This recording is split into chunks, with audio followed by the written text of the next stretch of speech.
to explore how non-gated character of North Campus enables continuous social and spatial integration with the city of Delhi, to understand how individual colleges within North Campus collectively form a shared spatial identity while retaining distinct functions, to investigate how boundary edges, streets, and threshold act as transitional zones which facilitate interactions between campus and city, to identify the key features that enables North Campus to coexist with its surrounding urban neighborhood of Delhi.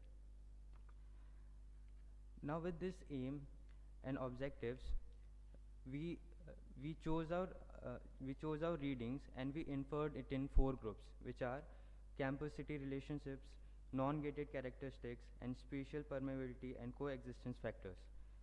For the campus-city relationship, the this study shows that modern campus increasingly functions as an extension of their cities rather than isolated academic islands. For the non-gated characteristics, the research highlight that open visual access, acce- open visually accessible campus improves social interactions, belonging, and ease of mobility. The spatial permeability, scholars argue that open path, porous boundaries, and connected street networks encourages continuous movement and social interactions across campus edges. And for the coexistence factors which we got is the literature shows that campus evolve with their surrounding neighbors, creating shared ecosystem of movement, transit, and services. So, the, why we need this research? For from the literatures we discuss about campus-city relationship, non-gated environment, spatial openness. However, no studies examine these factors in the context of North Campus and Delhi. So, so to carry on with this research, we we used mixed method to go on with our methodology, and it consisted of spatial mapping, institutional footprint mapping, activity mapping, survey, and semi-structured interviews. So in spatial mapping, our area of study is confined within the university enclave com- uh, comprises, comprises and four main streets, which are the Guru Tegh Bahadur Marg, the Chhatra Marg, the Vishwavidhyalaya Marg, and Sudhir Bose Marg. Okay. These streets are identified as the principal interface between university campus and adjacent city life. For the institutional footprint mapping, college level mapping was conducted for understanding individual colleges contributed to campus identity. For activity mapping, the study helped in identifying social interaction patterns in North Campus, whereas land use became the first layer, distinguishing the different typologies like residential, commercial, and university residing together, and the converse of the maps. For the survey and semi-structured interviews, we mapped it on 5 weekdays and weekends and inferred it as required.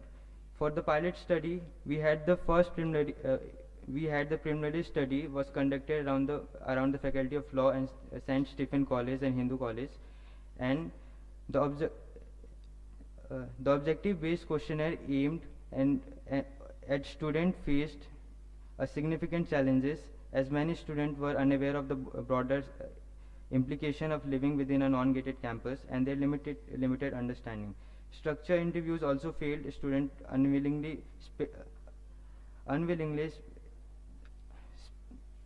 spare time in academic hours were not willingly sparing time in academic hours. Narrow times and small sample sizes reduce the reliability of student perception data, and for that we decided to rely strongly on spatial, observational, and activity mapping. To understand how North Campus functions as a campus without walls, we analyzed its primary movement networks and modes of maximum engagement. We found that campus is not only a uniform grid, rather it relies on a hierarchy of 4 distinct streets, each facilitating a different type of engagement. First, we will discuss about Guru Tegh Bahadur Marg. Uh, Guru Tegh Bahadur, Guru Tegh Bahadur Road is first major artery where city intertwines with the campus.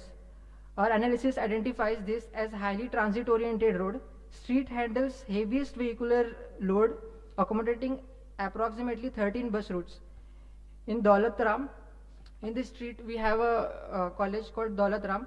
Daulat Ram we have observed semi-permeable edges, boundary consisting low walls and fences allowing visual connection. Just down the road, the condition changes in Miranda, where boundary is defined by high walls and dense greenery. Consequently, our heat map also shows low activity zones allowing periphery, along the periphery of Miranda. Next, Chhatra. This is Chhatra Marg. Unlike GTB, this street intentionally restricts movement of heavy vehicles. This restriction has transformed street into fixed social space filled with vendor carts and informal bookstalls. Along the time, the street contemporarily adopted various layers of urban streetscape, catering to needs of social engagement. Entrance to Faculty of Arts is evidently an epicenter of all the protests happening within the campus. Police booth is a recent addition in front of this Faculty of Arts entrance to have surveillance over these political protests. Next. This is the section showing the entrance of Faculty of Arts, where all the protests are happening. Next, we have Vishwavidyalaya Marg. Vishwavidyalaya Marg shows that the road is significantly quieter. Primary reason being Kamla Nehru Ridge located on opposite side, acting as a natural barrier. We observed a unique interface at metro intersection where a wide sidewalk that opens directly into campus plaza featuring benches and food booths.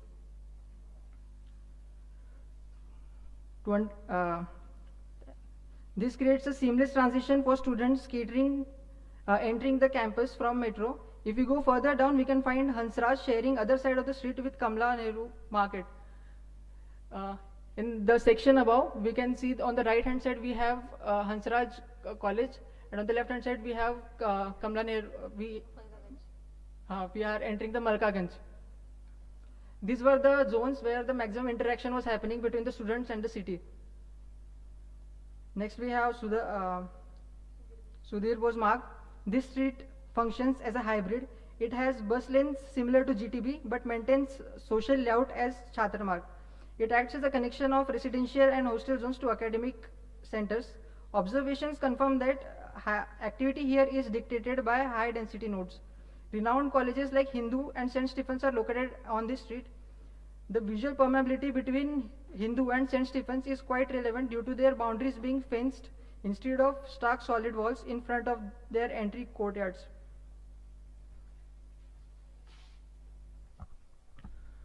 To fully understand the results of the research, we must analyze how these four principles behave. Firstly, the GTB Marg. The GTB Marg functions as the busy transit corridor. With 13 bus routes and wide sidewalks, it constantly funnels people in and out. This creates movement-driven activity rather than long-duration gathering.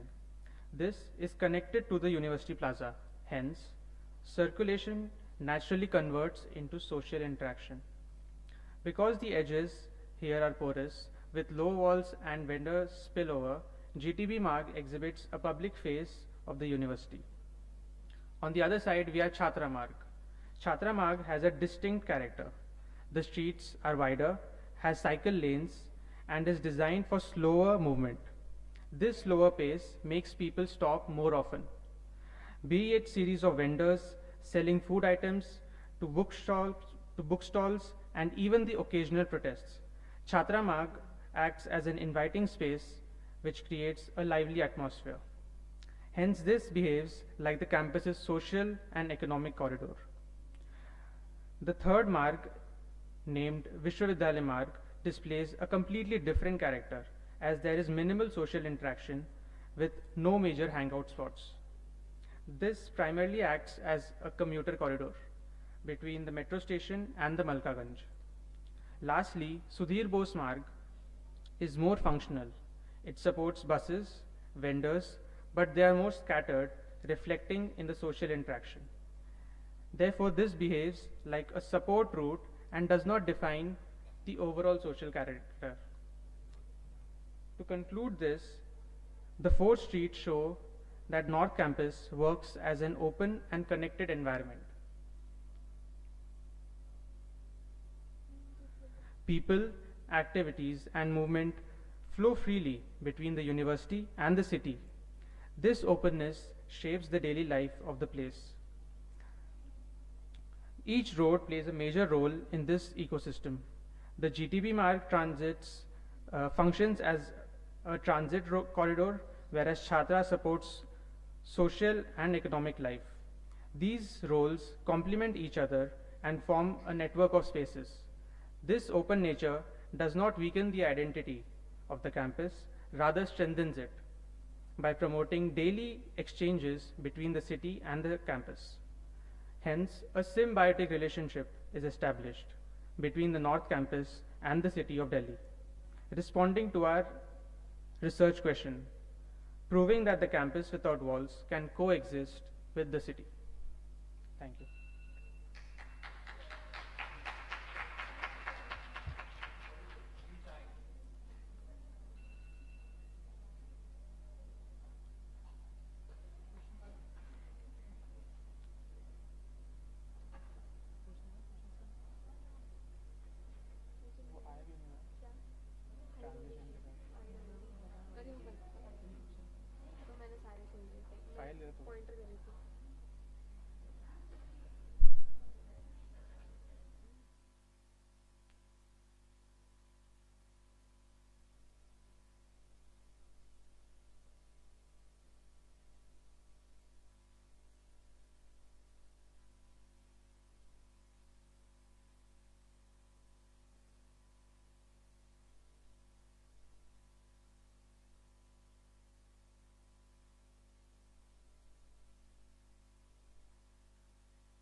Thank you, ma'am, for the question.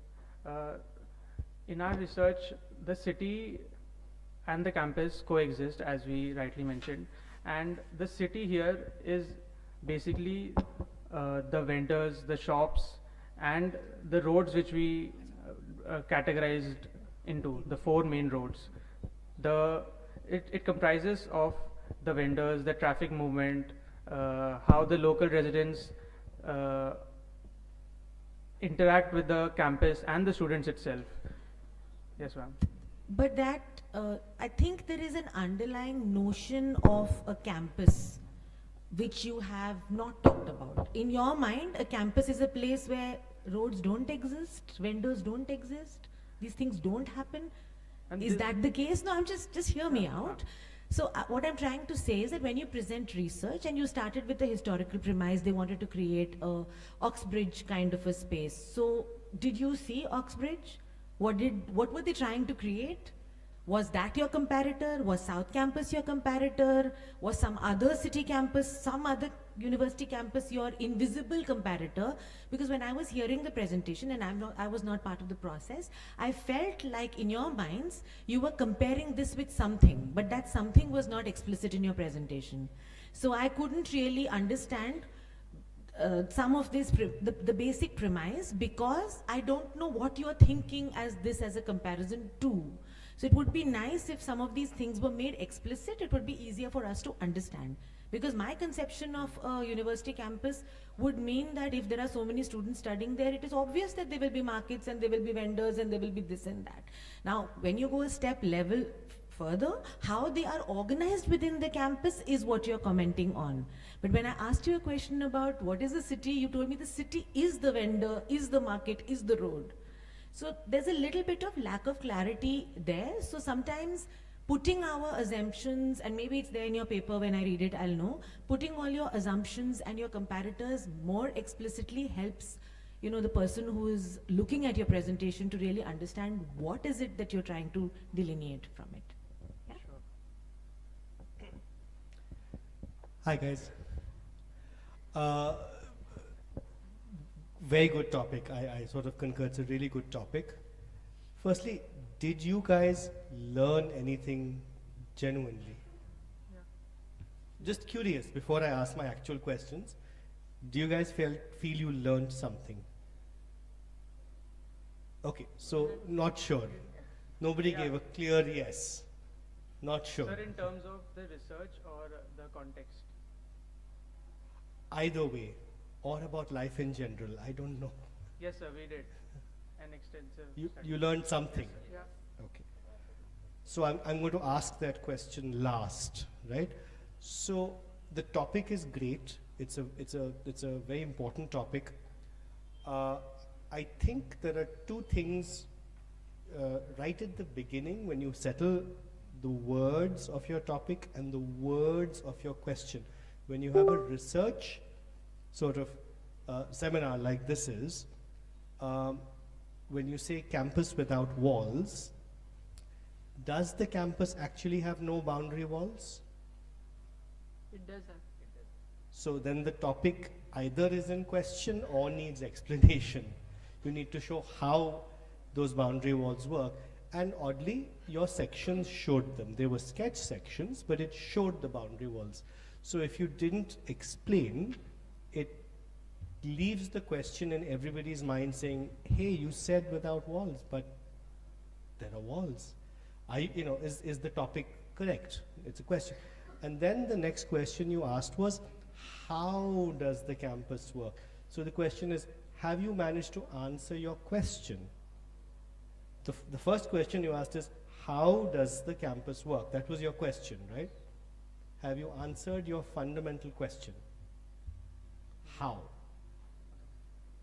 And there are levels to this question, right? How porous is it? For example, in open campuses world over, many places, it is absolutely possible and normal that a non-university person can go right up to the building and touch it. People can use toilets in buildings. Can you do that in North Campus? If you walked into Stephens, can I say, I'm going to walk in right now? In fact, to give you one step further, in certain campuses, many lectures are public. So if you're a resident in the area, you can actually walk into a classroom and attend a lecture. Can you do that here? So there are some restrictions. So then the question is, how porous? Yes, sir. So while there is porosity, there is visual porosity, there is physical porosity. How many levels of security are there? How much of the city did we allow in? Part of it is, did you put a gate to allow people in? Two, is there a reason for people to be there? So when you guys walked in North Campus, did you see anybody walking the streets from the residents, or the Mukherjee Nagar is close by, Kamla Nagar is close by, walking the campus for no reason? No. Right. Which means the campus comes to the streets, but the city, does it really come to the campus? If you provide no function, so again, open campuses, there is that argument of function. Yeah. So open campuses will have markets where people just walk in. Certain campuses allows local residents to use them. I happen to study in a campus in the United States which was open, and they actively said that there are 11 libraries on campus. Each one of them are free for all the locals. Free. Walk in, use the library. Just show your Aadhaar card, your local Aadhaar card. Do they have this ability? They promoted skateboarding. So kids of the neighborhood were encouraged to skateboard on the campus, on the walls. So as I studied, you could see the kids on the out. Can we do that? Do we have function? Do we have purpose? So those questions need to be addressed. So if you're saying non-gated and connected, how connected? How non-gated? Right? And with all of that, yeah, I think two things would have been fun to see. One, while you guys have a base plan, which is right there, a little bit of clearer labeling as a first image with all the colleges marked out, all the streets. So this is a very physical thing, very graphic. It will be nice to have a clean, clear base plan, which you would have explained. Would have been nice. Is this north or is this just a graphic right now? Is north up? Yes, sir. North is up. Doesn't look correct, but okay, maybe it is. Secondly, it would have been interesting if you guys had done case studies of what you considered interesting or good open campuses. Yes. Right? Anywhere in the world, in India or anywhere in the world. See what you learn from them, see how they work in comparison to how Delhi University works. There is a degree of openness in this campus, not to be denied. It's that degree which I think would have been fun to see. But still, good research, good thought, good observations for a first research seminar at an urban level. Thank you. Thanks, guys.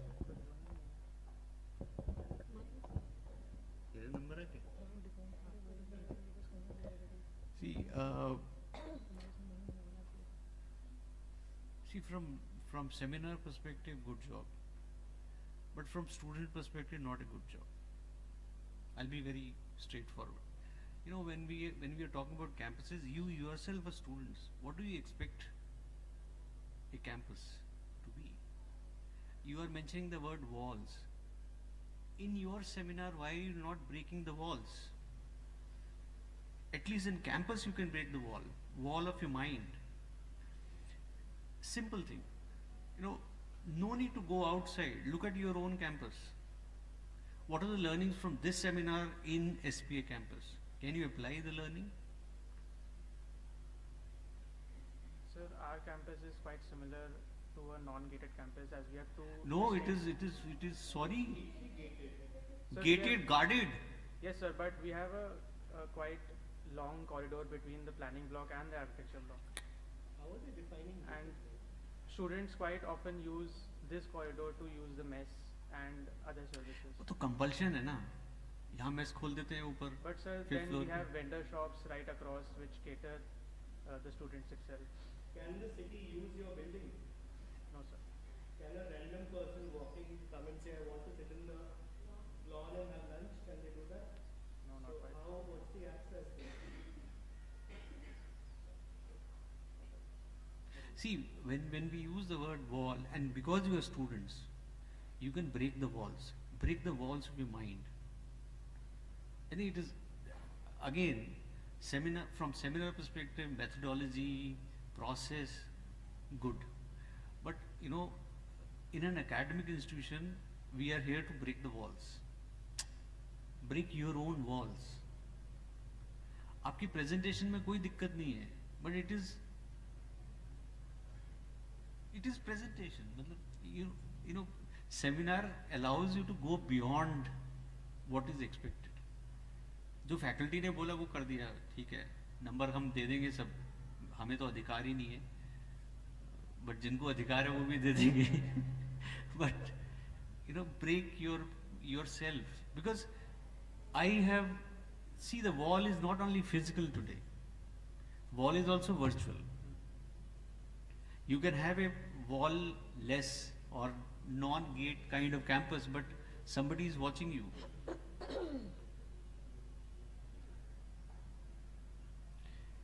Anyway, अभी चलते हैं.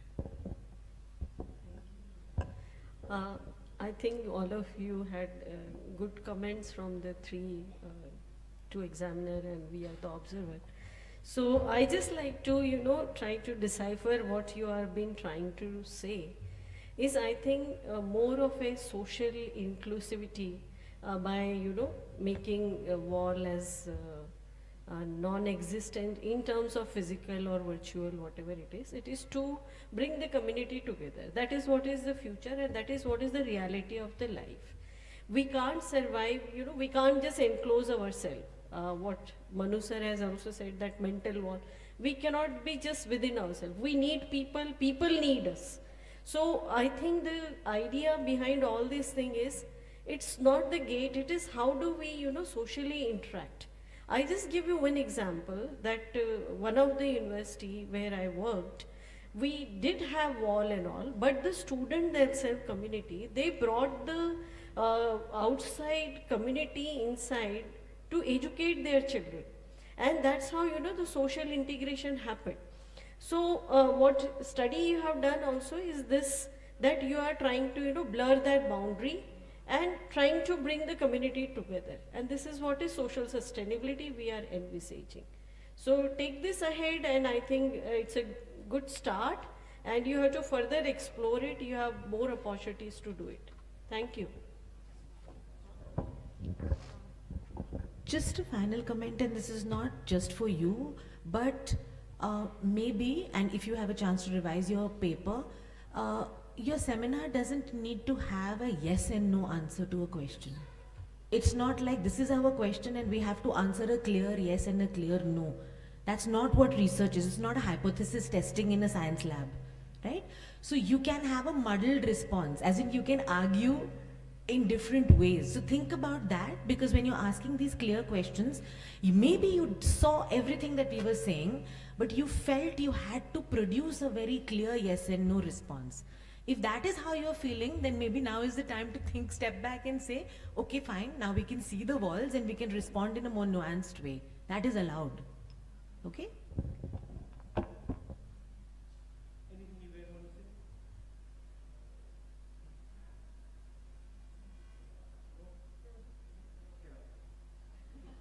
Get out क्यों कर रहे हैं? Audience तो capture करने पड़ते हैं ना.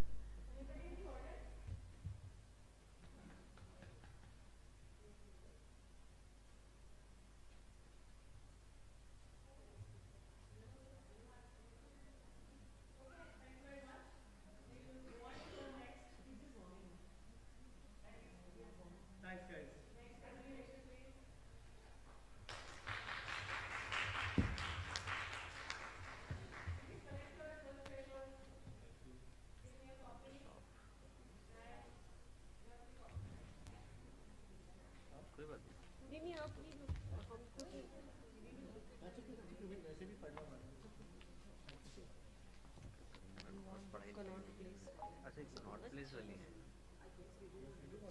हाँ ये है मेरे पास गोल वाला. अच्छा है.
Good morning everyone, I am Sneha along with my group mates Arishmita, Afida and Sonika.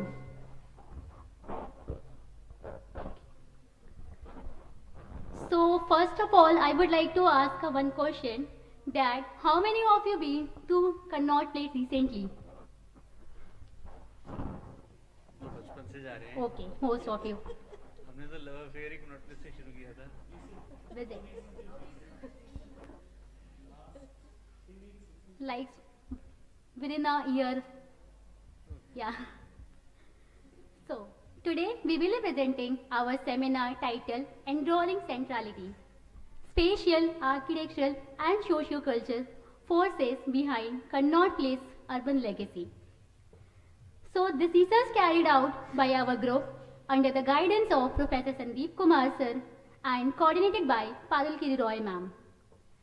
Our work tries to understand one key puzzle: how has colonial era commercial center remained cultural, social and economical heart of Delhi's almost a century. Here is the structure of our presentation. We will begin with a brief introduction to Connaught Place history, followed by the objectives of our study.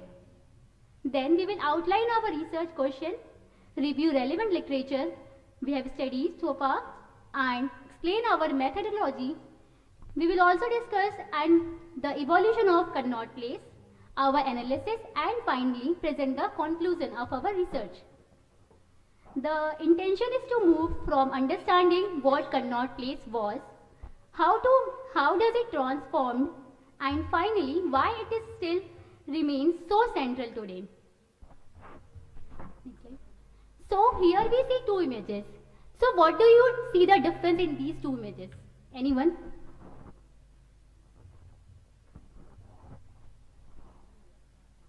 Okay. So these images represent two sides of Connaught Place. On one side we see it is as a dense commercial district full of traffic, shops and urban activity. And on the other side we see it's a symbolic cultural space, photogenic and iconic place. This contrast is important because Connaught Place holds multiple identities simultaneously: commercial, cultural and historical, and also socially alive. So we will begin with the introduction of Connaught Place. Connaught Place was construction between 1929 and 1933 during the British redesign of New Delhi. Even as the city expanded massively outward, with Gurgaon, Dwarka, Noida and other hubs growing, Connaught Place continues to function as one of the most active urban centers. This brings us to our fundamental question that what exactly sustained Connaught Place relevance? Why hasn't it been overshadowed by newer centers across the city? Next. So, our study focuses on 5 major objectives. First, to explain Connaught Place connection between people and spaces, because Connaught Place works not just architecturally but also socially. Second, to examine its evolving architecture, especially the New Georgian style and its adaptability. Third, we document its vibrant social life, the street culture, public activities and collective memory. Fourth, we will observe how Connaught Place adapts to the transformation of city so far from colonial time to the metro era. And finally, we will try to understand what makes Connaught Place the symbolic, the emotional heart of the city. So, here is the question why the centrality is maintained. Even after 1947, when power shifted and the city extended drastically, Connaught Place importance did not decline. Our early analysis show 3 reasons. First, its strong physical form. The radial concentric layout naturally draws movement inward. Second, its architectural continuity. The uniform facade, the colonnades creates a stable identity. Third, its civic engagement. People constantly use and interpret the space. So, Connaught Place isn't it by accident, it's central because it is a combination of these 3 factors.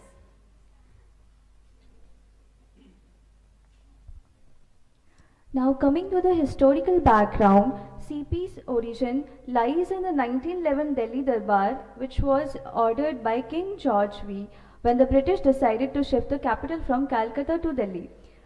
This shift happened due to rising political pressure in Bengal after the partition in 1905, strong imperial history of Delhi as it was ruled by Sultanate Mughals, and of course of a central location. Lutyens and Baker designed New Delhi using strong geometrical principles, axiality, symmetry and radial planning. Connaught Place was planned not as an afterthought but as a key commercial center connecting the railway station and the new political core of Raisina Hill. It became a physical hinge between Old Delhi and New Delhi, connecting two very different worlds. This diagram shows how Connaught Place geometry is built on radial and concentric lines. The design ensures very clarity. Every movement naturally flows inward and every exit radiates outward.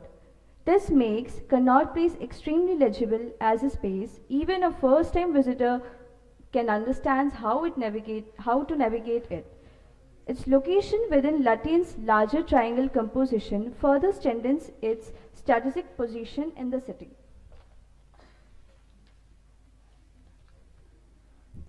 Originally, Connaught Place was inspired by the Royal Crescent of Bath, which is situated in England and which is also a UNESCO World Heritage City, a formal planned commercial promenade with shaded colonnades. In the mid-century, Connaught Place expanded into cinemas, offices and more retail. Today, Connaught Place accommodates metro infrastructure, unauthorized vendors, cafes, corporate office and street culture.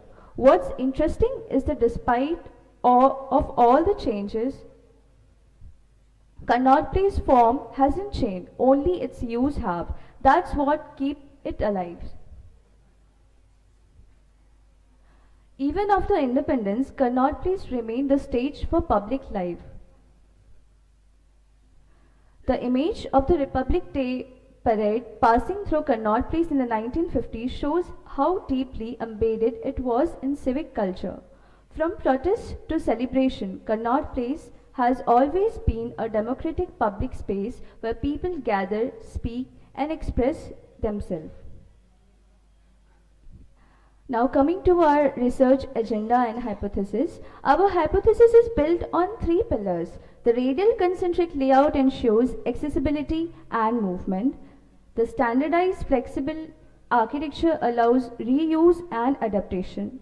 The social cultural role makes Connaught Place an inclusive public space. We believe these elements interact and reinforce one another, creating Connaught Place's long-term centrality. Our key research question brings all of this together. How do CP's geometry, its colonial but adaptable architecture and its vibrant social use collectively sustain its urban centrality? This question guided our entire study.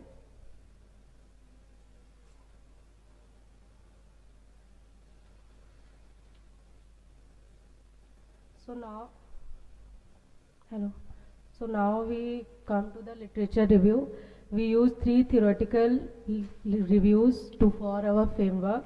The first one is social culture and appropriation. Basically, the how people reshapes the space through everyday uses, and the spatial geometry, the Lutyens' idea of nodes and paths, and the architectural resilience, King's reading of the Neo-Georgian architecture as a symbol of order. Now the Connaught Place geometry to translated the theory into the physical geometry of the Connaught Place. The radial concentric layout acts as a centrality. The syntax helps explain why the visibility is high, movement flow naturally and integration is strong. The architectural resilience, the Connaught Place architecture supports the continuity. The arcades protect the pedestrian form, and the uniform coulandas create the recognizable visual identity. At the same time, the interior are flexible. Shops, offices, restaurants, and even formal ventures can all function within the same structure rhythm. The adaptability is what allowed the Connaught Place to absorb change rather than resist it. Now come to the social culture appropriation. The Connaught Place is deeply a lived space. It's full of street vendors like artists, performance, tourists, and the office workers, and mostly the youth groups, events, protests, and street cultures. These appropriations gives Connaught Place meaning far beyond its original colonial purpose. It transforms it into a new public realm. Now we come to the methodology. Our methodology had 4 parts: the spatial logic analysis to understand integration, transit analysis, especially studying the Rajiv Chowk metro hub, and the historical mapping, and the accessibility studying, observing how different user groups enter and use the Connaught Place. This mixed methods approach helped us studying Connaught Place from multiple angles. Transit network and analysis. Rajiv Chowk handled more than 5 lakh passengers daily, making it one of the India's busiest metro station. The combination of metros, bus and autos, and pedestrian flows reinforces the Connaught Place centrality. The concentric road system also spreads traffic efficiency, ensuring the access from all directions. Now we come to the diachronic mapping. Here we compare the maps from the 1807, 1930, and 1957 and later year. What we see in the remarkable Connaught Place from has stayed consistent across countries. Delhi grew around it, and CP basis geometry remained intact. This stability gives it a strong presence in the city's mental map.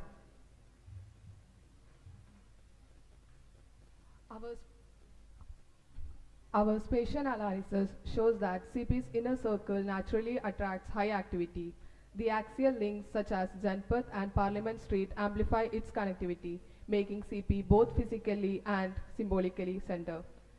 Coming to architecture, neutrality, and adaptation, CP's architecture does not restrict usage. Instead, it allows renovation, branding changes, and new functions without disrupting the overall identity. And coming to the land use,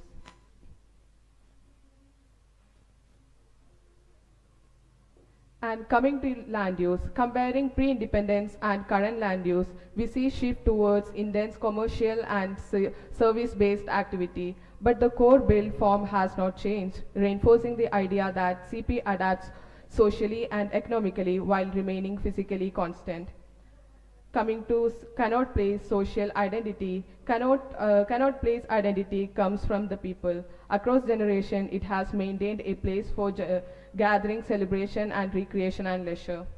And now the Central Park, the heart of Connaught Place, its amphitheater, lawns, events, and the huge national flag makes it a symbolic space within the large commercial context.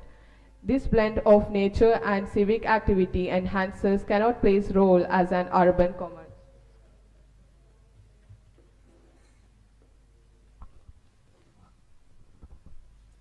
So here is our core finding.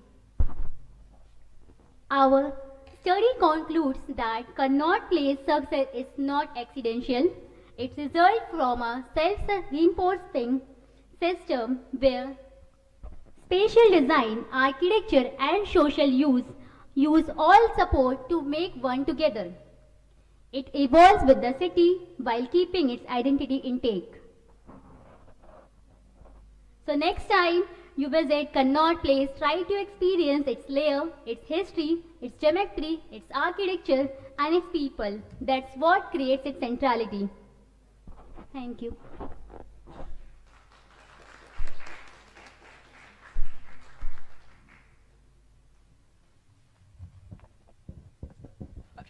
Thank you very much.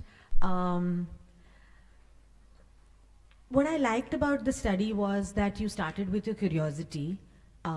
and then you expressed a range of objectives, but then you focused on one research question. So that gives us a starting point. That research question is focused only on CP. So your curiosity is, the city has become so big, there are so many new centers, how does CP compare, why is it still relevant? What might have helped at that beginning part is to provide some secondary evidence to show that CP is still relevant. You can't just make that claim without backing it up. So I don't know whether you've done it in your report. If you haven't, it may be good to go and do it. And that could be, I don't know, some sort of transport studies, business, whatever. It could be real estate rents. You think about what data you would use to back that first claim that over 100 years, CP still continues to be relevant as a commercial hub and a city center, right? Then you've made clear that your research question is CP and only CP. And I really like the fact that you've used historical maps. You've talked about things like the way you've used maps to show how CP is still so prominent in the mental map of the city. It would be good to push that idea of the mental map. Did you interact with people in CP? Did you ask people in Delhi how they consider CP? Is it really, how are you making this claim of CP as still so prominent in the quote-unquote mental map of the city? I'm picking out these specific things you're saying because I think there is a tendency to throw out words without backing them up. So for a researcher, and I know this is your first serious research endeavor, but going forward, this is not the same as making a design presentation and selling a design to somebody. This is a completely different endeavor. Here, every word that you're putting out there, somebody is going to think, what's the evidence? Okay, research is about producing evidence to support your claims. So your conclusion used words layered, self-sustaining, framework. You should have had one more slide to show me what is the layers. Maybe it was there in your presentation, but if you don't drill that in, I'm left grappling with trying to think back on the 20 previous slide to look mentally for what those layers are. Maybe they were there, maybe they weren't. What is self-sustaining? My understanding is that your claim that the architecture itself provides flexibility is what you're using to support self-sustaining, but then that has a whole other angle of planning, regulation, bylaws, other things that made that architecture self-sustaining. And here I think it's useful, even though your research question is looking only at CP, to pull in case studies from elsewhere. Is CP the only place in the world that has a heritage fabric and that has remained relevant for 100 years?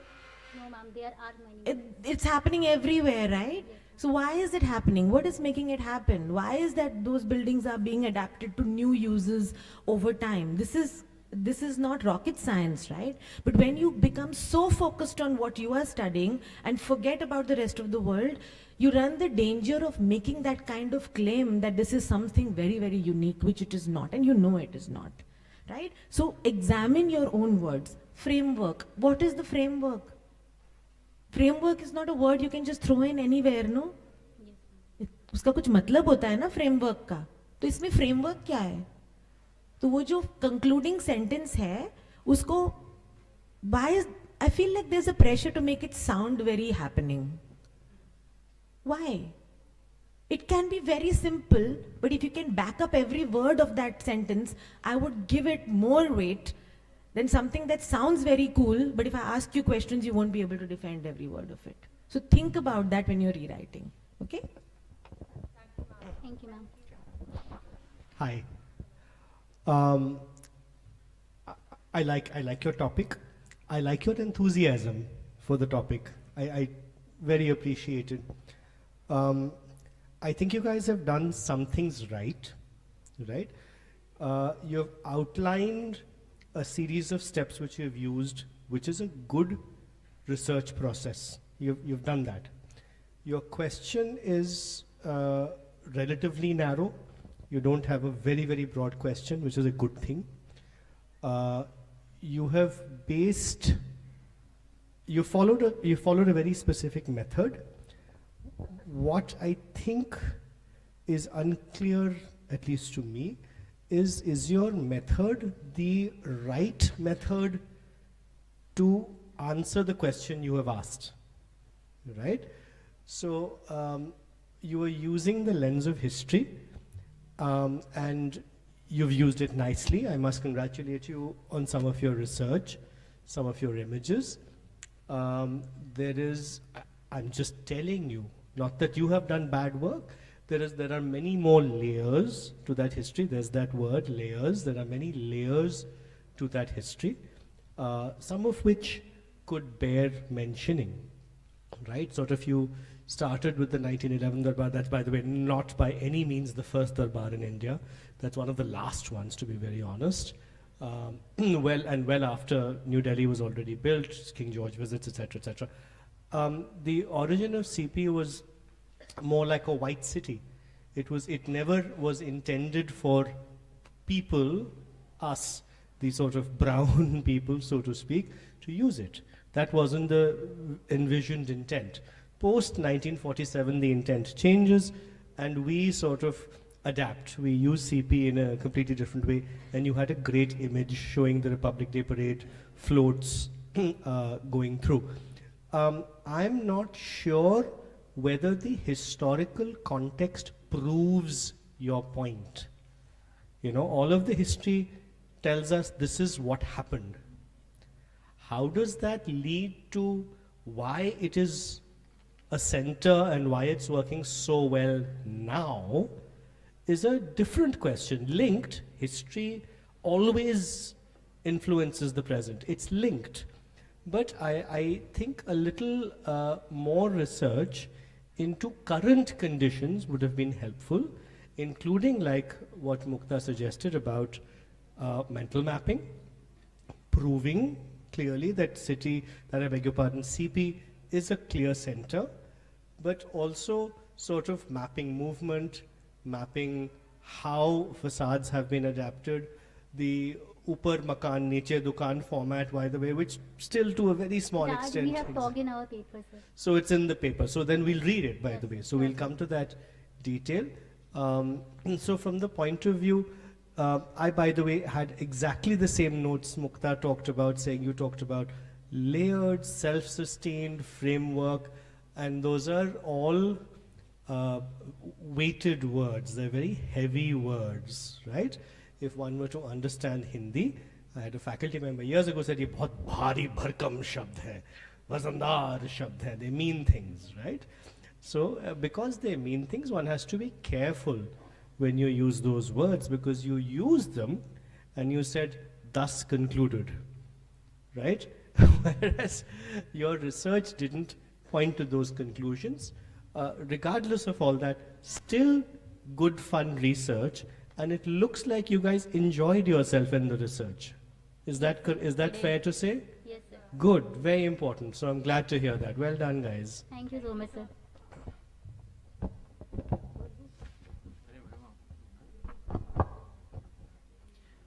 See, I'll not go into what you have done. What is the objective of this seminar? Sorry, sir. What is the objective of this seminar?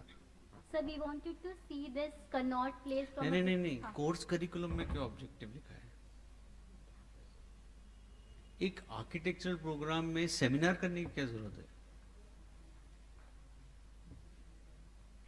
So to understand what we want to know, our curiosity to some topic, this is what we have learned.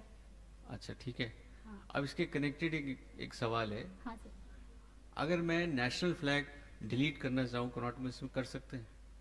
It's a design element, it's an architectural intervention. क्या national flag को Connaught place में होना चाहिए?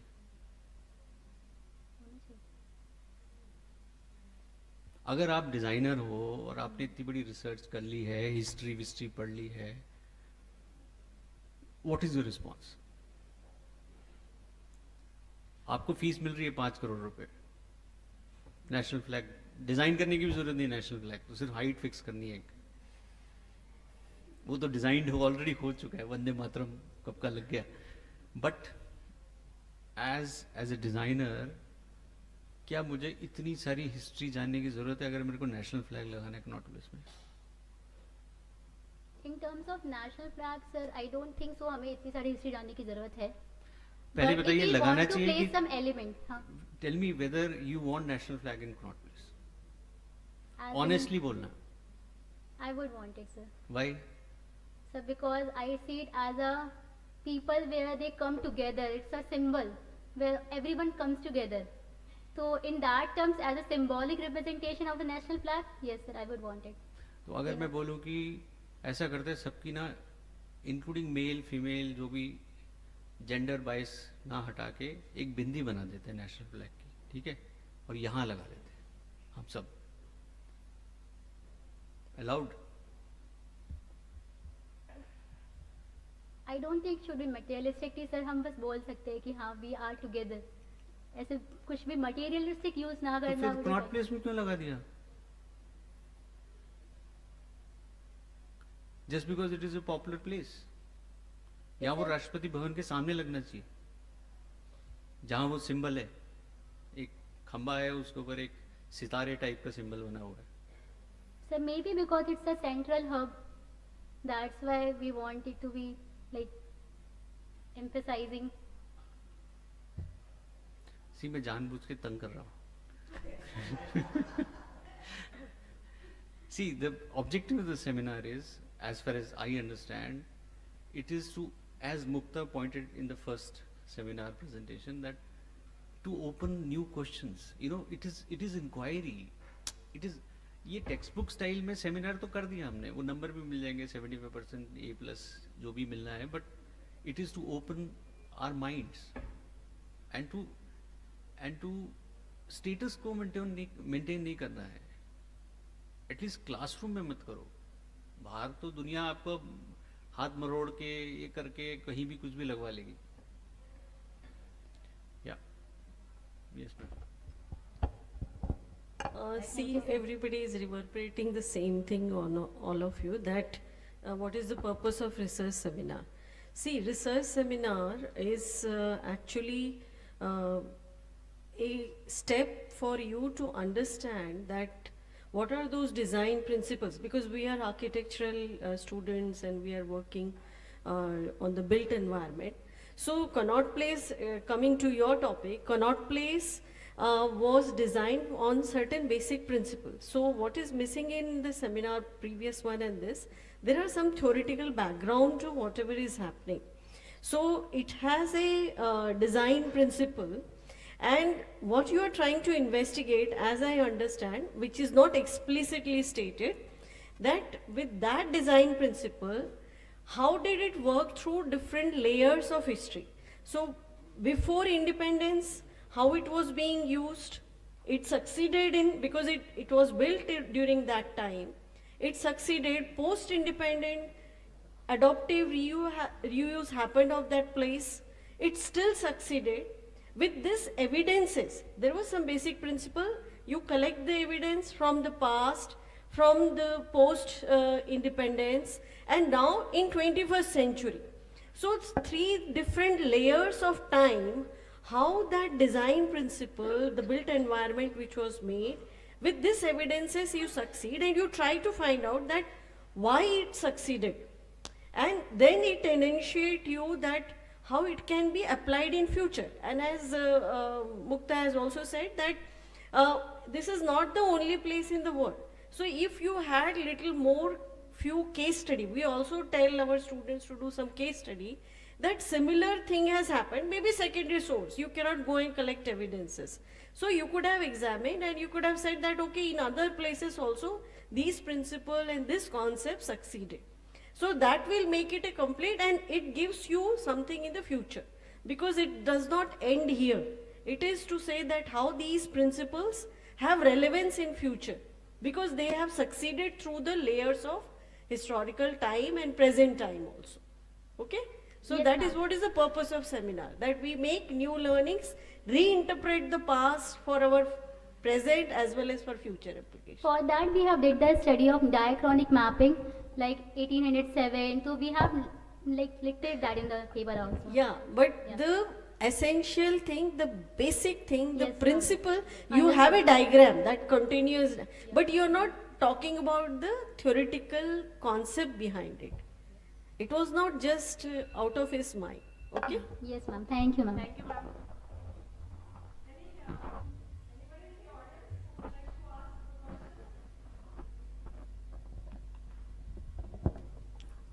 Yeah, I'm not asking a question, I'm just making a comment.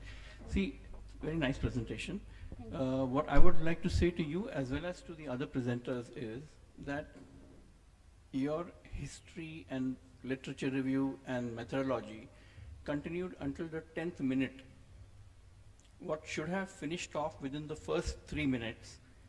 And then we are eager over here to know what you have done. Okay? So in your presentations, please be explicit as to what work you have conducted rather than having to go into, secondary research things into this history and this and that. So history is a layer. Just finish it off within the first 3 minutes, because over here people are interested in knowing the actual work that you have done and what is your contribution to the research, to the field, what have you thought about. Okay, so that's the only thing. Thank you. Thank you so much, sir.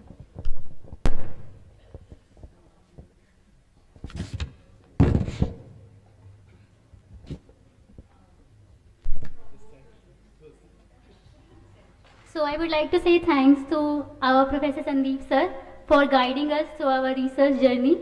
And thank you so much, jurors, for your feedback and comments. Thank you, our coordinators, for being there in our hard times. Thank you so much. Thank you so much.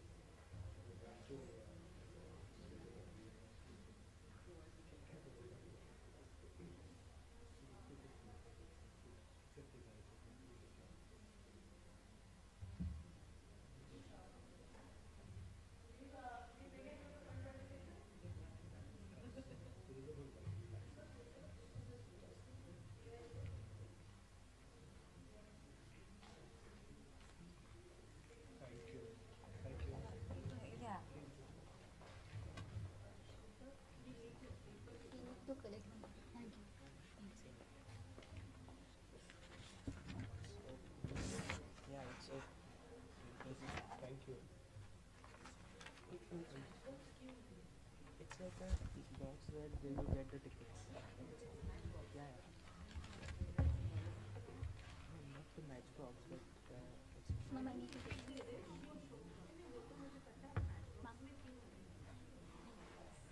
One piece. Who will give it back?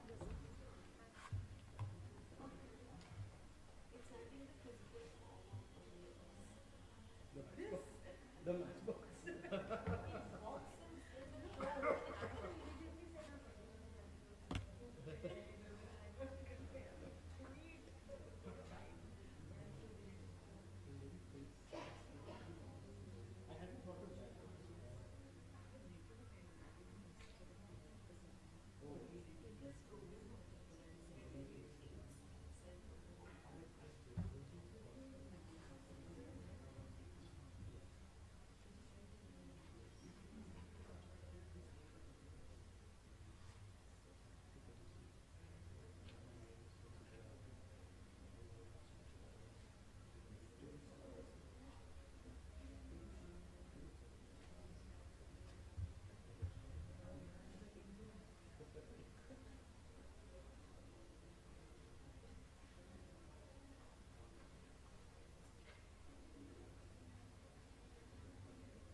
Aparna.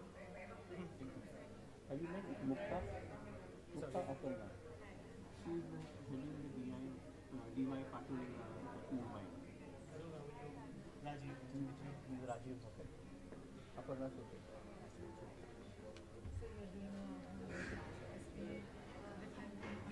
Many things in Delhi. Hello, Parul. Parul This is the Kirinoy. She is book of abstracts for this seminar here. good.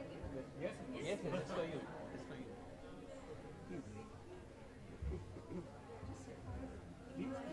Please.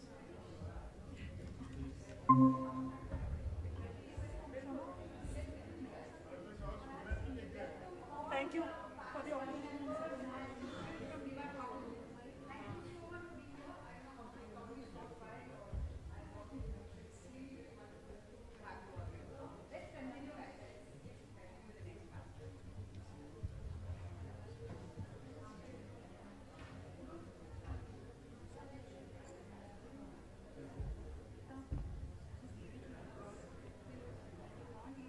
Hello.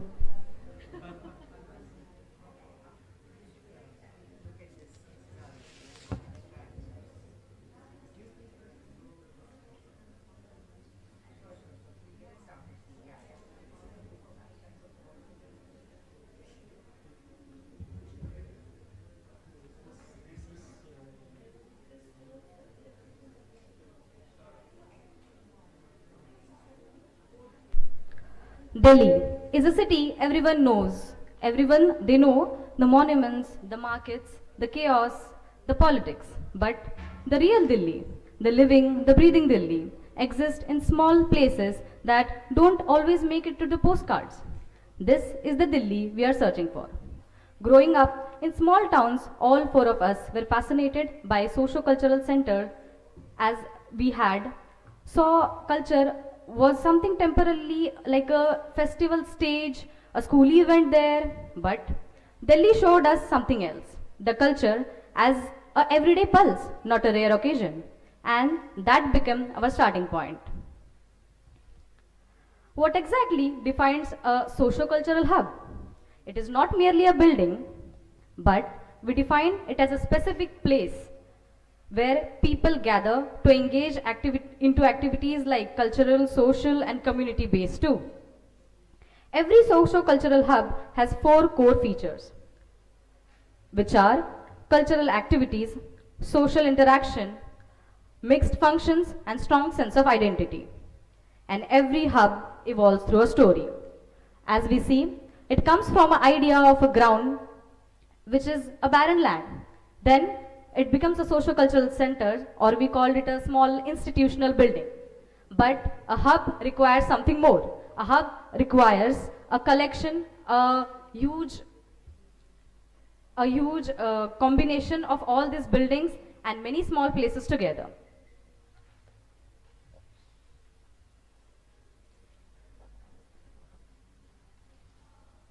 India, as a deeply cultural country, is dotted with social cultural hubs in almost every state, and each reflecting its identity and spirit of the city. From the Lodi Art District to Mandi House to Kala Ghoda in Mumbai to Chitra to Durga Chitra to Dakshin Chitra in Chennai, these all spaces have created a diversity in the cultural landscape. Yet, when we look closely, we realize that truly socio-cultural spaces are still limited. Only about 25% functional are fully integrated cultural ecosystem. Around 15% exist as an emerging center, and nearly 60% remains a potential landmark waiting to be developed. So our aim is to understand the key parameters that help a place to evolve into a social cultural hub. And in this search, Mandi House emerges as the best insightful case study to explore. Through the lens, socio-cultural hub and their transformative role in the built environment, by studying Mandi House as a case study, we explore the shift from a royal residential enclave to a vibrant cultural district, which, with the institutions like NSD, Triveni Kala Sangam, Kamani Academy, this area evolves the Mandi House into an anchor for the city. This raises a key question. How have this institution shaped the identity of the Mandi House? And what physical and social improvements can make it more open, inclusive, and comfortable for everyday users?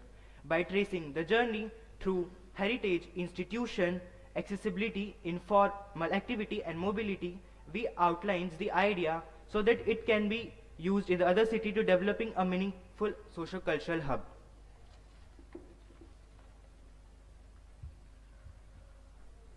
This study uses a qualitative approach combining both background research with on-site investigation. Archival materials from DUAC, NDMC, historical maps and photographs help trace how Mandi House evolved into a socio-cultural district. Literature on cultural urbanism and informal public life provides the conceptual grounding. On-site work focuses on the spatial mapping, behavioral observation, documenting land use, open spaces, circulation and built typology, along with the everyday activities like pedestrian flow, rehearsals and informal gathering. Together, these layers reveal how physical form and living culture practices shape into a characteristic of Mandi House.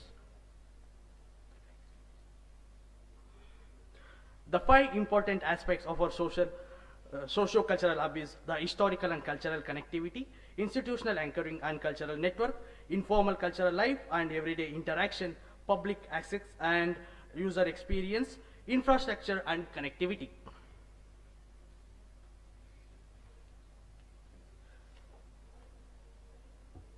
The evolution of maps which are presented here, it shows the steady strengthening of cultural planning. In 1964, cultural activity appears loosely under recreation zone. By 2001, cultural complexes and institutional clusters receives a clear recognition. The 2021 master plan established socio-cultural center as a defined land use category with requirements for the performance spaces, norms such as 1,000 square meters for the cultural area for the population of 1 lakh people.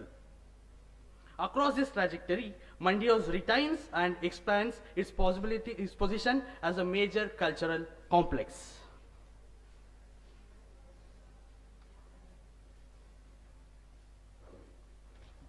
If we talk about location of Mandi House in Delhi, then these maps clearly show how strategically the area sits between ITO, India Gate, Pragati Maidan and Connaught Place, which makes Mandi House Delhi's strongest cultural district.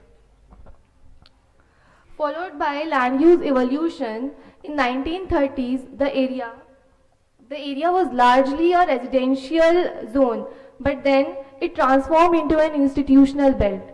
In early 20th century, the area was defined by bungalows of Raja of Mandi.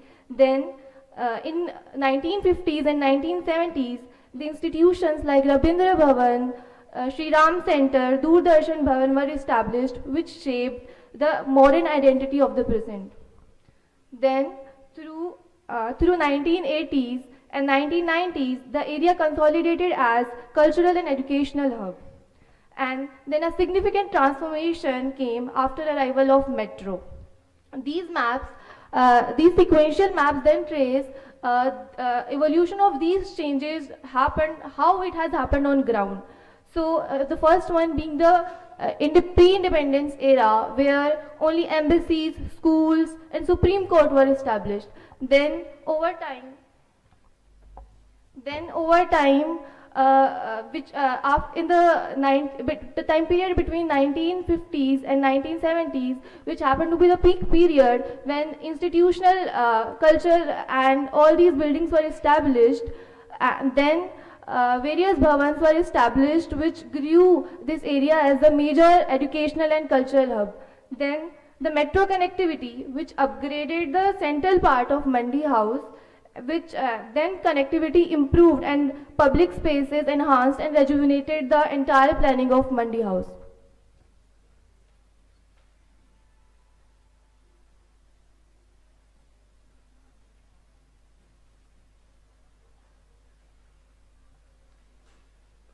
Mandi House operates on a radial planning system, with the central circle functioning as the primary node for which a major institutional route extends outwards.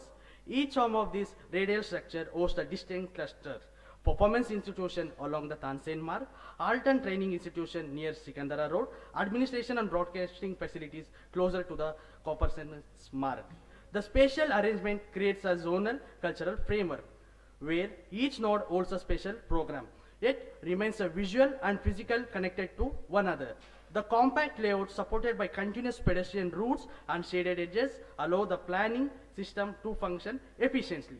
Through this structured radial network, Mandi House works as a coherent cultural district rather than the separate buildings. The planning structure of Mandi House is shaped by the way of institutional buildings arranged around the key nodes along the radial corridors. Each building sits strategically with the system aligned to the axis, setbacks with clear frontage and position to anchor interactions. These places create a sequence of defined edges, open pockets, and visual corridors that guide movement and establish the cultural identity of the district. The porosity of the boundaries plays a major role in influence how the public spaces connects across the nodes. Porous edges around the institution like Triveni Kala Sangram and the Sri Ram Center integrated seamlessly with the radial street pattern, allowing a smooth transition between the zones. Semi-porous and non-porous edges strengthen the directionality and define the plot limits and create structural threshold.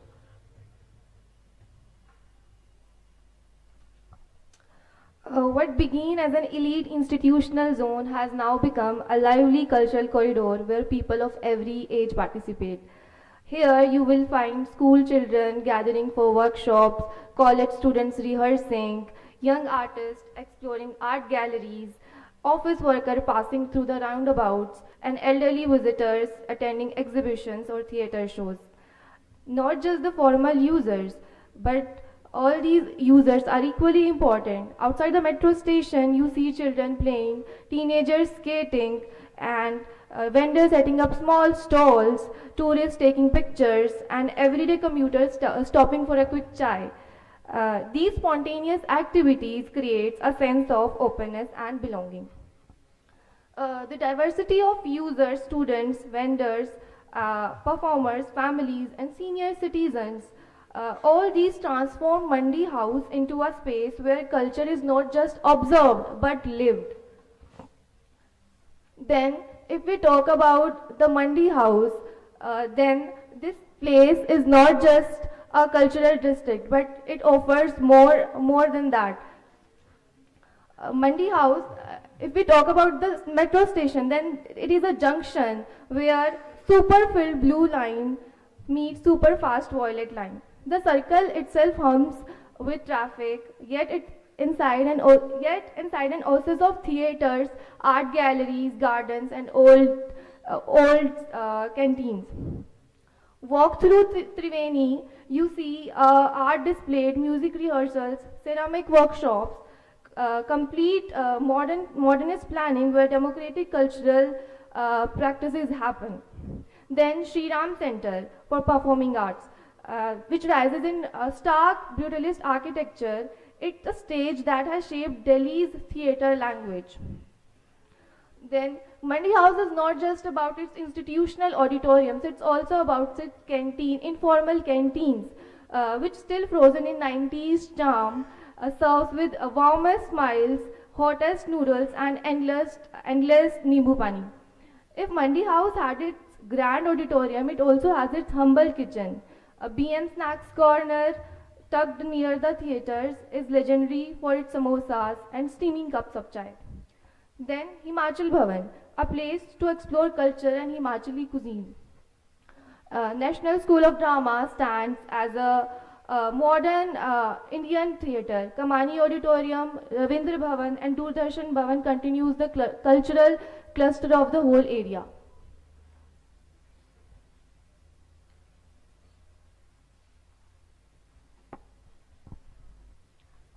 when we studied Mandi House, we realized that its real cultural life is not coming only from the institution, but the small micro places which we mapped around the roundabouts and small informal settings, which we see. On one side, the students create an edge-side hangouts and sit alongside the curb. The central lawn turn into a rehearsal ground, picnic spots and meeting points. Informal settings like juice stalls, tea stalls, flower vendors and snack sellers are seen in the area. The metro edge became a natural spill-out zone where the skaters, groups and commuters mix. On the other side, street food edges, big tree sitting and public edges, continuous movement and social exchange.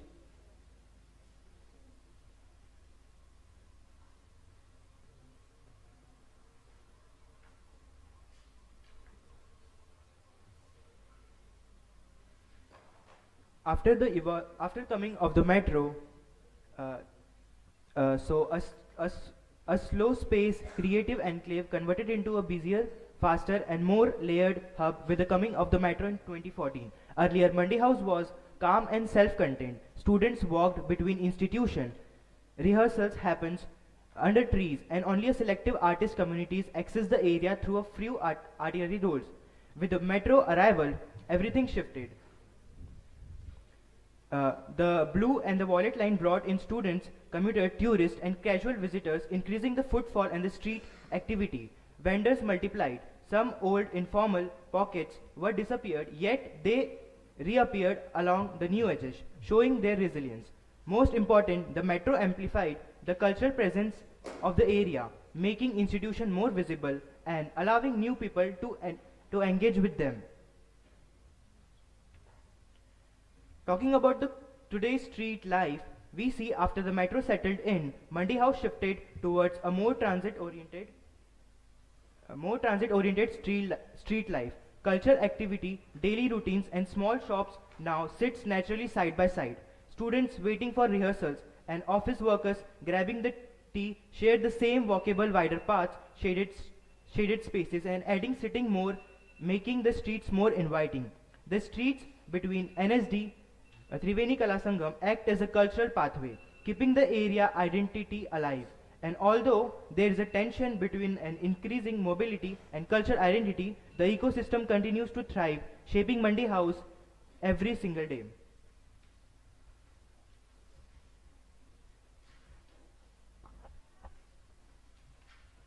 These are the key findings we got from the 5 major points we had. The institutions are active, the rituals continue, and the spatial character still holds the memory of Delhi's artistic identity. The strong cluster of institutions, NSD, Triveni, and SNA and others are in a connected cultural network that constantly bring people in. The neighborhood is walkable and livable, though the public place facilities still need improvements for everyday users, just like the needs of parking there in the major institutional buildings. That with excellent metro connectivity and accessible street, the area scores 82.6, showing its strength as a socio-cultural hub with the potential to become fully inclusive. The evolution of Mandi House showed us how cities build culture over time through planning vision and strong institution, public engagement and everyday informality. Thank you.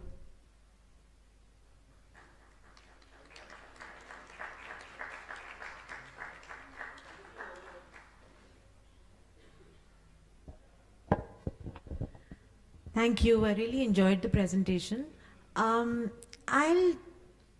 are many strong points of your presentation. I think you were very clear about your articulation in terms of what you consider so you provided us some definitions right in the beginning so that we were able to sort of hold everything that you're presenting to your own definitions. That's a very good strategy. You also articulated your question as how have institutions shaped Mandi House's identity? And then you've presented a lot of data. So there is a lot of work. So kudos to for that. I have some questions about how you have chosen to bring this work together. you right in the beginning talked about this place as, I mean, sociocultural hubs as a place of gathering. So you were quick to identify that people gathering there is like the major part of it. And you also identified that the metro was a big disruptor, which is, I think, a very strong sort of story that of this space. But if I don't see the evidence, if you are claiming that post-metro, the place has changed, but you're claiming it continues to retain its significance as a socio-cultural hub, the methods that you have used may not be sufficient to make that claim. Because there may be a lot of people there, but are they really there for the culture, or are they passing through? Or are they just using it as like they would use any other public space in the city? So if you're making the claim that Mandi House has retained its cultural character or its character as a hub, then I would expect that there would be some specific evidence to speak to that. So see if you can, either you have it and you haven't been able to present it, or you may need to additionally go and talk to a few people and really try to understand. How do you know this? Did you interview people? Then the role of the institutions. You talk about the institutions as architectural, you know, there's an architectural imprint. There is the whole urban design imprint. But as an institution and as a programmatic set of interventions, which you identify in your definition, that there is a certain mix of uses that makes this place a socio-cultural hub, you don't speak back to that. Why is it, you talk about yahan ye hai, yahan wo hai, there's a long list, but why is that particular mix of things working?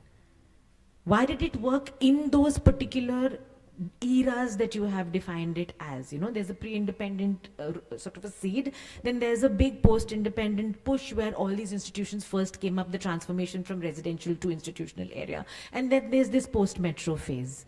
So it would be really good if all the data that you have came together in a more structured analysis. I feel it's all there, but it's a little bit scattered, because the story that you're telling me is, you already know the story, but it's not enough to just tell the story. It's a research project, right? So the evidence and your story has to line up in a very clear structure. So you have it all there, you just need to put it together a little bit more carefully. All right? Okay, ma'am. Hi guys. Hello. Hi.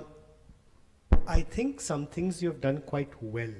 I must congratulate you on your structured method which you've followed. So like Mukta said, clear definition in the beginning, clear method followed in terms of your research, and you have identified 5 fundamental criteria of analysis.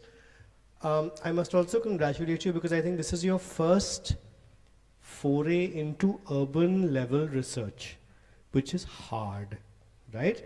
And in order to ease that hardship, you have created a structure. So you have given yourself 5 clear criteria for analysis, and you have done a little bit of that. You've presented some of the data of Mandi House, right? From the point of view of doing that research and making those diagrams were pretty good, you know, pretty good. So those were all heartening to see, right? I have 1 or 2 comments and a question, which, as Manu sir did last time, is to sort of question the status quo, perhaps. I'm unclear if your fundamental question is answered, because your question was how, right? Your words, how has the presence of all these centers, performance centers, so what you have done through these 5 methods is answered what is happening, how that what influences the how, that is a bridge which is to be crossed, right? And like Mukta said, you may have probably done the observations, and to think about that data and restructure it and frame it in a way to answer your question, I think is something which sort of needs to be done, right?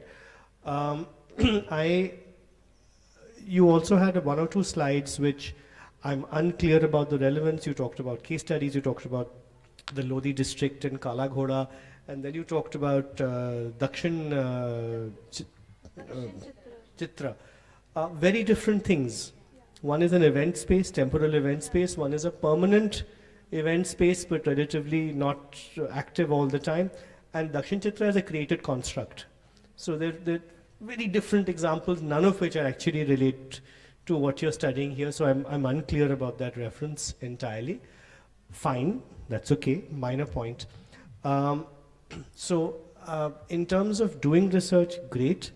Answering your question, I'm not sure. The question I have for you is that in the year 2025, and you guys are studying Mandi House and you're studying Delhi, amongst other things, the question to tickle your imagination, just to sort of make it hard on you, is to ask, are cultural hubs necessary? Because you used a very good word, modern. This is a modernist construct where you make a building, all often object in space. So you'll see this object and a green around it. The green will be accessible, which is what your photographs show. Small limited public functions, so canteens and sort of functions like that. But the building functions fundamentally internally, right? As a result of which, what Mandi House is a cluster of internally functioning buildings. Very important, very important. So A, is that model, which is a physical model, necessary, appropriate in this time? One. And two, the idea that culture is not something we do every day, but culture is something you do in a building, is a very peculiar thought. So you come home and you're uncultured, you go to the market in an uncultured way, but when you go to the auditorium, culture, suddenly culture comes within you. So I question that thought, whether culture happens inside buildings and why not in the day-to-day. The culture of reading, you don't need a library, you can read at home. The culture of how you shop and how you behave are all day-to-day behaviors, not something you do in a building. So is the building relevant in that same framework? Because you keep talking of socio-cultural hub as the center of culture. Is it something in the same way which is necessary? Last point, you mentioned the word elitist, very good point. Is Mandi House truly accessible to people of all educational backgrounds, even people who don't understand theatre, people of all economic backgrounds, even those who cannot afford a ticket? Do they have a reason to be here, and do they actually hang out? It's a good question to ask, even to observe. Thank you, sir, for the suggestions you did give us. I would like to we have some few ideas about the last thing you asked. And actually, as we were searching for this topic and we were coming to this topic for research, we initially had the idea, we initially had a topic which was accessibility of socio-cultural centers. So that was our actually the base topic, and then we came to Mandi House as a specific case study, and we got into how this is showing kind of a model thing to be in a socio-cultural center. So we actually had all the pointers which you had, and our guide also was suggesting us the accessibility criteria, which was including many points, which was economic, economy, then all age groups, then also is it universally accessible also. So we actually thought all of the points. And to answer your question, Mandi House, I would not say it is completely accessible to everyone of every economic group and every other group, as we considered it to be universally accessible, but it is in few ways. As we see, Mandi House is having free plays, free programs, free shows. So I think everyone can go. As a student, we go there, we don't have anything. I can consider myself in that group that won't have anything but can go. But in few areas, I think the economic status can come. Also, one more thing, it is also a thing which users are really want to go there. So we have it's one thing is the choice. We have users from many economic groups also, but then it's come to the personal thing. Ki are they into art or are they into those things to go inside those centers? So yeah, that's the thing. So I'm going to rebut, and that'll be my last comment. I promise I won't take up more time. you are in an academic institution, and the nature of education you get here is elite. Make no mistake about it. And you have access to culture and education, which is very limited. Very few people have access to that. And therefore, you have understanding and ability to access what the functions are. What I would ask you to test is walk around your campus, go to the person serving in your canteen and ask if he's interested in going to Mandi House, and if he's done it, and if so, what he does there. He serves food here. Let's see if he does that. Ask. Hello. Okay, sir. Yeah, I'm just a visitor, but I can't resist because, you know, I also teach architecture, and when I see fourth year architecture students, and a lot of my students are also here. So I'm just, what I like about your work, as I think most of the point are already covered by the experts earlier to me. There's a nice structure, very detailed listing, very genuine and straight observations, and putting them and concluding. It's a great structure. Extension to what they have said, I like those two words about cultural democracy, the last 2 points. Build form, if I take these 2 words, I think as an architecture student, probably you could have critiqued the role of architecture in creating cultural democracy. If you could have problematized your research and concluded whether, you know, I think what we are trying to say, almost going in that direction, whether are we creating what role architecture can play, whether standalone buildings, how much space you should leave from the boundary, where should boundaries be blurring. I think those questions you should probably list. I'm sure you have them. And then maybe in your thesis and later stages, you know, you could add to those. Wonderful. You can add more drawings, I tell our students, so telling you also. Okay. Congratulations. Thank you. Yeah.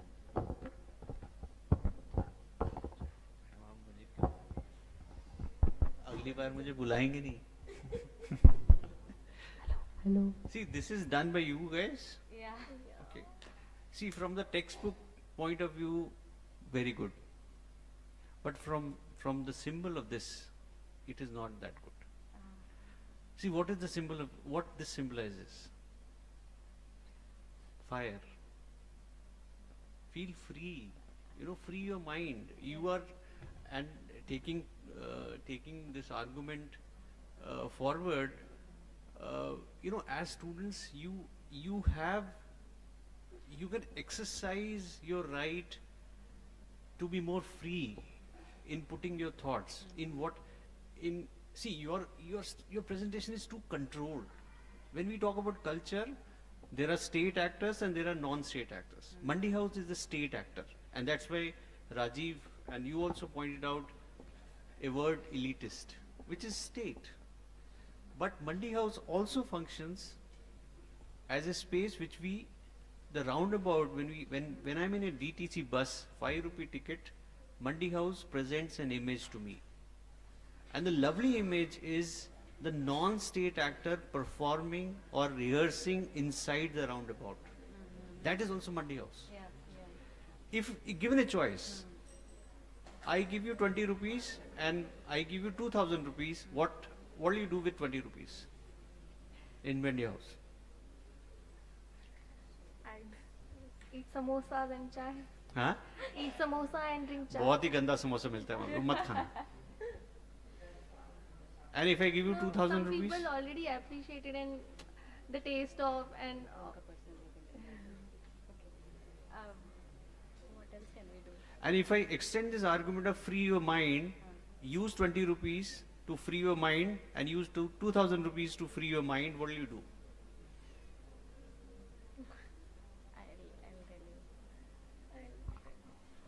Sir, 20 rupees, I'll say, if I want to see a play or something, mostly the tickets are around 100, 150, 200 and so on. So I think for 20 rupees, I'll eat or drink something and sit on the roundabout or something. I was actually thinking of doing it yesterday. तो क्यों नहीं किया? And with 2,000 rupees, I think I'll definitely watch a play which is not in my budget right now, so I'll do that. I can give you my answer. Though this is not allowed in the class, अगर मेरे पास 20 रुपए होंगे ना, सिर्फ 20 रुपए, मैं कोने में खड़ा होऊंगा. It is not allowed anymore medically. मैं एक सिगरेट लूंगा और उसको धुएं में उड़ाऊंगा, मंडी हाउस में खड़े होकर, और दुनिया देखूंगा. इसीलिए मुझे ख्याल आया. कभी कभी मेरे दिल में ख्याल आता है. और अगर मेरे पास 2,000 रुपए होते ना, तो हिमाचल भवन के सामने जो बस है ना, उसको पकड़ के कहीं दूर निकल, कहीं हिमाचल में कहीं दूर निकल जाता. So it is, as nothing against the content, but as students हम थोड़ा सा step forward ले सकते हैं. We are giving you that space. You have that space.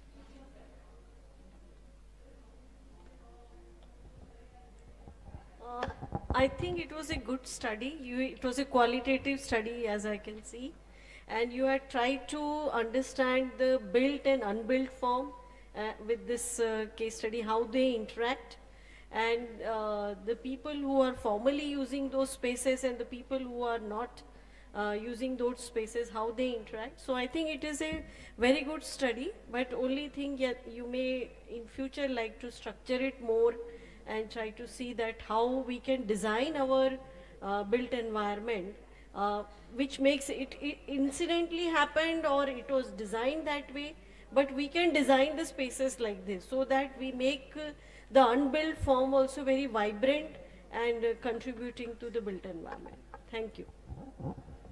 Thank you, ma'am. Thank you all the jurors and our guide Amit sir and all the coordinators. Thank you.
Shall we begin? Shall we begin?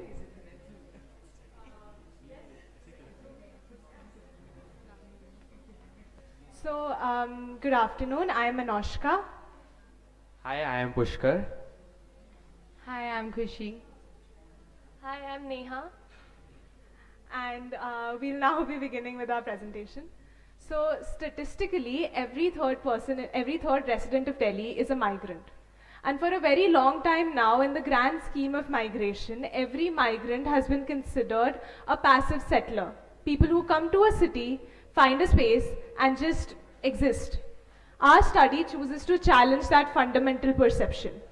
We say that a migrant is not just a passive settler. Instead, a migrant is an active harbinger of change, somebody who restructures cities as a whole. So, when you think of Delhi, what's the first thing that comes to mind? Educational medical hub, rich history, amazing chole bhature, but also the cultural pluralism of Delhi. This cultural pluralism is a kaleidoscopic, multilingual and dynamic heart of the city. The cultural pluralism is brought about not through an accident or a coincidence or the inheritance of past generation. This is brought about by the very migrants that come to the city every day in search of better opportunities. This brings us to our primary question, which is that do migrants actually shape the city? How does a migrant successfully recreate a sense of home in a new city while enabling a wider audience to participate in their ideologies and practices? How, in a foreign surrounding, have migrant-led practices have become an intrinsic experience of the city, impacting the city as a whole? Now we've noticed that these migrants and their cultural assertions exist in pockets throughout the cities. Today, we choose to explore one such pocket called Humayunpur, an urban village in South Delhi, and we will be exploring the placemaking, or rather the homemaking practices deployed by the Northeast Indian migrants of Humayunpur in order to establish and negotiate their home in the city of Delhi.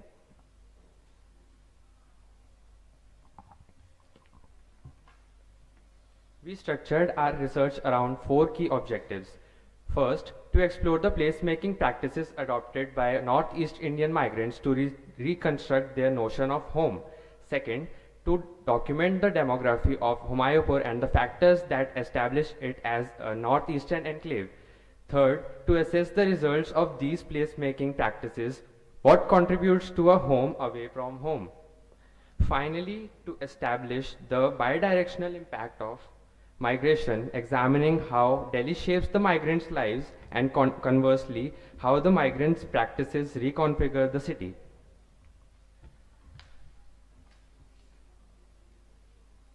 We did a very thorough and wide-ranging literature review covering themes of migration, placemaking, and the lived experiences of Northeastern migrants. We have also gone through the theoretical constructs of placemaking, migrant urbanism, and the Lefebvrean triad of spaces. While the literature provides valuable insights, it also reveals specific areas that remain underexplored. These gaps are limited micro-level research on how Northeast Indian migrants use everyday spatial practices to negotiate belonging and shape their environments. This study addresses these gaps by highlighting migrants' active role in placemaking. To address these gaps, we employed a detailed ethnographic approach and case study focused on Humayunpur. Our methodology involved several parallel processes. We gathered primary ethnographic data through participant observation and semi-structured interviews with a minimum of 30 participants. This was complemented by sensory mapping and photographic documentation. We ensured data triangulation for validation and analyzed the data using qualitative content analysis, focusing on coding emotions, spatial descriptions, and community life. The entire process was designed to yield a nuanced understanding of migrant placemaking and the negotiation of belonging.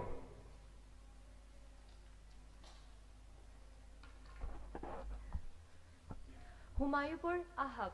Humayunpur's history is a story of rapid transformation driven by migration. In 1914, it was a simple village surrounded by farms.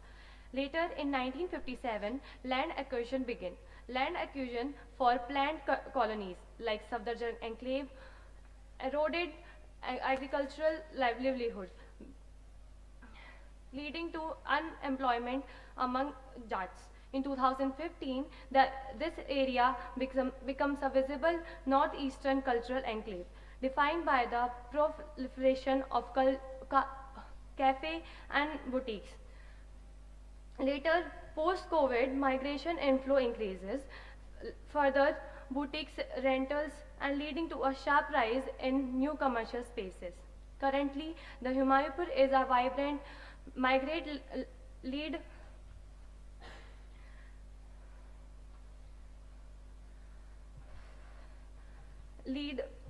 neighborhood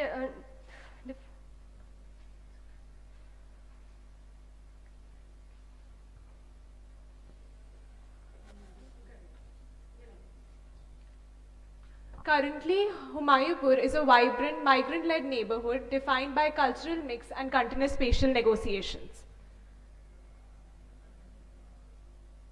So we come to ownership and tenancy.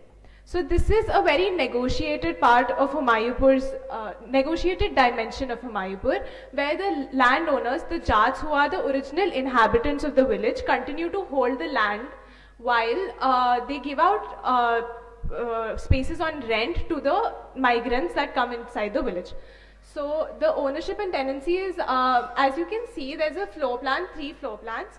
The ground floor is rented out, the first floor is also rented out, however, the 3rd floor is occupied by the owners themselves. So this is something that we've seen a lot of in Humayunpur because although they've rented out most of their spaces, most of Humayunpur is inhabited by migrants, the Jats still continue to hold some kind of control over the spaces by living in those areas themselves so that they can see how much of the space is changed, how much is used, what changes are made to sort of assert their authority in the area.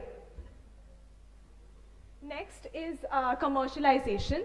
So in 2012, the first restaurant opened up in Humayunpur, which is called Yo Tibet, and that led to a mixed-use neighborhood coming up in Humayunpur.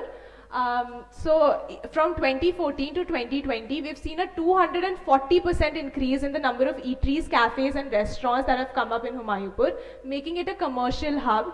This also gives a nudge to the entrepreneurial sense of the migrants themselves, as all of these cafes and restaurants serve authentic northeastern food, and they provide northeastern food or provide shopping experiences of northeastern cultures and elements and ingredients from the area as well.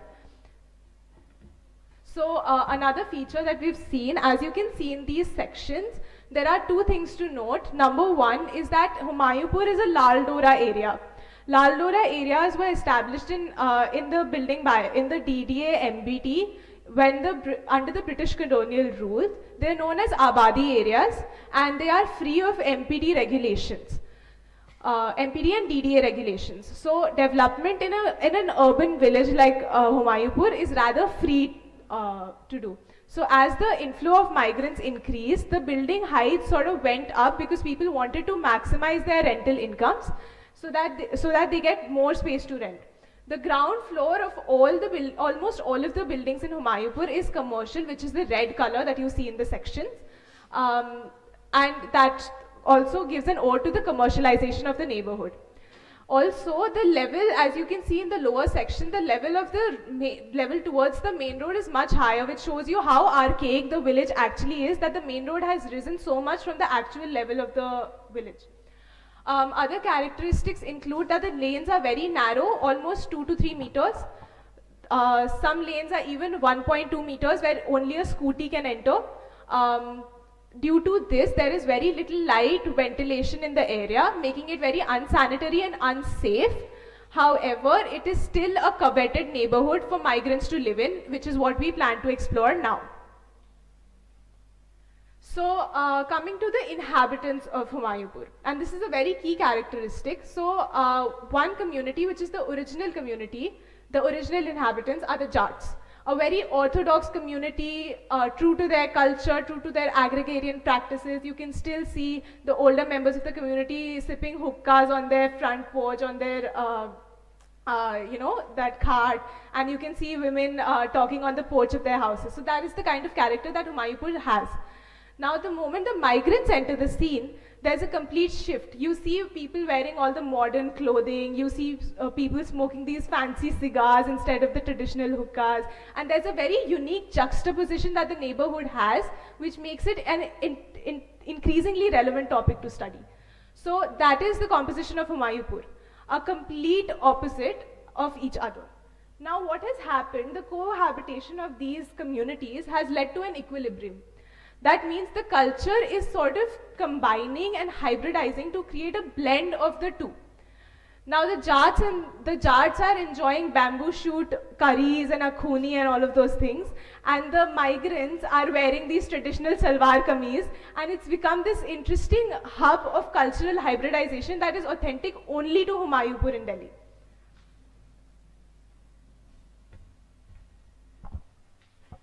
Home versus home. Northeastern migrants live between two ideas of home. Their home state offers cultural familiarity, but limited opportunities, pushing them to move. In Delhi, they rebuild their routine and sense of belonging from the ground up. Over the times, home become less about a place and more about an ongoing process of negotiating safety and comfort in a new environment. Homemaking. Based on our ethnographic study, we identify 5 interconnected dimensions through which Northeastern migrants achieve homemaking in Humayunpur, which are spatial, cultural, symbolic, religious, and economic. The first, we have spatial homemaking. Humayunpur's narrow lanes, lined with regional food and shops, function as more than just commercial spaces. They are spaces of physical and emotional reconstruction. Here, migrants rebuild familiar world, allowing them to feel they are at home. We have reviewed spatial homemaking through Lefort's spatial theory. Next, we have cultural homemaking. Northeastern migrants have formed visible cultural enclave in Humayunpur. Cafe and shops which stock regional food, languages, items create familiarity, support network. This makes Humayunpur preferred landing point for newcomers from states like Manipur, Nagaland, Sikkim, and Assam. Symbolic homemaking. This is visible in physical environment through murals with Naga, Manipur, and Mizo motifs, native scriptures, and traditional clothing. These visible markers assert identity, belonging to represent a resistance to everyday othering. The next, we have religious homemaking. Residents bring their faith practices, including Christian gathering, Buddhist observance, and indigenous rituals into the neighborhood. Here is a mutual respect for each other's faith in living in Humayunpur. The last and the most important, economic homemaking. In Humayunpur, Northeastern migrants build home through the economic network they create. Many work in hospitality, retail, beauty, and food sector. These migrants run businesses, draw local customers, and drive most of the area's economics, supporting both the city economic and migrant livelihood. All of the previous mentioned measures of homemaking have resulted in the formation of an ethnic enclave. Let us understand what is an ethnic enclave. An ethnic enclave is a neighborhood where a particular migrant group lives in high concentration, creating spaces with shared cultural identity and economic activity. Humayunpur works exactly like this. It hasn't been formally planned, but it has formed organically through cultural assertion by Northeastern migrants. Belonging is created through small adapted spaces, community shops and cafes is visible, cultural signs like murals. Over time, Humayunpur has shifted from just a transit point from newcomers to a long-term continuity network. It functions as a protective, familiar spaces, yet still stays porous and connected to the rest of the city. So now we come to the last part of the research, which is the impact analysis. Our aim of the study is to establish the bi-directional impact that the city, now that we've seen how the city has kind of led the migrants to form an ethnic enclave, we now see what the impact of the ethnic enclave is at the city at large. This impact analysis is carried out in 2 levels, micro and macro. Micro is the Humayunpur itself, so the village level. First of all, the economy has obviously shifted from completely agrarian to now a completely rental-based economy. Around 80% of the livelihood of Humayunpur is rental-based. There is, now that there is a huge inflow of migrants after COVID, the rental costs have also increased, resulting in gentrification of the neighborhood. That means only a particular section of the society is actually able to afford to live in Humayunpur, and the older residents can no longer afford and are forced to shift out, leading to gentrification. Secondly, there is a spatial transformation. Earlier, Humayunpur was characterized by these large havelis, open courtyards, but now the character has changed to these urban morphologies, and these buildings have compacted in order to maximize their rental incomes. Lastly, and the most interestingly, is the cultural hybridization of Humayunpur, which has led to a cultural blend that is unique to the village. Now we have city level. So that how is Humayunpur's enclave character affecting the city itself? So we just have 2 more slides. So at the city level, Humayunpur's rise in the culture, in the service industry, that is the 240% increase in the service sector, is contributing to the city economy.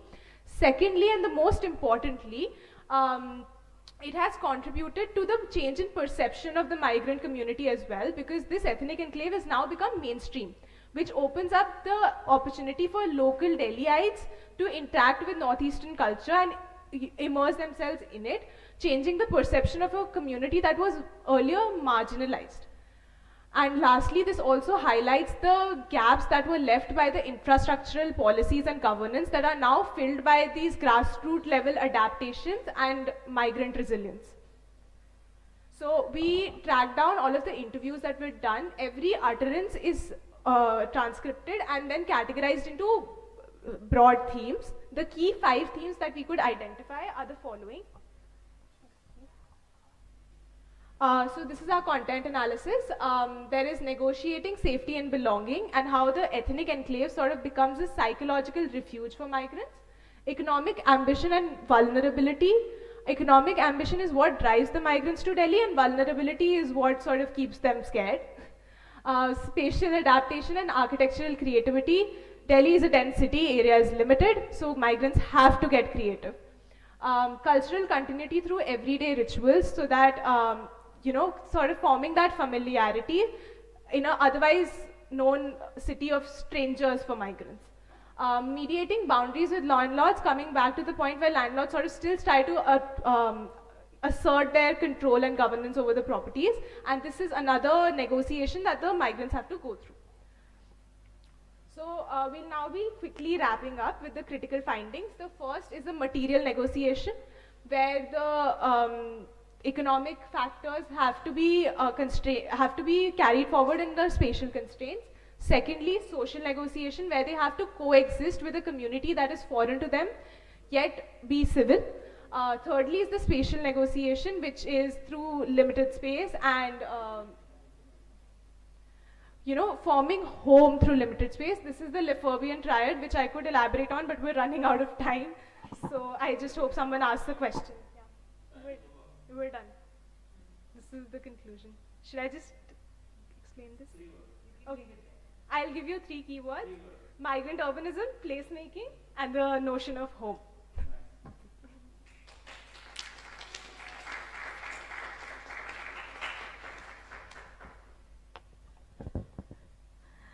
Very ambitious. I mean it in a good way. Very, very ambitious, very large canvas. I can see that you're thinking of this in a very long-term framework, and you sort of just got into it. Sustainability goals, ma'am. Well, so let's, it's good and it's bad to be ambitious when you're doing research, okay? So just let's focus on what you've presented today.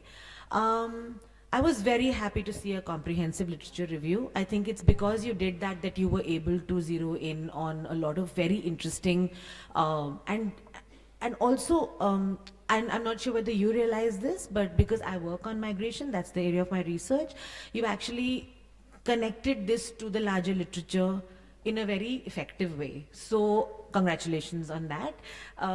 I think when you're talking about ethnography, this would have been an opportunity for you to dwell a little bit more on your method. I know there was a lot to present, but if I were you and presenting to my peers, I would have maybe spent half a minute on why ethnography helped you. How was it effective as a method for architecture students? Because it's not a natural method for architects to use, right? And I think therein lies a little bit of tension, because the methods that your discipline has taught you are the spatial methods, which you've also used effectively, but the method you've chosen to use is ethnographic, which is observations, interviews, and a lot of very detailed coding that you've done. I think I'll push you to connect these two. And I'll tell you why I'm pushing you to do it, because when you're talking about homemaking, there is a bunch of spatial and cultural practices, and connecting these two methods may actually help you come up with a deeper analysis of how the spatial practices and the cultural, so your religion, symbolism, you know, that bucket of things which cultural, symbolic, religious, which have a lot of overlaps, and the spatial part of it, how are they actually connected? Why are certain spatial choices made because of the religion or symbolic? So that connection, I think, could be brought out a little bit more if the methods which you have got from your discipline are combined with your ethnographic method. So I'll push you to do that. And on the question of the conclusions that you've drawn, there's a lot of work in here, but you're jumping into these. I feel like these are like big ideas that you've drawn from your research. When I read your paper, maybe I'll be able to see how exactly what constitutes how you got to these ideas. But in the presentation, I think it was hard to make that arc for me. And as a researcher, my immediate thought is, did they already know they were going here? And they've somehow just come up with this slide, or did the data actually lead to this?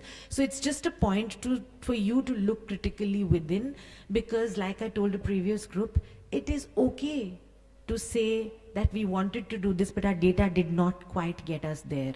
That is a strength of your research, not a weakness of your research. So I want to underscore that. If after all that research you say, hence proved, then it's not a good research project as far as I'm concerned, right? If you say that I did all this and actually I'm not convinced myself about some of the arguments I started with. So to complete that arc, to say what did you start with, and after your research, how did that research help you question your own assumptions about this space, about this act of homemaking? You've made a choice here. You've used home baking as your frame. There were a dozen different things that you could have used as entry points, but you chose homemaking. Right? Did the literature lead you to that choice? Maybe. Was that the correct choice? And if homemaking is your frame, then you need to come back and question that frame. So I don't know whether policy and urban sustainability is even necessary in this framework. You can just put it in, future avenues for future research for other people. It doesn't have to be all done by you. You're contributing into a body of knowledge that anybody can take forward. It's public knowledge, right? So I would encourage you to think about it as a building block in a large universe of knowledge, rather than हमने हुमायूं पे काम किया, हम बहुत अच्छा काम करते हैं और हम अपना काम छापने जा रहे हैं. Are you seeing the sensibility I'm coming from? So if you come with that humility and that sensibility to this, you may actually be able to make a shorter but a much deeper set of contributions, rather than say a lot of things but not be able to substantiate everything. So be a little bit more self-reflexive, because there's a lot of work you've done, and kudos to that. It's a very mature approach, but you have to be careful about overreach here. Okay? Hi. I have to congratulate you on a bunch of things. This was good work. Okay, so first things first, you guys have done a great job. In your presentation, I also maybe perceive, but I certainly feel I heard a little fire in your belly about the topic, which is great. To be passionate about a topic or a thing is really good, and that's what's needed in good research. You've also been pretty structured in your approach. The frameworks which you set up in terms of your readings, and then in terms of some of your theoretical frameworks were clear and defined and good. So all of that is great. I whispered to Mukta that it's adventurous to go down the ethnographic part, and I think she's spoken about it with you. But I have to say, within the framework of the time you had and the number of people you had, that was pretty good. That was a pretty good ethnographic study, I feel. larger studies, bigger budgets, longer time frames, you can do more. But within that framework, that was pretty good. The outline criteria was pretty good, and you touched upon it, which is great to see. I also, by the way, appreciate your topic for a couple of different reasons. Humayunpur, or the current phenomena of Humayunpur, which is what you are pointing at, is a very contemporary phenomena. Like you said, 10 years old, maybe no more. So it's not been studied in a great deal of detail. So for somebody to take it up, even observational research has great place. And your observations were good. I do think Mukta made a point which I want to reiterate, which is the leap between ethnographic understanding and spatial understanding. And you talked about it, by the way. You said an objective is we want to talk about placemaking, right? But in fact, you didn't talk about placemaking. Maybe it's in your report, but it wasn't in your presentation. And it certainly sounds like it's on your mind, which is fine. That link between the two, and she already said it, I'm actually only repeating, is very difficult. So you've taken a difficult route, you've taken something ambitious. I also agree, I was quickly making notes in your conclusive page to say that I don't know whether those conclusions were completely proven. And in a study like yours, where you've done a good job, where you've researched, and by the way, you guys are throwing little curveballs in there. You throw Lefebvre in there, and you sort of, the little sort of theoretical framework, all complex. So you pick a Lefebvre, you're picking a very complex theoretical framework, and you also talked about power space analysis, and I didn't see it, but it was some of it was also there. So I think you're taking a sort of panoply of theoretical frameworks and trying to apply them. It's adding greatly to your complexity. When you do that, there are lots of frameworks, and you may not need that many. You may need clear, simple, directional frameworks, which lead you to a direction and which lead you to a certain point. Those conclusions right at the end, because they're unproven, actually take away from the strength of really good work, right? So I think overall you should congratulate yourselves, go have a samosa and party it out, because it was good work done. Thanks, guys.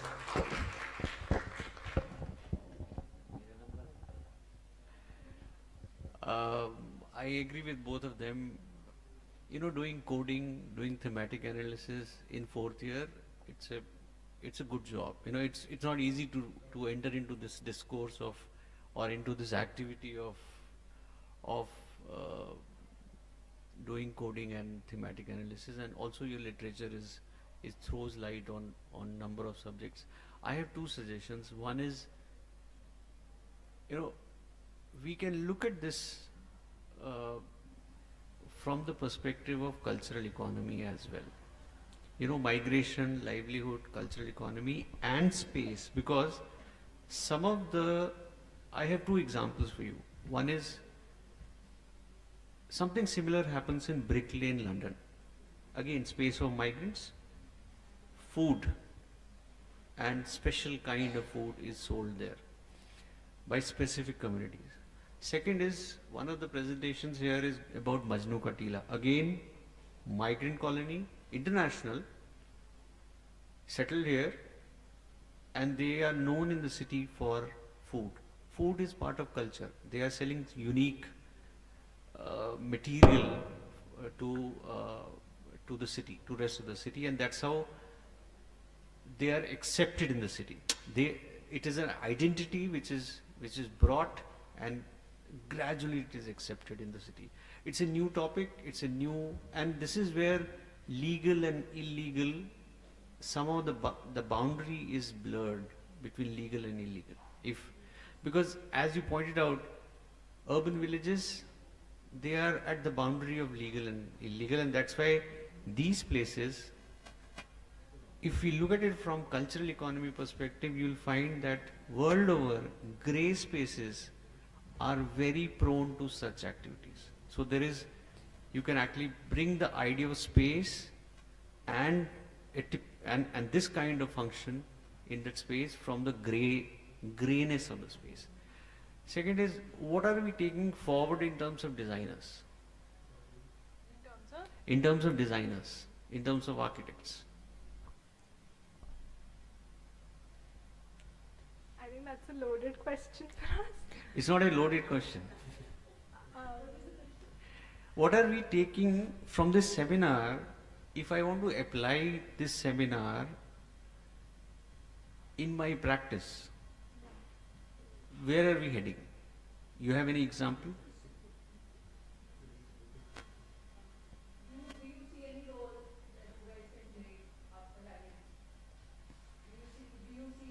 Migration space designer है कि नहीं है?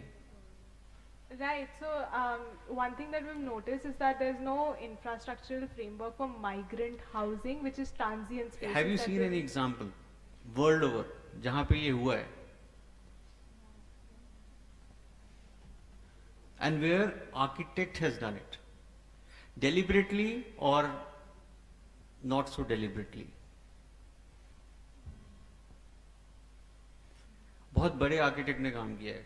मैं कभी उनसे मिल पाया तो पूछूंगा जरूर that Sir Norman Foster, when you design HSBC building in Hong Kong, why the ground floor is empty? That ground floor is used by maids from Philippines on Sunday afternoon, and they occupy this, and this is prime real estate. Ground floor of HSBC bank is empty, it's vacant. It is a shaded space. Now whether it was deliberate or not, I'm still, because it is not written somewhere, but it means the designer has the capacity to accommodate things which are not visible, which are intangible. They are tangible. Life is tangible. Life is from 0 to 70 years. But we never recognize that life. Urban village is also that life. We never recognize that life. But it still exists. All of us go to Majnu Ka Tila and to Humayunpur, or we order Cloud Kitchen से खाना आता है जो बनता है कहीं हुमायूंपुर से और हमारे यहाँ आता है. How do we accommodate that? Good work, but again, I think good work also leads us to set of questions that what is my role now? How do I do it? And that's why, again and again HSBC banks come to my mind that, I have a response. I can provide a response. Yeah. I don't want to load you further. It was an excellent work. I have already sent you a message also that wonderful. It was very structured. And only thing, the digression which happened, you started with very good images. You had shown the same spaces being utilized by JART and then the migrant. The space hasn't changed, the users have changed and their aspirations have changed. So in the end also your story has to complete full circle. But then you went to something else, policy, etc. You should have said that the space remains the same, but it's the people who make it different, the qualitative attribute of the space. So come back to where your thematic analysis, content analysis, all wonderful. Thumbs up.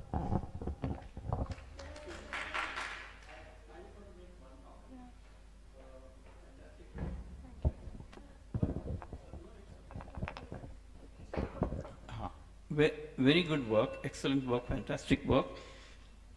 Doesn't matter that it,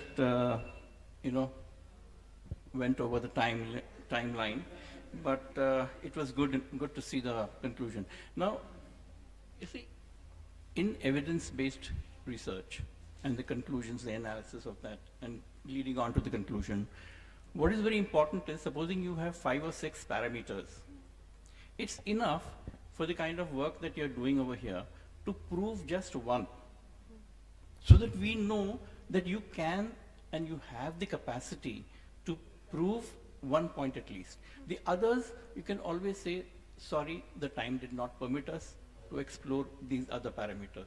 But one parameter, if it is done properly, then we can say that yes, this is an excellent example. Instead of doing all the 5 in a frivolous manner, you could have, gone into the depth of one particular parameter. That's it.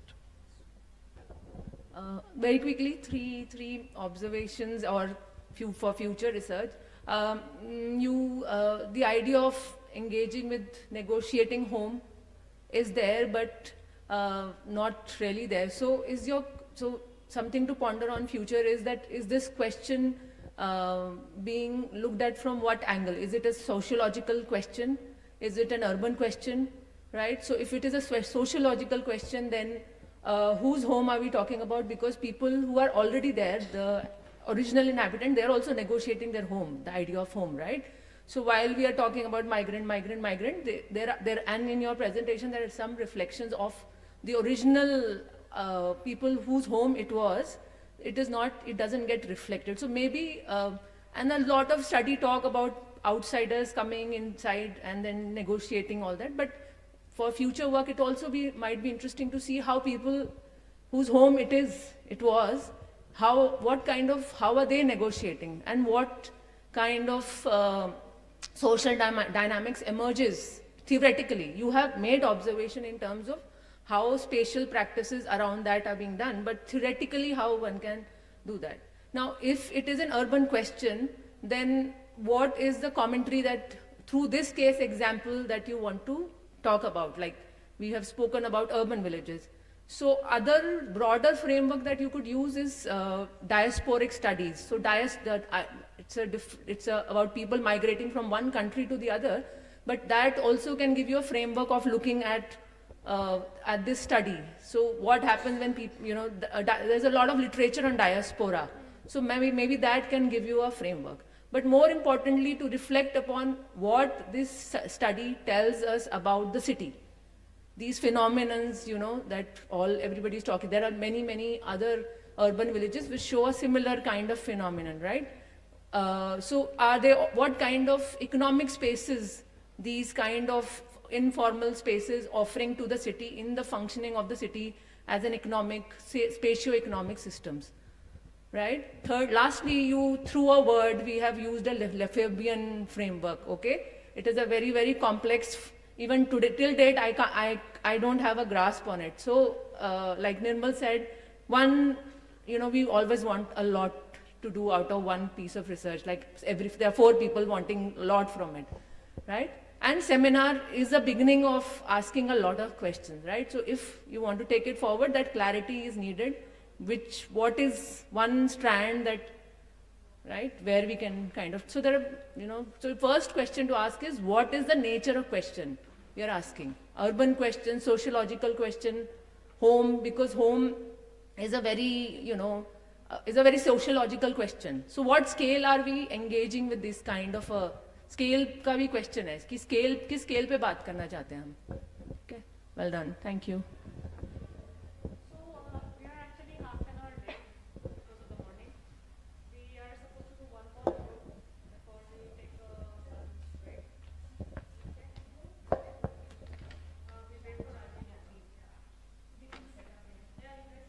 Thank you, ma'am. Thank you.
No, no, the light is enough now. No, no, no, light is enough. Enough, no?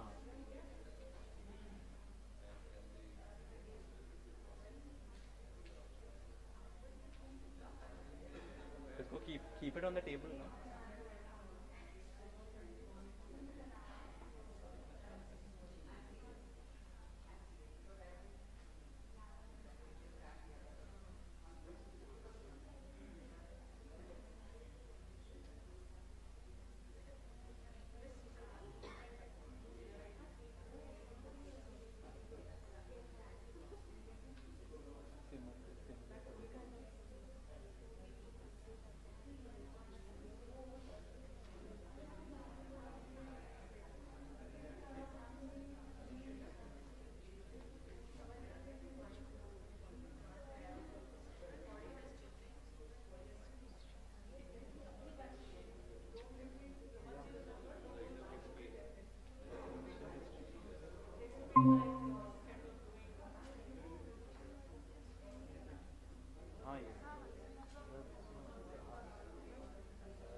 Lights, we need the lights. You want the lights? Yeah, we are.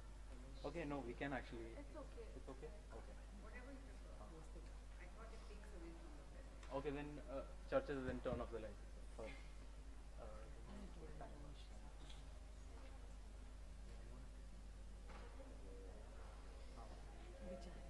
Presentation के बाद इनको करना पड़ा है. I was, she was saying Can we keep it here?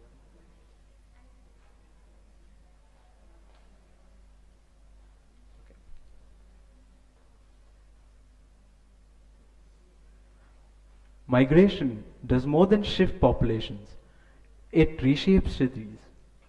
When people move, they bring with them their cultures, practices, spatial habits, and ways of living.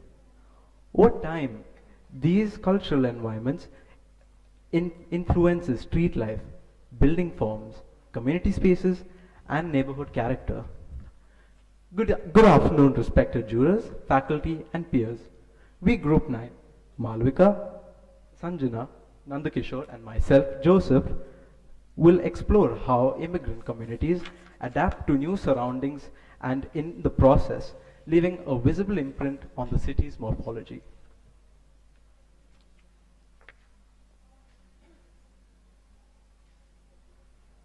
Delhi as a refugee and receiving city.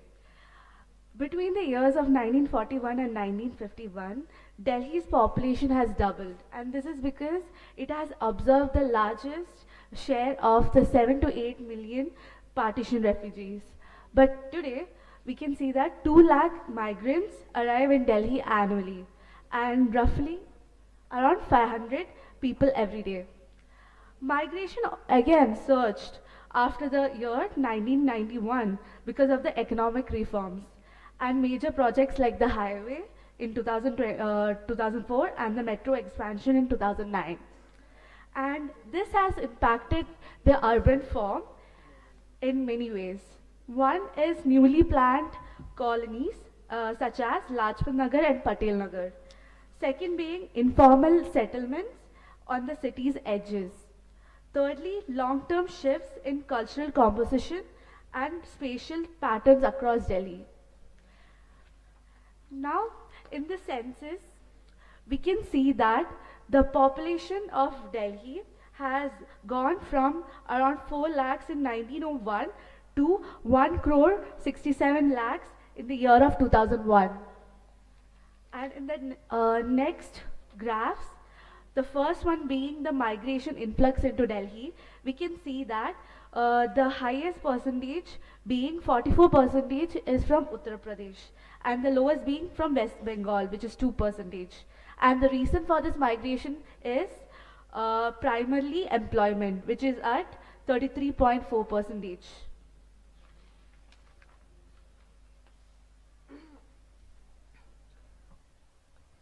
Delhi has a rich history of migration, but for the sake of our research, we'll briefly touch down on important years that has affected Pandavnagar. First, we have the partition of 1947, which is the largest recorded migration in recent times. Then in 1960, we see the birth of Neem Ka Bangar, which is present-day Pandavnagar. It was agricultural land occupied and self-demarcated into plots of 70 to 90 square kilometers. Then we see in 1961 the population boom, where the highest fertility rate was around 5.9 per woman. In 1962, for the first time, the government starts recognizing unauthorized colonies. Residents obtain plot papers and property rights. In 1991, the LPG reforms are introduced. These are economic reforms that encourage foreign investments and a shift towards a services-oriented economy that continues to this day. In 2004, we have the construction of the Akshardham temple. In 2009, we see the Blue Line expanding its metro stations to Akshardham and Mayur Vihar. And in the present day, we see Pandavnagar has developed into a mixed-use neighborhood with dense cultural commercial streets. Now we discuss the research aim. According to the research aim, our objectives were to look at the historical transformations and shift in the demography, especially in Pandavnagar as an immigrant settlement. In addition to that, we looked at the spatial patterns and the architectural elements that shaped its cultural identity. Also, we looked at how the incremental construction and the community-driven modifications respond to the cultural needs. So, we also study how the public and the semi-public spaces act as a continuity and in a sense of community. Also, we look at how the Pandavnagar's transformation look at the inclusive and cultural responsive urban designs in the contemporary Indian contexts. The literature review covered migration and identity. It looked at how the behaviors reshaped the hybrid spatial identities. Also, we looked at how the informality and the empowerment were covered. The various literature covered for this. In addition to that, we also identified the sense of placemaking and belongingness.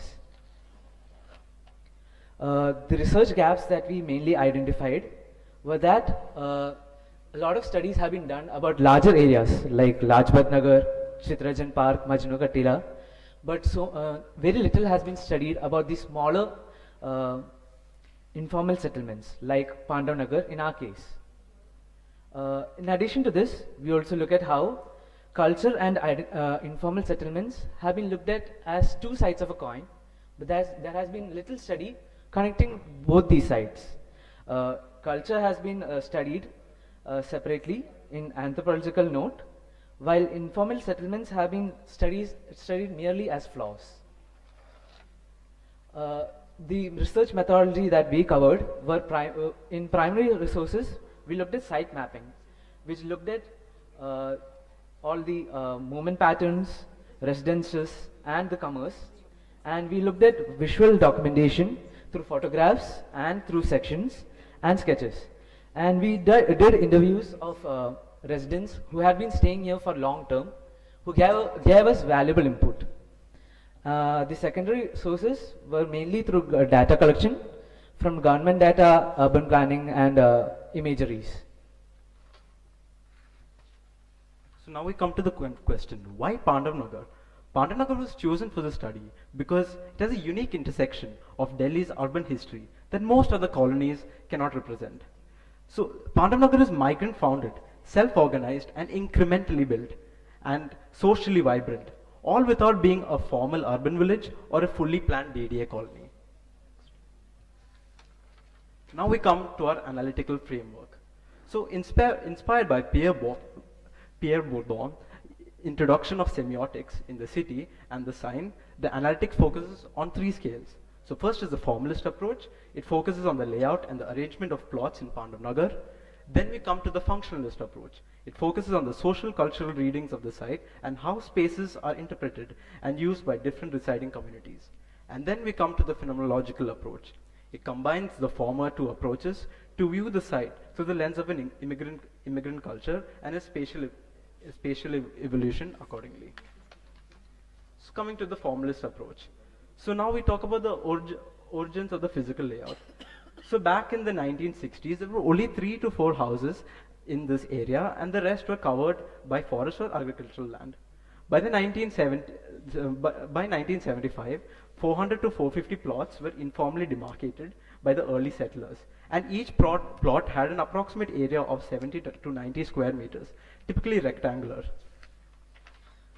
So in this map, this is the current map of Pandav Nagar. We can actually see how the spaces are divided. So now we can see that the yellow represents the residential areas and the purple represents the mixed use. Mixed use being residential on the top floors and having commercial on the ground floors. So we can clearly see an axis around which this society functions. And then as we can see, one thing is that the green spaces in Pandav Nagar is somewhat less. Now we come to the progressive growth from G+2 to G+4. In the early 1960s, most of the houses here were either ground or G+1, G+2. In the 1960s to 1980s, Delhi's fertility rate increased to 5 children per woman. So this means that the families were larger and they required expansion. And after the LPG privatization, the buildings had to grow because of more people, influx of migrants into Delhi. And after the Noida Link Road and the highway Akshardham all were created, there is a huge influx of migrants entering. So now, today when we see Pandav Nagar, the usual height of the buildings are G+4. Our next aspect that we discuss here is the street hierarchy. As you can see, we have street sections of the primary streets and the secondary lanes. The street network of Pandavnagar is similar to other grid-based Delhi settlements with a clear hierarchy separating public and semi-private spaces.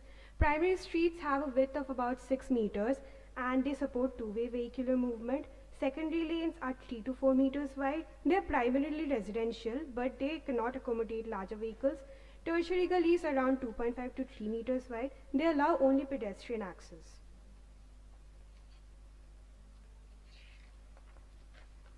Then for our next aspect, we discuss the lack of unified architectural style in Pandavnagar.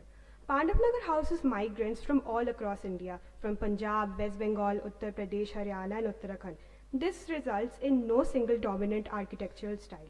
Most flats follow a box-like form with low floor-to-ceiling heights from 2.7 to 3.3 meters. Common repeated elements include ceramic tile cladding, metal and glass railings, false ceilings and bright color palettes. Few homes display traditional features such as jali, sandstone cladding, arched entries, or textured plaster. These usually reflect the higher income of certain homeowners. Next, we have the functionalist approach.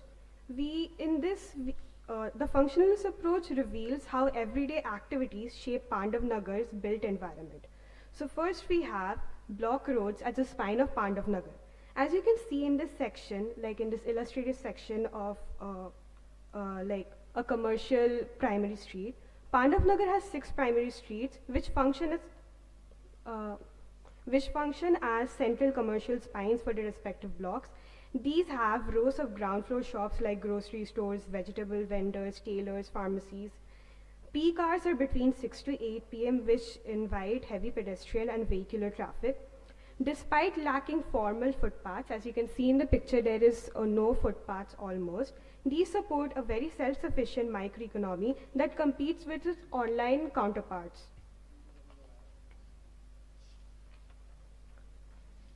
Next, we have the secondary streets and tertiary gullies as functional buffers and memory pods.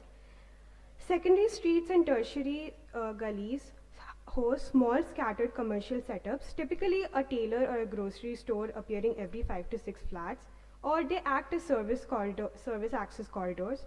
Long-term residents describe these lanes as spaces holding decades of personal and community memories. Another aspect we analyzed was the concept of eyes on a street. Pandavnagar's G+3 building heights increased natural surveillance, encouraging Jane Jacobs' eyes on a street effect. A 2014 Commonwealth Human Rights Initiative report shows Pandavnagar's crime rate is 35% lower than its East Delhi average. Despite high migration flow, there is significantly fewer crimes compared to similar neighborhoods. Secondary streets function as informal surveillance corridors due to constant residential, commercial, and pedestrian activity. We interviewed a resident who's lived here for 3 years. She explicitly cites that Pandavnagar is a safe residential area. In the end, we can summarize Pandavnagar as a functional landscape. Pandavnagar is a self-sustaining local economy. The secondary and tertiary streets act as activity zones from children's play areas to adult adda spots. These repeated spatial practices collectively shape the neighborhood's lived form, giving its informal layout functional coherence. Long-term residents here who have lived here for 50 years report strong satisfaction with the area and its community environment. So now when it comes to phenomenological approach, I think this is very important because it shows how the residents' lived experiences and memories kind of showcases what its true special meaning beyond its just physical form is. So when it comes to the landscape of festivals happening in Pandavnagar, when it comes to just Delhi, we have a lot of large neighborhoods such as Old Delhi and CR Park, which has high intensity Eid and Durga Puja celebrations happening. But in Pandavnagar, it is very much mellow. It is consisting of like yellow or multicolored LED strings, and it creates a very low budget, low intensity festive atmosphere. Now when it comes to neighborhood, it has two relatively permanent cultural groups here, Punjabis and Bengalis. while the rest of the population is mostly short-term tenants, which prevents the emergence of a dominant festival identity. Now, in distinct cultural practices like Bengali pandals and Gujarati garbas, or even Marwari business-oriented celebrations happen here. Now, when you look at this image, you can clearly see that on the right we have a street during an ordinary day, and on the left we have the street dressed up with lights for Diwali. Now, when it comes to localized sacred spaces and community belonging, the Bengali community especially has one of the stable cultural groups in Pandavnagar. Especially the residents there, they regularly attend Kali Bari temple for Durga Puja and Kali Puja festivals and rituals. Due to the absence of a dedicated open ground, Bengali residents usually use the nearby school ground as a temporary festive pandal, and hence they celebrate their Durga Puja and Dunuchi Nach there.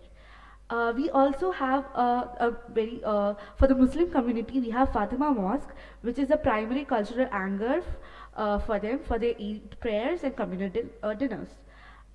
So these two are the most specific community spaces, Kali Bari Temple and Fatima Mosque.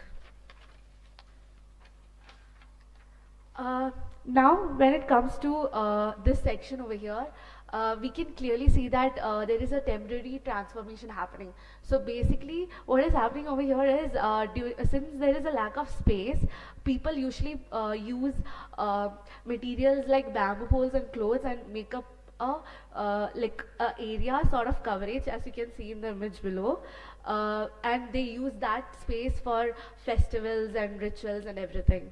And this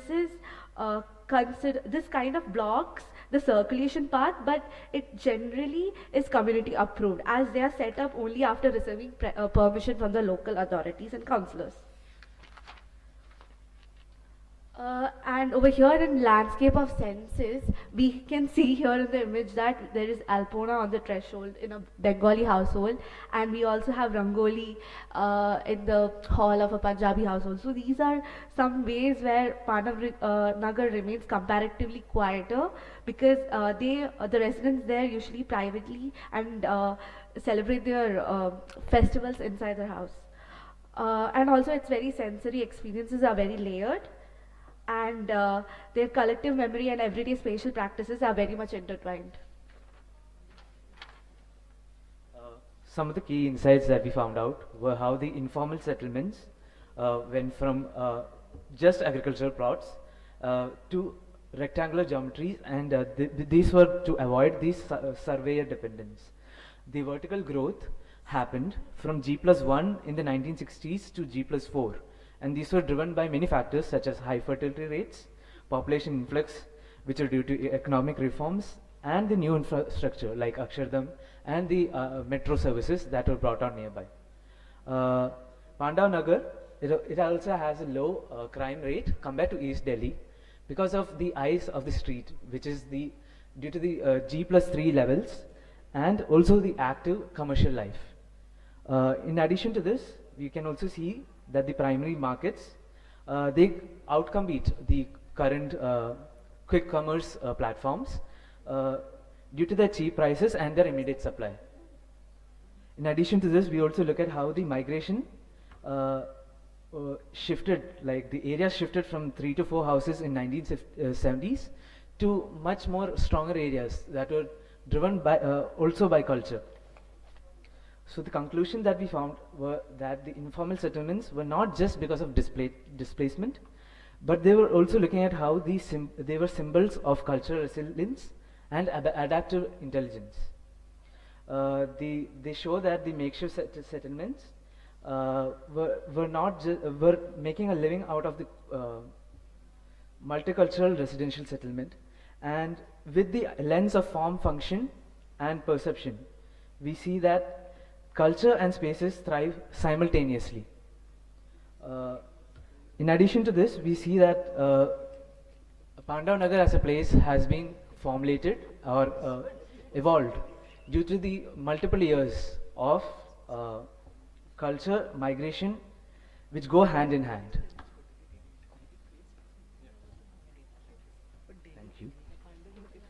Thank you.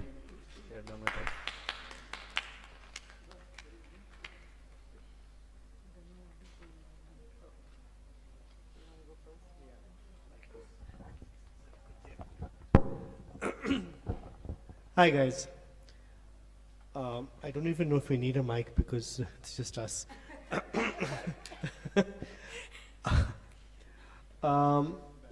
You know, I guess that you know, you guys have done research in the urban realm. I think this is the first time, right? So there's a great deal of complexity in the urban realm, and you know, you guys have to be credited for putting sort of good steps or taking good steps in that direction, urban research in the urban direction. This is complex. I am surprised to a certain extent that you've taken Pandav Nagar specifically as the area of research. Was that your area of interest as such? Because it's incredibly complicated. Pandav Nagar, of all areas in Delhi, is a very, very complicated area to get into to study. So I wonder how you guys even came to it. Is it somebody? Does somebody stay in Pandav Nagar, or have you seen it or observed it? What? It's close enough that you've observed something. Okay, because Pandav Nagar is of all the areas in Delhi, as I said, really complicated. And what's happening is that because of the double whammy, the complexity of urban level research and the specific difficulty and complexity of Pandav Nagar, it feels like you guys have touched upon a variety of small points, very hard to find the relationship between many of those points, and then drawn a kind of generalistic conclusion for the area. And there are many sort of parts to your presentation which have questions. So on one hand, your references and your research is there. So for that, we have to give you credit. There are things in your research, you know, one has to ask whether that historical timeline that you created, are those points related? And I mean, of the first 3 or 4, and by the way, the topic which was given to us, informal, and by the way, the word here on this piece of paper is immigrants, which had me questioning immediately why you're talking of immigrants, which is a legal border-related process, versus migrants who are simply moving within the same country. But you talked about fertility rates in Delhi, which I'm very unclear about. You talked about the ethnicity of communities, and I didn't see the link other than the alponas and the little bit, and that also is a festive related thing. We talked about eyes on the street and sort of very loosely brought Jane Jacobs' argument and then linked that to crime rates. Whereas, for example, you guys probably couldn't know. I would be very surprised if you understood that areas like Lakshmi Nagar and Pandav Nagar are actually controlled by a sort of a small groups of slumlords and small groups of local mafias.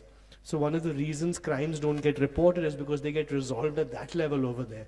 It doesn't mean they don't happen, right? It is very difficult to understand those things because you require a great deal more research and a great deal more understanding of the city. Overall, I think it's a very, very challenging place to take on, very difficult. And I'm not sure in the end whether your observations reached a point of conclusion or whether they can be very systematically correlated to draw something out. So I would suggest more systematizing, and taking on a bite-sized chunk. If you're getting into something like Pandav Nagar, taking on a very specific scope or a very specific area and dealing with that, rather than trying to study sort of an area like that in such a difficult sort of holistic way. I'll take a constructive criticism approach here because it is all over the place right now. You know it. I can see it in your faces, right? You've seen your other presentations. I don't need to tell you that this is not there yet, right? But let's see what we can do with it. Instead of saying, oh, it's all junk. That's not what I'm trying to say. Okay, let's see what we can do with it. I don't think you need to say the story of how Pandavnagar is unique. It's not unique. Did you go to Pandavnagar? Did you go to Lakshmi Nagar? Do you know when you cross the border between one unauthorized colony and the other? No. So then why are you making the claim that it's unique? I would urge you to abandon that claim. You can stick to Pandavnagar, but you put it as one among a set of unauthorized colonies which have that particular history that you said. That's all fine. Refugees came, this happened, that happened. But it's not unique to Pandavnagar, it's unique to a particular category of settlements in that part of Delhi. Okay? Once you've done that, I think your approach in which you took that structural kind of an approach, in which you looked at the form, the morphology, the incrementality, those are all good things to study. And on the other side, you have this thing about the cultural practice. I would suggest that instead of having very broad sweeping arguments like fertility rate and this and that, जहाँ पे आपने scale का mixing किया हुआ है. There is data you've taken for Delhi and applied to Pandavnagar. There's one very esoteric report you've taken on crime rates on Pandavnagar and extrapolated it. Don't do all these gymnastics with research. It's not necessary at all. You can just say Pandavnagar, we are taking as a case study, symbolic of urban unauthorized colonies. There is not a single reference here which actually is about unauthorized colonies. There is a lot of literature on unauthorized colonies. So read a little bit on unauthorized colonies in Delhi, which is a very peculiar and, like Rajiv said, a very complicated type of settlement to study. So once you have acknowledged that it is complicated, but we are still trying to study it, it sets the expectations of the reader of your report very differently from saying, we are doing this very unique study in a very unique place and everything is special about the place. It's not, right? So you take your study of it in terms of its form, which is related to its history, as you yourself have acknowledged. It was agricultural land. Somebody went and plotted it. That somebody went and plotted it, it is not migrant settled in the sense of सब आए, मैंने अपना यहाँ घर बना लिया, तुमने अपना वहाँ घर बना लिया और फिर ये settlement बन गया. That's not the process of an unauthorized colony. You yourselves, you see the plan, see the map. Why are the plot sizes regular? Does that show you that it's migrant settled? That shows you that somebody plotted it, right? Even though it wasn't part of the formal plotting process. So that is the critical thinking that you need to do when you are an architecture student, when you see a plan of a neighborhood, what are the questions it is raising for you? Then go to the unauthorized colony literature, just study like just Gautam Bhan's paper on unauthorized colonies to start with, which will tell you that there's a process of plotting that leads to the slumlord comment, that there is a process of plotting means somebody was plotting it, meaning whoever plotted it and their descendants probably still have some control over how that community functions, right? So eliminate the extraneous parts, focus on where you actually have a sense of what to do and which relates to your training, where you understand it, right? Don't make claims like the architecture is diverse because people from all over the country came there. Please show me one community in Delhi which is homogeneous, जहाँ पे सारी buildings एक जैसी दिखती हैं. ऐसी कोई community है दिल्ली में? Then, so why are you making that claim? There is no pressure on you to pull out claims from the air and put it into a report at all. Don't set yourself up for that. Go back to your data, ask yourself, what am I confident saying? These are the things I actually found on ground. Throw everything else out. Then from what you actually know, go back to your literature and build the framework and rewrite your report. That would be my suggestion. Okay, instead of going down all kinds of things which you can't substantiate. It's not, you can have a very simple question and a very simple set of answers. If you want to push yourself to correlate the structure of that neighborhood with the cultural practices, that's also a stretch in my opinion, but maybe you can try to do it. And even if you report saying no, that I didn't find a correlation, the only way these migrants can assert themselves is through festivals. Because there is a paucity of public space. For that also they have to go through these processes of temporarily occupying certain sites. You say all this, it's there in your data, but you're not reading the data, your own data. आपने ही बोला, community agreed processes, and then in the same sentence you say through permissions from councillor. These are two opposite things. Community agreed होता है जब हम सब मिलके decide कर लेते हैं कि ठीक है हमारी सड़क हम ब्लॉक कर सकते हैं, और काउंसलर से जाके परमिशन लेना मतलब you have to go to a figure of authority to ask for permission. These are contradictory things but you have combined them, right? So work with less data, but sit with your data and read it properly and understand it properly. And आपस में चारों लोग बैठ के decide करो what do you agree and what do you disagree. There is a power in group work which you have not leveraged.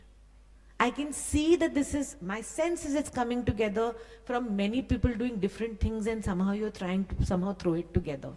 That is evident to me as somebody who has never met you before and never seen your work before. So this is the time to use the power of your group to argue with each other and cull out the parts of this that actually make sense to you and rewrite the report. All right? Yeah. So after Rajiv sir and Mukta ma'am have given their very good articulated jury comments, the only two things which I want to add in that, or rather reiterate in a way, is that in your own words, when you say that there is no other place in Delhi like Pandavnagar, that no research can ever prove that. No research can prove. And if you want to prove that, then you have to have at least 5 to 10 significant factors which you will compare across communities, across settlements, to say that this community is unique because of these factors which are not present in the other places around it, or whatever it is, okay, in any other geography, for instance. So this is one thing, okay. So when you work on your research paper later on, please remember that you should not make these kind of claims. Second thing is, I could see that you have wonderful titles. Landscape of Senses, fantastic as a title. But does it come through in the discussion? It doesn't.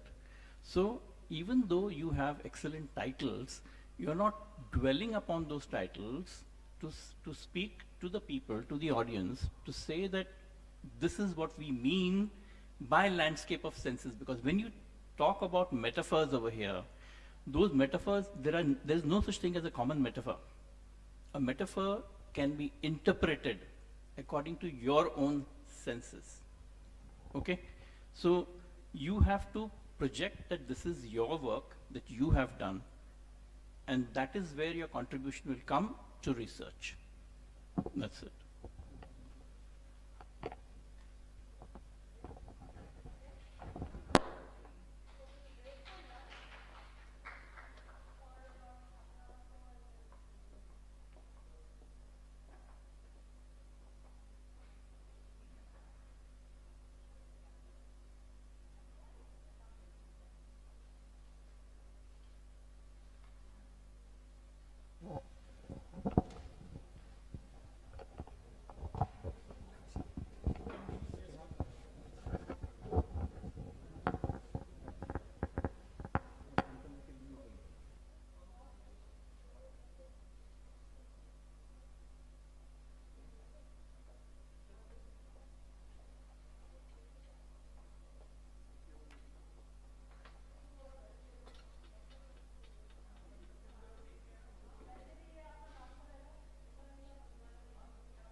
You can keep it here, and you can read. No, here. You first, right? Or you have to read like this only, But this sound, this sound. So, 2 pages, right? So do like this. And when I will go, don't take them here. Just place like that. This is the last one, right? I'll come with it later. So where will I put it? From here to put it. Which is this is the first one, right? It from here. It from here. Put it.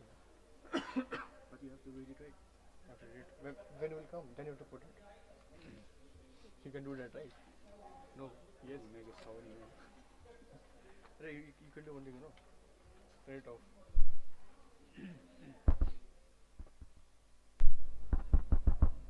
Okay, Buloka?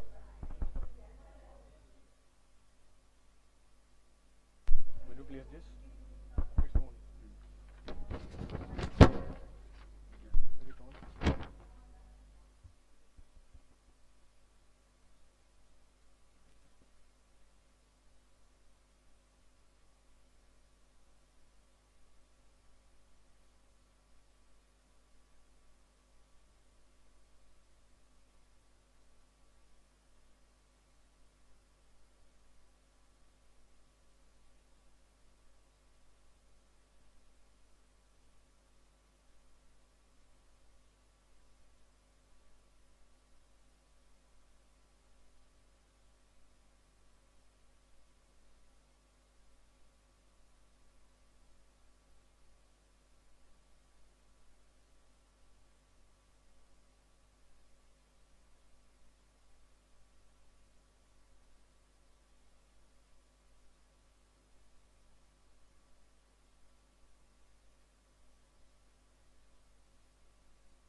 Good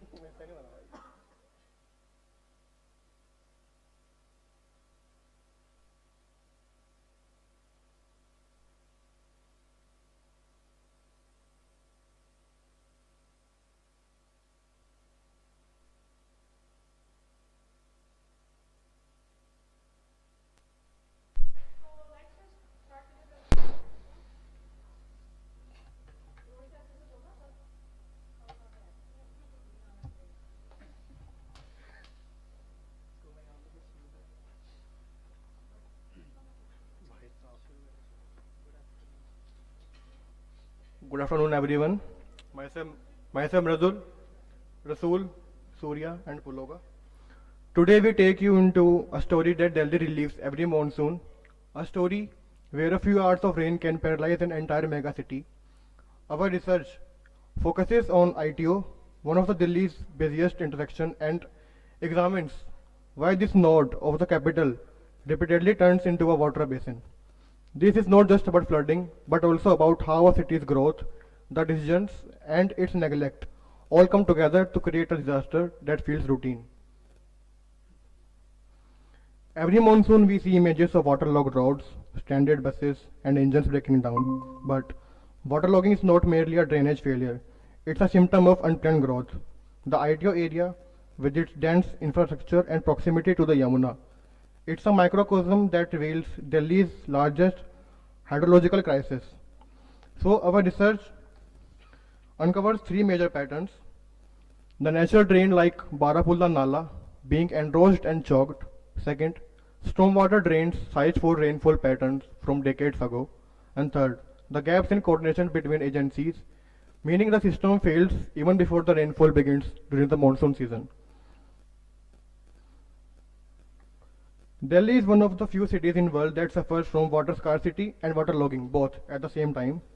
Over the years, a massive conversion of soil to concrete, roads, buildings, paved surfaces has disrupted natural absorption. Add to that loss of the water bodies, reduced infiltration and inadequate drainage of networks. ITO sits exactly where major road network and flat topography meet, outdated buildings. This makes it extremely vulnerable, especially when its high monsoon intensity rainfall hits a system designed for a different era. Over to Puloka.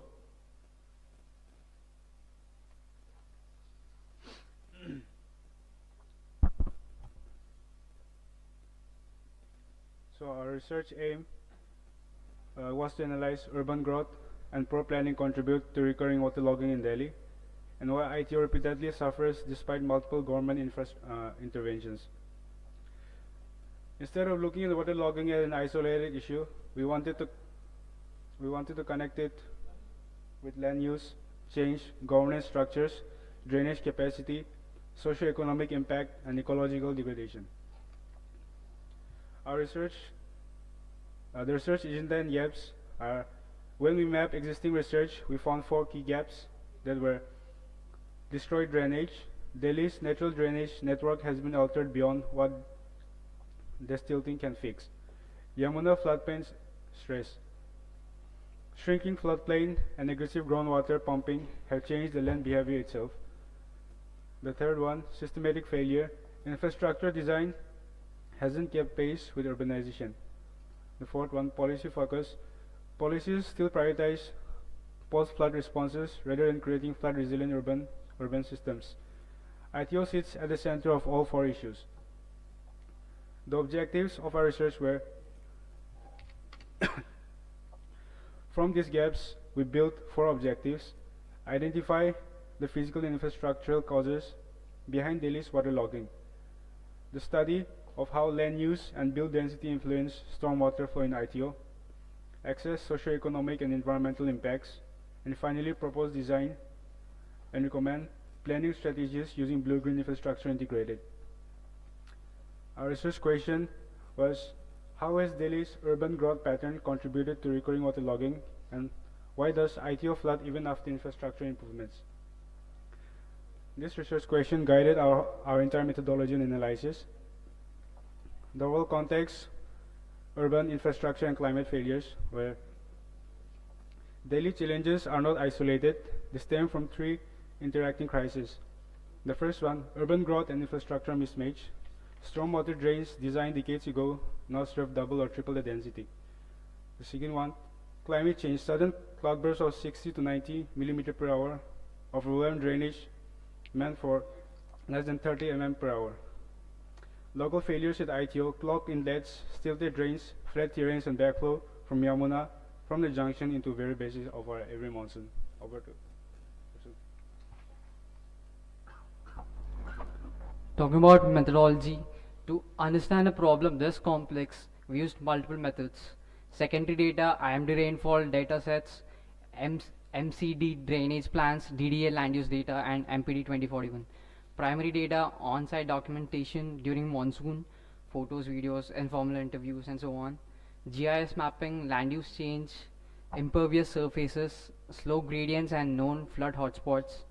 And talking about analytical methods, comparing drainage capacity versus rainfall intensity and assessing economic and mobility impacts. We focused strictly on urban surface flooding, not riverine flooding. So that's a point we wanted to note. Analytical framework, geospatial and hydrological. To diagnose where the system breaks, we combined GIS with hydrological analysis. GIS helped us map how vegetation and open soil were systematically replaced with built-up surfaces around ITO Delhi. And also impervious surface mapping was crucial because every 1% increase in concrete sharply increases runoff volume. And also hydrological modeling allowed us to understand why the drainage system collapses even with moderate rainfall, because runoff is simply too high for existing drains. So yeah, discussion about altered hydrology. This is where the story deepens. Delhi's natural drainage, Najafgarh, Barapulla, Kushak, once acted like veins. Today, these have been reduced, narrowed, encroached or clogged with water. At ITO, the Barapulla drain faces severe siltation and solid waste accumulation. High-risk developments, signal-free corridors and outer layer of asphalt have cut off infiltration almost entirely. And because the gradient is low and the Yamuna is very close, water has nowhere to go. Impervious surfaces. So our findings reveal three eye-opening patterns. 80% imperviousness within a 1 kilometer radius of ITO. This is extremely high. Drainage capacity mismatch. Drains designed for 25 to 30 mm per hour must now handle double that intensity. Socio-economic impact, delayed commutes, engine breakdowns, business hours lost, and polluted runoff entering the Yamuna. In short, the build form around ITO is designed to fail under heavy rainfall. Depth to water and impervious maps. So these maps validate our understanding visually. The groundwater map shows significant depletion in east and central Delhi, leading to soil insubsidence which worsens drainage gradients. So this is the impervious surface map of Delhi. Since we can see the red, which is more than 90% imperviousness, and the black, which is around 60 to 80%.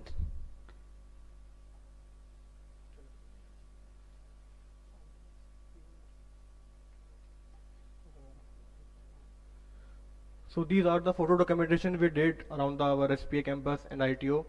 So the first three photos are during the month of September this year, when the Delhi area was flooded, and there was a temporary shelter provided for the people who lost their homes during because of the flood, due to poor drainage system.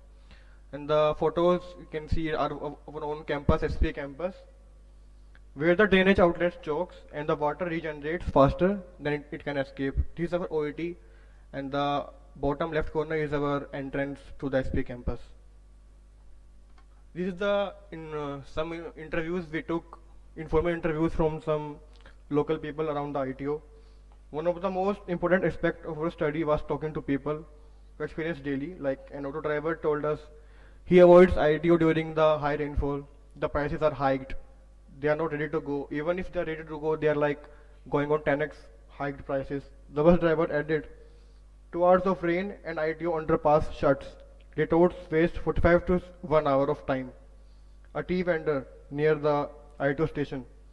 He interviewed about the thing. ITO floods when the river rises or when the rainfall comes. The drain can't push the water out, and he have to stay at his home for like almost a week or two, resulting in the loss of money and his financial situation. One of the office commuter working in ITO office, he told, this is the administrative heart of Delhi, but becomes a pond every monsoon.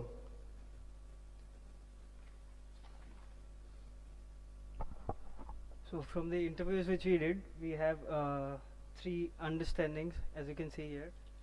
So there, so mainly all the water problems are happening due to the poor drainage infrastructure, and then secondly, the solid waste which is getting choked in the drainages, and due to this, there are people who are facing their own property loss or property loss, and the time they travel to their office or the commuting time, it is getting increased day by day. So how do we solve these problems? So first of all, we can try to include BGI, which is blue-green infrastructure, where you combine both the green patches around the city to make them absorb water, and then to command framework in a single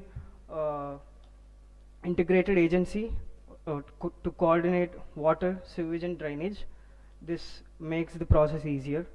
And then policy acceleration. So whenever we have to get approval from Delhi, it should be done in a very faster manner. And then the infrastructure must be evaluated on long-term performances, not the short-term costs. Restoring the Barapula to function as both an ecological corridor and a drainage channel. Next. Blue-green infrastructure. These are the strategies. So beyond policy, design solutions are essential. We suggest a city-level stormwater master plan, and then permeable pavements and bios walls around ITO area, continuous desilting and mapping of drainage connection, and then IoT sensors at critical waterlogging points for real-time data, and then public campaigns to prevent water dumping in open drainages. Next. So this is the section which we did. On the right side, you can see the existing street section, and on the left, it is done due to the with the improvements. So the section showcases how even a typical street of ITO can be reimagined. Permeable shoulders, rain gardens, bios walls are regarded, surfaces are drastically reduced, surface runoff, instead of treating stormwater as a waste. This section converts into a resource and reduces loads of the drainage networks. To conclude, Delhi's waterlogging is not just a drainage problem. It is a physical outcome of unplanned urbanization, loss of natural hydrology, and fragmented governance. The ITO junction symbolizes a city growing faster than its infrastructure can adapt.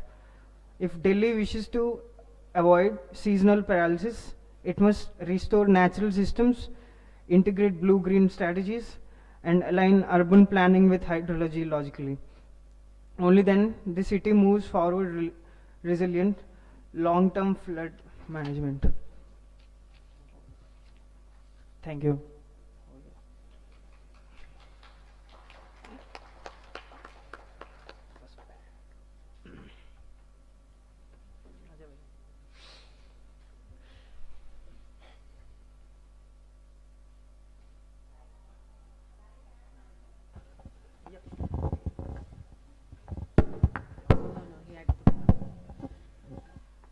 Thank you. I didn't see you in this assignment. So I just wanted to understand. I have one question. What was your research here? Can you pull up the findings slide?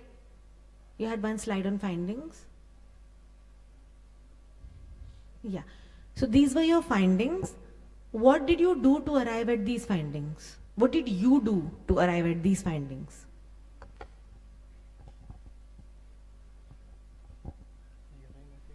Ma'am, so starting with this research, we've only picked this topic just so that we've felt that personal issues while No, commuting answer to- my question. Yes, ma'am, I'm coming to that.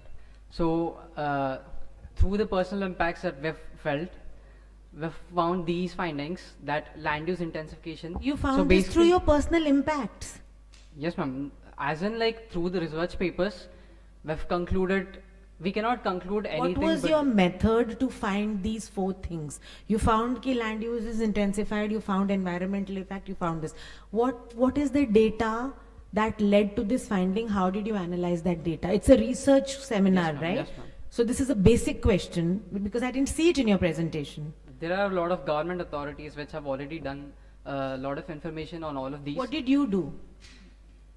We have layered it basically. How? Where is it shown? It is in the section. What information did you layer and how? Okay, so we've found out how the problems are causing. So based on that, we've tried to do a sketch, basic analytical sketch. Ki Where what's is that happening. sketch? It's in the section, and then after that, after The sketch was a solution. The sketch was not an analysis of the problem. No, the half part of it shows a solution, and half part of it shows problem. Pull up the sketch. In the problem part, Yeah. which data is coming from which source and how did you arrive at that? We have documented all the photos and so on. So You to just the told government me you authority. read government reports, you've taken government data.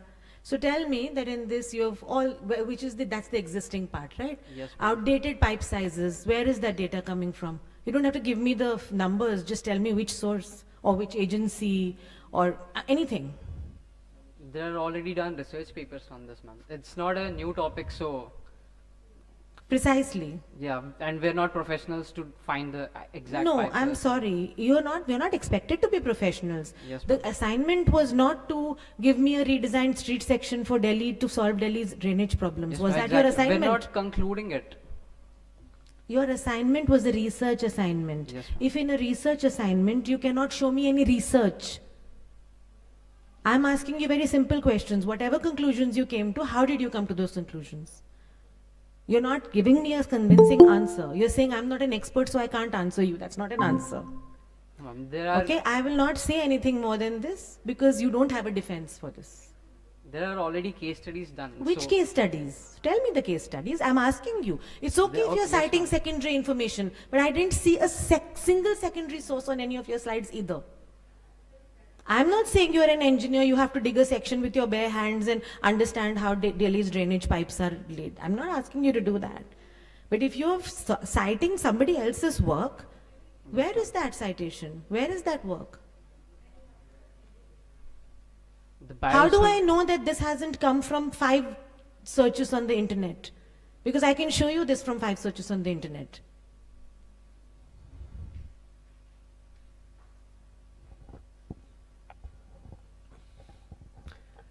Hi guys. I appreciate that you have started this inquiry from your own observation, right? You guys go past ITU every day, you must have seen it getting flooded Yes. in the monsoon and you are wondering why is this happening. That's a reasonable and legitimate point to start with.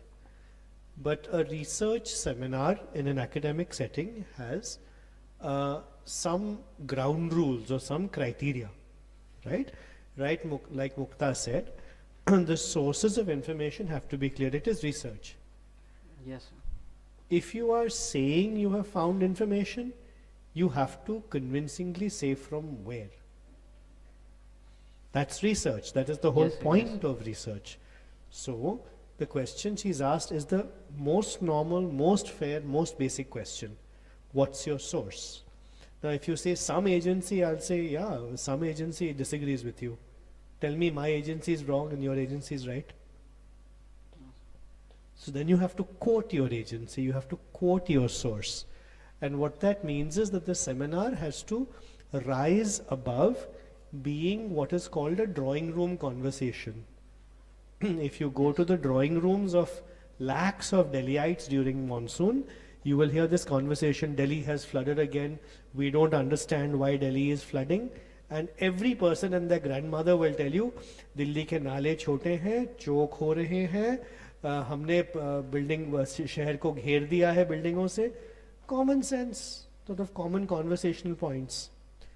If those points may be true and they may be false, but the only method of getting to that truth is analyzing either primary information or secondary sources and showing it as research. Yes, So the maybe we problem have not showed it in this presentation, but in our research paper there are references. Fair enough. Since you guys did the research, can you quote offhand a source of information which says A, what the pipe diameters are, B, what they ought to be? Which source said that they are less? Government source? Private Yes, source? it is a government source. Which government source? Any sense of it? I'm not sure about it right now, but definitely there is a reference. So That- it's not something we've created new or any new solution for this. I understand, but that's not the point of research. The point of research is to know the source, to have a sense of where you went. Just a last question. I'm equally puzzled as Mukta as to why you're redesigning the city, because when you say this, what you're fundamentally saying is we need more impermeable surfaces. Can you tell me what a green roof system, how does it help with rainwater collection? That is just for the to reduce the heat island effect. So Since why a are building you footprint might take then up a why lot are of- you talking about it in a rainwater issue? For That fun? is- Just to throw a point in there? No. If there is a green, as in like there are some greens on the terrace, when there is rainfall, What does it do? it is an advantage for the greens over the top. And rather than just It doesn't collect running the off all water the there, my from friend. When you do green roof systems, they don't collect water. In fact, draining out the water is more difficult, not less difficult. Yes, sir, but it might be a good cause for the heat island effect to reduce that. just Okay, so then why not solar panels versus green roofs? That Since could you've, also be since there. you've That thrown is- a random suggestion, I'll give you a random one back. Why not that? That is also a good point, but it is just a. Chalo, I'm glad you thought my point was good. Thank you. The general point I'm trying to make might be a good one as well. Also, by the way, can you describe to me, since it is a suggestion, what is a bioswale? So a bioswale basically means like a green island in between the pavement or a road. It is not compulsory, but then when the water collects in the ground, it is drained out directly. There Where is a does it pipe- go? Through the pipelines. So That is not what a bioswale is, which means you don't know what you're talking about. It's a very fundamental thing. So I think we have a fundamental problem here, guys. You guys are saying things, which are not researched. The same truth, if researched, would be absolutely accepted. You have to know what you're talking about, and it has to be a researched conclusion. Beyond which, it's just throwing a few words out there. So I don't think that's a successful way to do a research seminar. Thanks, Rohit. Rajiv. Thank you for your presentation, and we know that the kind of problem that we are facing. and we know it every year. And I'm sure that is what motivated you to do or take up this kind of a exercise. Everyone within this room as well as outside this room are all waiting to know what is your set of recommendations, right? Because we are all suffering from what is going on. But when we see your recommendations, and I'll limit myself only to that for now, because the rest of it has already been discussed, I was wanting to understand what is this blue-green infrastructure you're suggesting. And I think Rajiv touched upon it a bit, about where does the water really go, right? If you make permeable pavements, if you have some water coming into your biosales, right?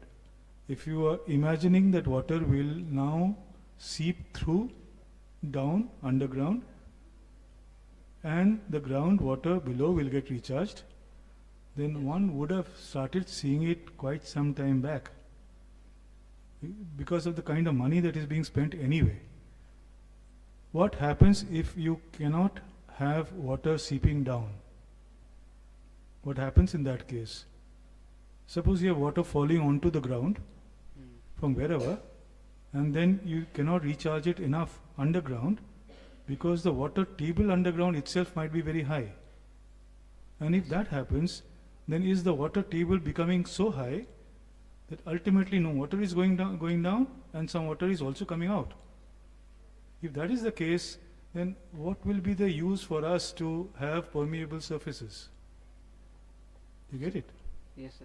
Now, if that was the limit within which a designer can operate, whatever profession that person is coming from, the rest of it, if that doesn't work, the rest of it could be about sufficient levels of infrastructural provision or provisioning, which may land up onto the lap of an engineer. Right? The engineer will decide what is the diameter of the pipes, what can be the piping, how much of water will be carried through those pipes to somewhere, wherever that somewhere is. So the question is, again and again, is there a design input that one can give to a situation like this? I wanted you to consider it. I didn't want answers right now. We haven't found answers, right? We wanted to consider it and think what can be done. So Sure. I feel a bit strange when I see a completely blankish, right, area below ground. I find it a little strange, because a lot of apparatus happens below ground, which we are not able to see. We see, in your drawing, we see some of the pipes, but we don't see anything more than that. Yes, this was just a graphical presentation. I know it's just a graphic. The graphic is about representing reality, right? That is what a graphic does. Tell us what the reality is and see what it is. I'm again saying, not required for defense, but these are considerations I think you need to have, because they're very important for us to know why is it happening. The one thing I agreed with you is the idea of fragmented governance, right? Yes, And I think it's an important point. But Yes, what about fragmented governance are you talking about? That I think you should be able to clear. Suppose you say that ITO is at a place where NDMC territory ends and MCD begins, right? Who will manage the drains then? MCD or NDMC? MCD. Is it? Then you find out what happens at the corner of SPA. Why are there two tractors over there all the time? Why are there these big hose pipes? Where are they going? Right? Who is running it, MCD or NDMC? Understand that issue. Then you understand governance. You get it? So I think there are some very, very important dimensions that you picked up, or the situation has made you pick up, right? And it will be nice to know what the situation really is before we say that, okay, this is what can be done. Thank you. Thank you. Yeah. So to kind of talk about the research that you have possibly done, okay? Now we were very clear throughout the course that presenting design solutions was not the objective of this program at all, okay? So on the one hand, your presentation doesn't address that completely, because then you went into the solutions of that.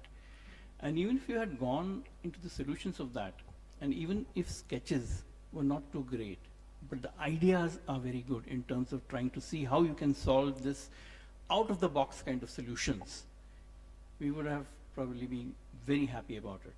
Okay, but the only thing that I can see right now is that, you know, the jury members are also you know, kind of very frank about telling you the status of your presentation. So please take up your paper and, you know, address all the issues that have been mentioned over here.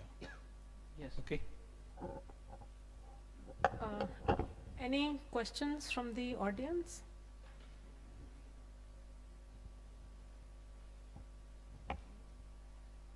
Okay, so let's go on to the next presentation then. Thank you very much. Thank you, ma'am.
What's the time now? What's the time now?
Hello.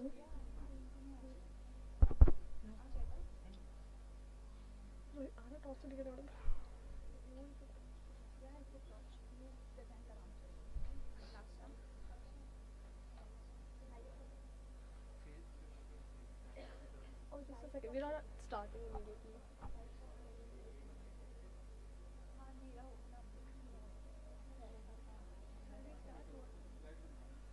I mean, just off the light for a second and we just put the torch once and then we'll see if it.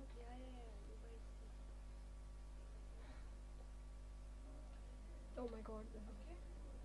Where is put the torch. Oh my, okay, I can't see anything. Wow, great. Yeah. Start down. Good afternoon, everyone. We are here today to present our research titled Reflecting the Old, Shaping the New, Examining Mehraulli's Transition from Historic Court to Modern Settlement. Myself, Gayatri, and I worked along with my team, Sandra, Samiksha, and Radha. In the following presentation, we aim to unpack the layered story of Mehrauli, how a settlement with over 1,000 years of continuous habitation is negotiating the pressures of contemporary urban growth. Before we begin, we would like to extend our gratitude to our guide, Professor Nirmal Kulkarni, mentors and coordinators whose guidance, patience, and valuable insights made this research a success. Our sincere thanks to the people of Mehrauli for their cooperation and contribution. Their lived experiences form the core of this work. We chose Mehrauli as our case study because it represents a rare living intersection of history, culture, and rapid urban change. Unlike many heritage zones that exist as isolated and curated precincts, Mehrauli is an active living landscape. It is one of Delhi's oldest continuous inhabited settlements with roots stretching back to the Delhi Sultanate. Our aim is to understand how ongoing urban growth, particularly increasing density, haphazard construction, and infrastructural stress has impacted on both tangible and intangible heritage of Mehrauli. To ground this exploration, we followed our roots of Phool Walon Ki Sair, allowing us to examine 5 major monuments. This brings us back to our research question: in what ways does Mehrauli's urban development coexist alongside the historical heritage of Mehrauli? Extensive data exists on structural state and significance of individual monuments, treating them as isolated objects. While on macro level, research has been done on the effect of urbanization, which often takes away from the daily life experience of people living there. Our research directly addresses this gap by adopting a mixed method approach, including on-field observations, photographic and ethnographic documentations, and interviews. The Mughal period Jarna at Mehrauli was originally built in 1229 CE by Sultan Iltutmish to receive the overflow from Hazi Shamsi. It was later redeveloped as a summer retreat with a reservoir, stepped waterfall, fountains, and pavilions. Conservation work was undertaken in 2014 by the Delhi government and INTAC, including structural strengthening, removal of whitewash, and partial restoration. However, the present condition of the Jarna remains poor. Many structures are broken and unstable, water bodies are polluted with waste, and vandalism is widespread. There is no proper surveillance or regular upkeep. Encroachments by adjacent buildings have weakened the structure and reduced its visual integrity. Today, the Jarna has lost its original hydraulic and recreational purpose and stands as a neglected historic asset, highlighting the gap between restoration efforts and long-term management. Hazi Shamsi is a historic reservoir built in 1230 CE by Sultan Iltutmish, with Jahaz Mahal added later during the Lodi period as a summer palace beside the water body. For many years, the site suffered from siltation, wastewater inflow, shrinking catchment areas, and neglect. However, this site stands as a positive case of community-driven revival. In 2023, ASI signed an MOU with Seeds India for ecological restoration. During this process, a citizens group called Pride of Shamsi actively participated in cleanups and monitoring.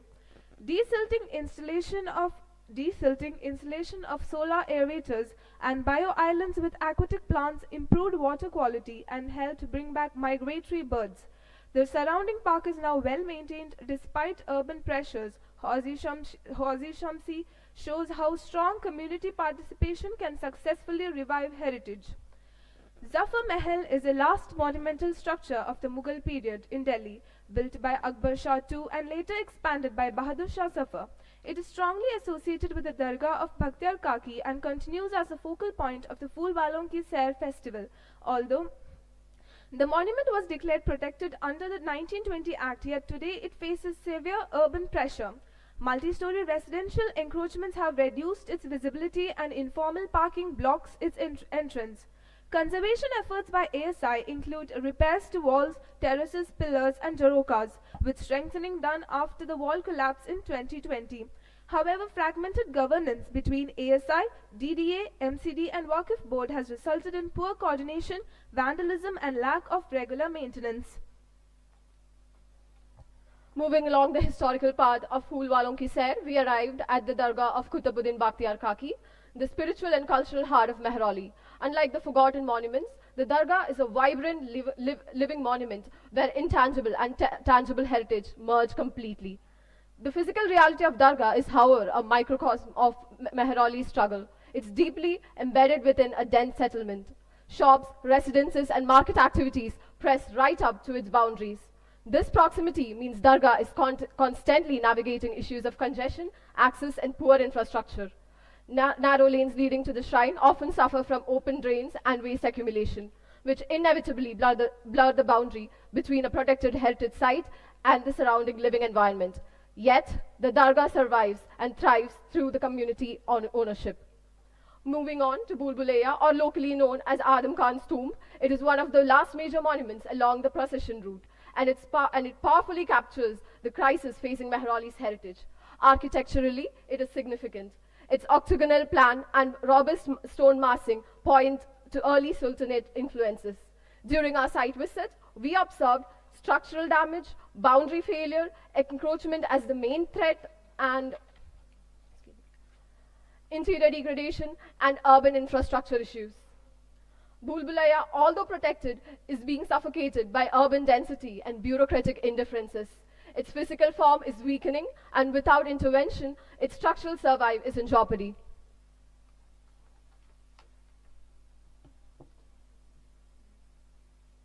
This section through Bhul Bhulaiya shows how the monument sits at the center of a very active junction. On one side, the G+3 building and a 9-meter road creates continuous vehicular movement with two-wheelers cutting directly around the monument. As we move closer, the stairs and plinths are used informally. People sit, gather or rest in the shaded corridors.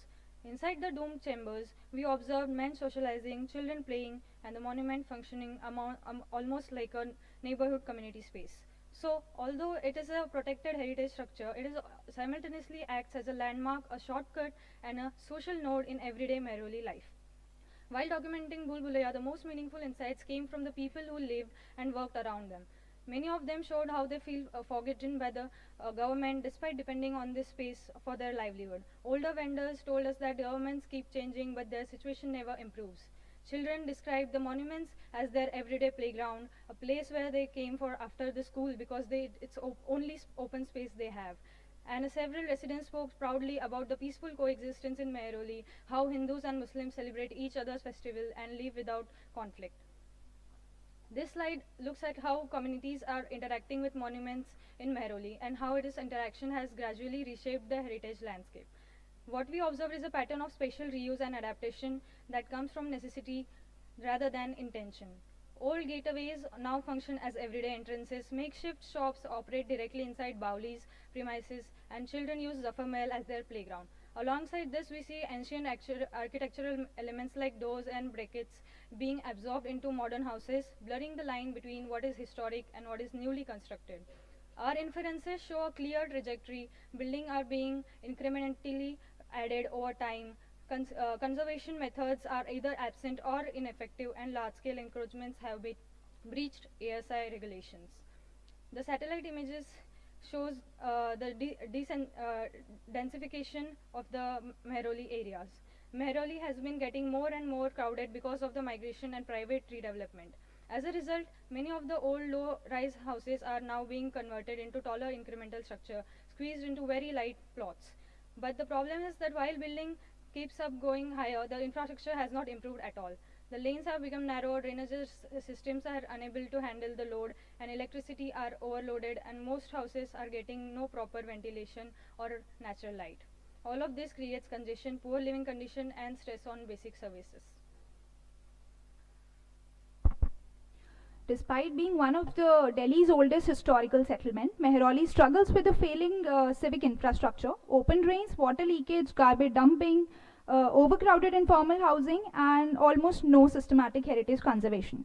A 2013 media report described Mehrauli as groaning under lack of civic facilities, which is still visible today. In Mehrauli, unplanned construction activities, encroachment, and poor service delivery continues being unchecked. This neglect not only affects the residents' quality of life, but also accelerates the deterioration of surrounded heritage. So, the conflict we see here is between habitation needs and heritage survival, driven by uneven resources, allocation, and extreme weak coordination. This brings us to two key findings: community priorities and infrastructure around monuments. First, residents naturally prioritize daily survival over heritage. When homes are flooding, drains are flowing, and water supply is unreliable, monuments upkeep becomes secondary. Many people see heritage as government owned, not as the sheer community asset. Mehrauli, heritage survive not as isolated monuments but as a part of living everyday landscape. Encroachment is not always intentional damage, it's often a survival strategy in the dense urban setting. People build against old walls, open shops within complexes, use courtyard as gathering or play area. This keeps heritage socially alive but puts heavy physical strain on the structure. Over time, the boundary between the heritage and daily life almost disappears. This results in a cycle. Lack of service leads to apathy, which leads to neglect and vandalism, eventually causing structural damage to the monument. Second, the infrastructure crisis directly accelerates physical decay. Damaged drainage creates waterlogging around plinth, open sewage running next to the protected structures, and solid waste accumulation in the monument recesses. Together, these shows how urban conditions and heritage survival are deeply interconnected, and why conservation cannot succeed without improving basic civic infrastructure. The fourth and the most important finding addresses the governance challenge that prevents effective conservation. Although conservation policies exist, the real problem is implementation. Responsibility is fragmented across ASI, DDA, MCD, and Delhi Waqf Board. Each control a different aspect, the structure, the land, sanitation, or adjoining dargah, but none manages the heritage landscape as a whole. This results in slower, no response when any damage occurs instead of long-term planning, and disconnect between heritage, conservation, and urban infrastructure mismanagement occurs. To conclude, our research shows that Mehrauli is not simply a collection of monuments. It is living cultural landscape where people, heritage, and urban system are deeply intertwined. When what we see today is not just architectural decay, but outcome of wider urban crisis. Heritage cannot survive in the city if the city is failing around it. Protecting Mehrauli means preserving not just monuments, but the system and community that sustain them. Thank you.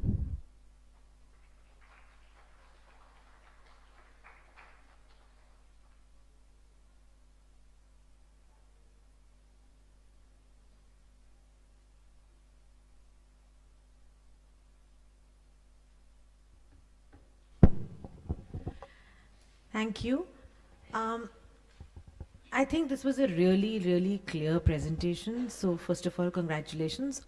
It also shows that you're in a dress code already. You know, you're really prepared to do this. Everything was very systematically organized. It was very clear to follow. This is the route. These are the monuments. This is how you're going to do it.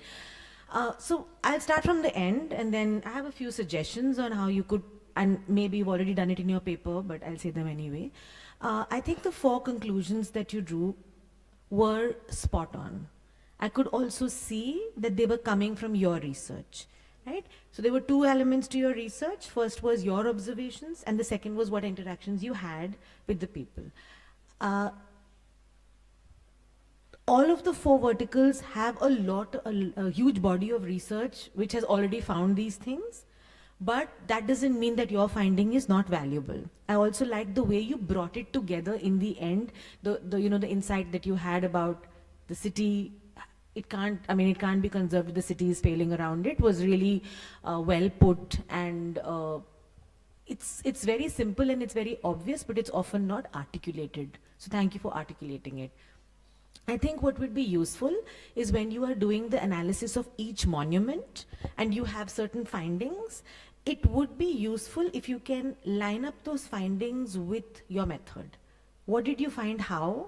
Or if there is some criteria that you had in your mind while analyzing the data that you found. So if I can see some underlying logic to that set of bullet points, it would definitely strengthen it, because my sense is that that underlying logic will somehow lead you very logically to your conclusions.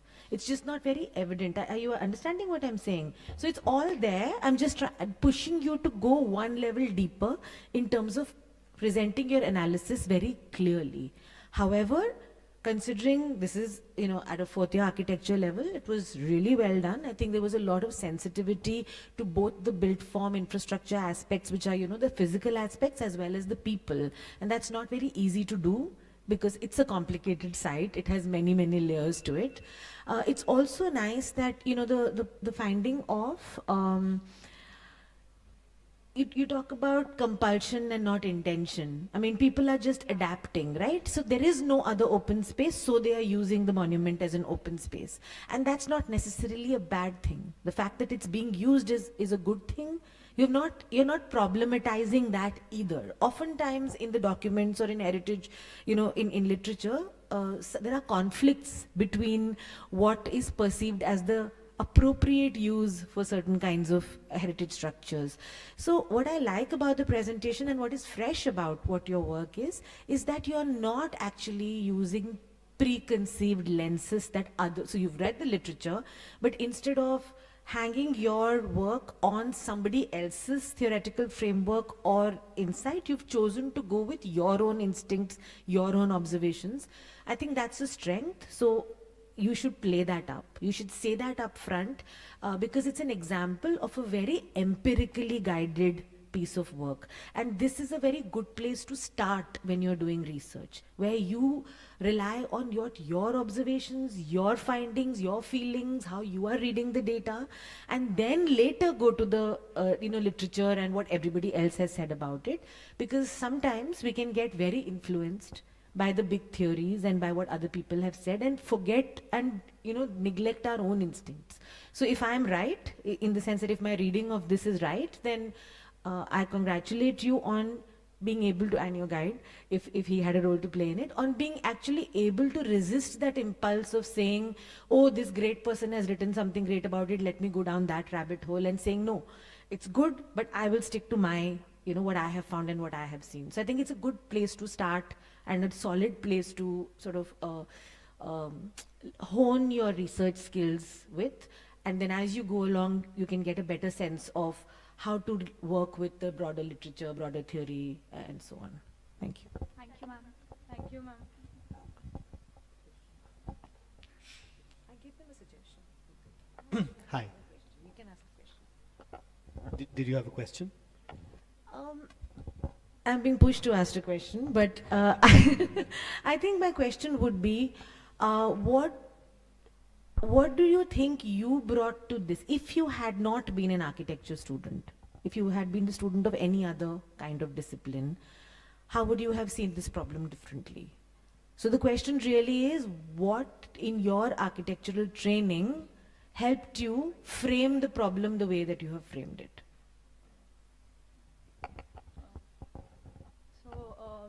According to me, the architecture backed us up in the way like making up, drawing things in the way of looking things up as in an infrastructure way, more in an infrastructure way, together tying it up with the monument, like creating a section and then looking it as a empirical way in that sense, then finding things on that particular spot, what we looked from the sections from there and the plans that we understand, and then we look from looking it together with the neighborhood, with the people.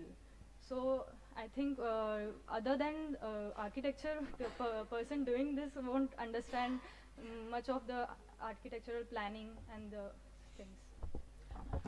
I think you're underselling yourself a little bit on that answer.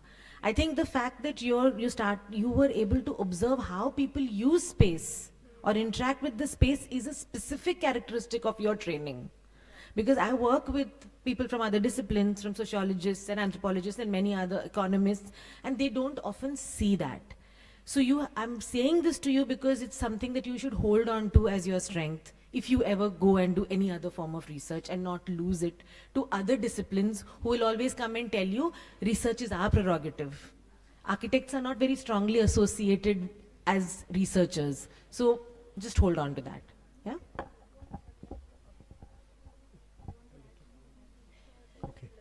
Hi guys. Firstly, I think you've done good work, primarily from the first person research point of view. So I'm very glad you had a clear framework. You followed the Phulwalon Ki Sair route. You went monument by monument, and because you laid that out as a structure, it didn't need you to examine everything in all directions, because Mehrauli has a lot. It's very complicated if you go to other sort of paths. So from that perspective, that was good. I appreciate the amount of first person research that you have done, right? I think that's highly creditable. I think I have suggestions for what you may want to sort of look at, maybe at the next level if you want to pursue this research further. You may want to look into the urban village Laldora phenomena, and it's a very complicated phenomena. To sort of, you guys are in fourth year, right? So I would be shocked if somebody from fourth year completely understood it.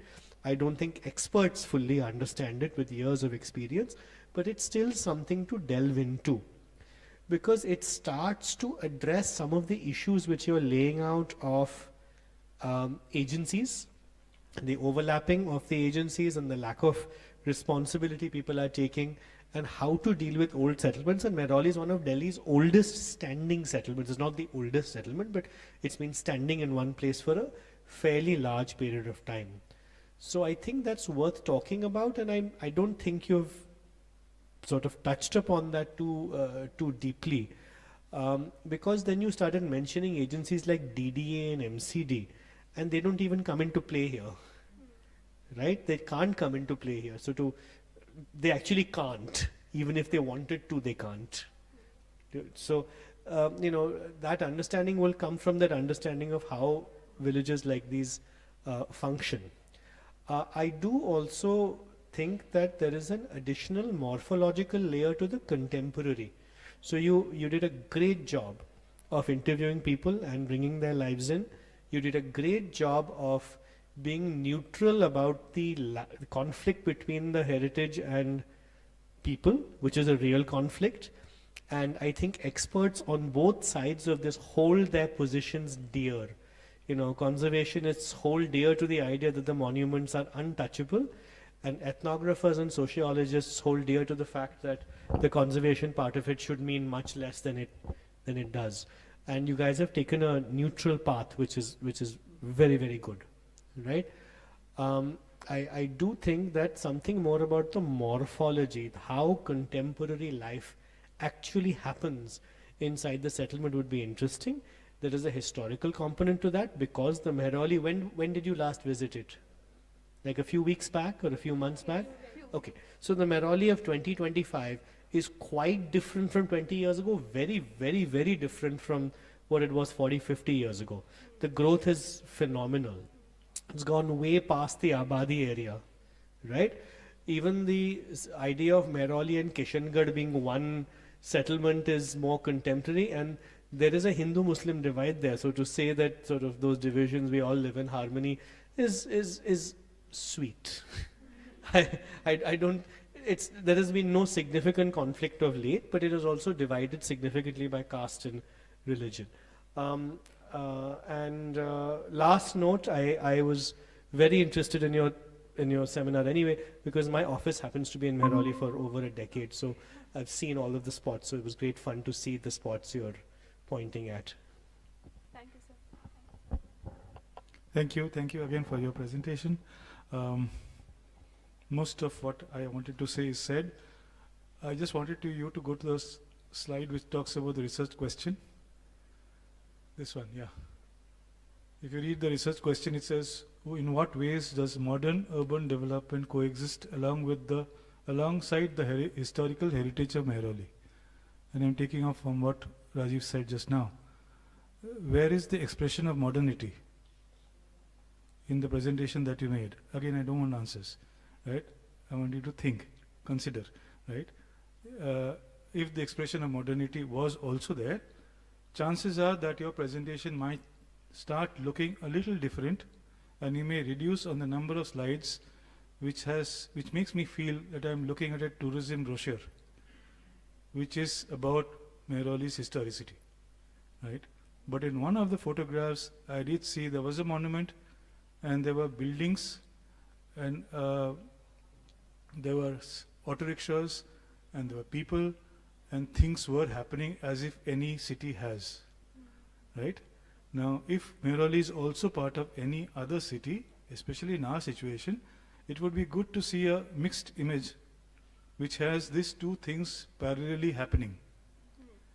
So one of the questions I keep having in my mind, two questions actually, is while we tend to document historicity and historical buildings, especially monuments, very, very well, how many of us really get into a building which is modern? We photograph them really, but do we get into it? If you say the building is ill-ventilated, badly lighted, are we only looking at the corners between two buildings? Or are we looking at the building itself? How many light shafts does it have? Do the toilets have ventilation? If not, the bedrooms having ventilation? Do we really analyze or assess what modern buildings in an urban village like Mehrauli becomes? Then the village becomes based on many of these modern buildings, right? So I guess it is important. That's the first question, not the first aspect. The second aspect is that over time I tend to see that inside architecture colleges or colleges like ours, there seems to be a lot more preference to historicity and heritage. The world outside is looking at the other side, right? For them, heritage and historicity is much less important. But it's a fight between the world outside and what we are within. And your research question is about coexisting. I'm wondering, how is it happening? Right? Complex questions. Can't find immediate answers. That building on the other side has two separate departments. One talking about historicity, and the other talking about historicity and modern. All right? It's not combined. So the thing is that we have issues already that we have, and I think we should understand complex issues like this need some kind of questions raised about that complexity. Again, thank you. Thank you, sir. Thank you, sir. I would also say we have guests here from urban design department, masters. If they have any questions, I mean, first time, guys. Would any of you like to make any comments or questions? Okay, so I have seen this presentation, and my only comment is that it would have helped if you had actually shown, that Zafar Mahal and the buildings which are just backing up on its wall, right? That is something which is really, really close. And if you're talking about conservationists who have an attitude that monuments cannot be touched even. So here is a case of a complete, a kind of a thing which is a phenomena. It is actually a phenomena that in a monument which is so significant, so important, you can have buildings lining up on the wall of the monument. So those are the kind of pictures which would have helped your presentation a lot. And I'm sure you'll do it in your paper, put up those kind of photographs, because that's what I missed in this whole thing. The monuments were independent, But this whole idea in the research question about, the urban development coexisting alongside the historical heritage, that part did not come out as clearly. So that's it. Anybody would?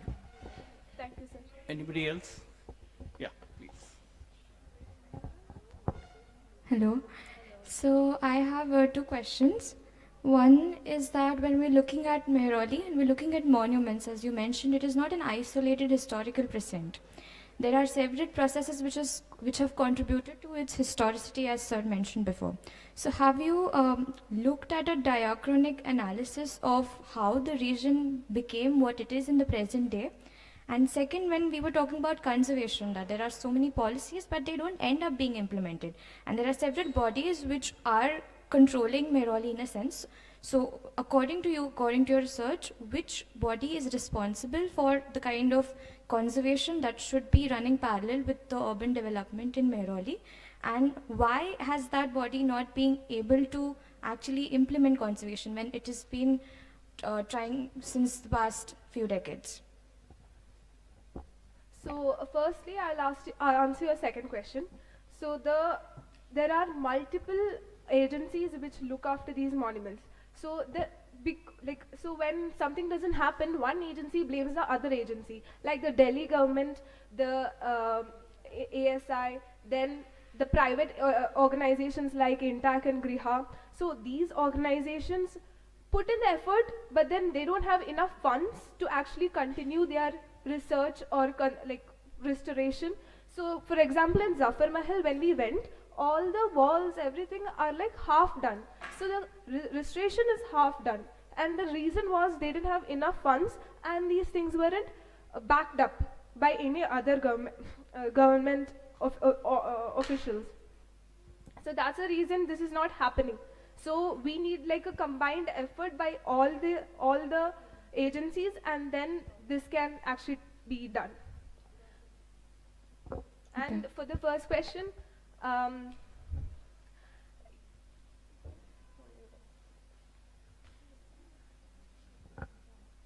I think the Mehrauli is a way it is today because over the last few decades there has been an exponential rise in migrations.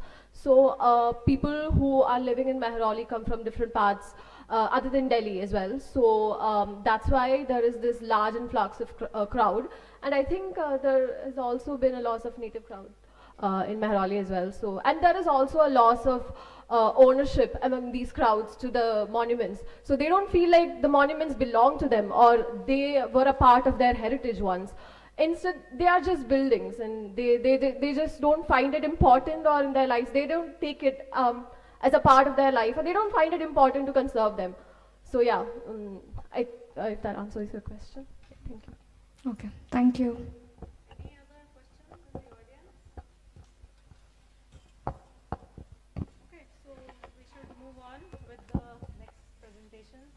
Thank you. Thank you, everyone.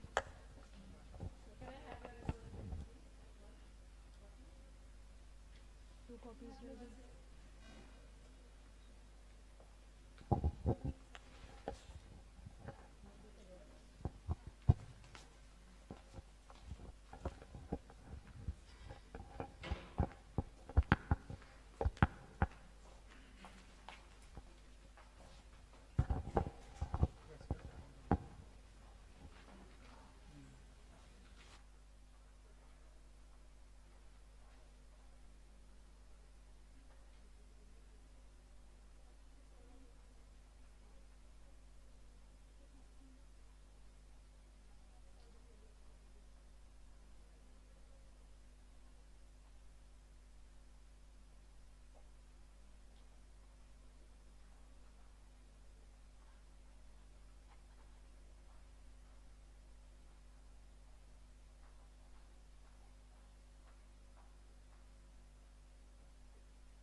Good afternoon, everyone.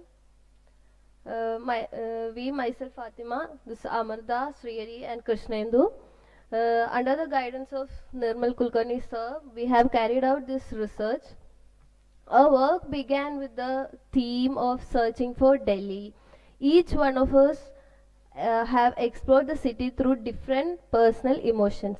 One felt familiarity, another felt comfort, another excitement, and another felt a sense of belonging. Even with these emotional senses, we all found ourselves drawn to Connaught Place. Connaught Place brought together all the emotions we felt. It was familiar, comfortable, exciting, and grounding at the same time. This made us ask our first major question, which was what makes Connaught Place create such a unique experience compared to other markets in Delhi? As we observed CP more closely, we began noticing that the answer might lie in its geometry. We realized that the geometry is just not a backdrop. The curved corridors, the concave niches, the convex edges seem to shape how people walked, where they paused, what they noticed first, and how long they stayed. These forms apply to subtly influence the behavior, which encourages us to explore further this relationship. This understanding helped us locate our first research question, that is, locate our research with the environment behavior study in architecture, where we study how the built form influence the human perception and actions. Our work specifically connects spatial geometry, pedestrian movement, and commercial experience. With this, we found our aim, which was to study how facade shapes affects how people move, pose, and shop in commercial spaces. To achieve this, we have developed some objectives. The key objectives was, the first one is to study different geometric conditions such as concave, convex, linear, and grid forms. The second one is to observe the pedestrian behavior, which includes the walking speed, pose points, and browsing patterns.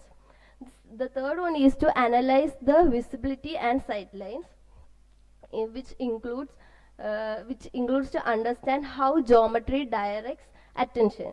And lastly, to isolate the impact of geometry on behavior by comparing the CP's curve form with the linear form or layout of Lajpat Nagar market and the grid structure of NFC. These steps led us to a central research question, which is how do the concave and convex geometries of Connaught Place's inner and outer circles influence storefront visibility, browsing comfort, and commercial appeals? This question brings together our emotional starting points as newcomers to Delhi, our curiosities about CP, our early observations of movement, and our comparison across different markets. With this foundation established, we then moved into our research design and methods.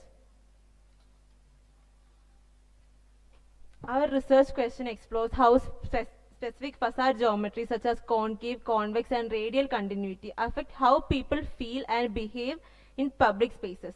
We focused on the inner and outer circle of CP, studying how the form influences people's sense of space. This flow visually represents how the store environment directly influences customer behavior. A well-designed environment with good layout, spatial form create a positive emotion in customers. This increases curiosity and browsing time, which then triggers the urge to buy. Ultimately, it results in more purchase. As a part of our methodology, we conducted a literature review to gain a deep insight and narrow down our topic and to identify the research gap. We found studies which discuss about how geometry affects perception and movement, and separate studies focused on people's behavior in commercial spaces. However, none of the existing research combined these aspects together. So our study bridges the gap by examining the impacts of geometric form in real commercial environment, linking geometry, user behavior, and commercial appeal. Followed by a case study of both inner and outer circle of CP. This helped us in understanding a real commercial movement pattern, visibility of shops, pedestrian behavior, and dwell time. To support our analysis further, we also studied 2 more commercial spaces community center in New Friends Colony and Lajpat Nagar, which exhibit different geometric conditions and crowd behavior. This helped us compare how variations in building form and shopping frontage influence pedestrian movement, visibility, and user engagement. To understand user perspective, we conducted a Google Form survey where participants were asked about their experience and behavioral responses in these commercial spaces. Our hypothesis is that curvilinear geometry creates a sense of safety and comfort, encourages gathering, promotes longer lingering. This demonstrates that concavity and curvature is not merely an aesthetic feature, they strongly influence how people experience spaces.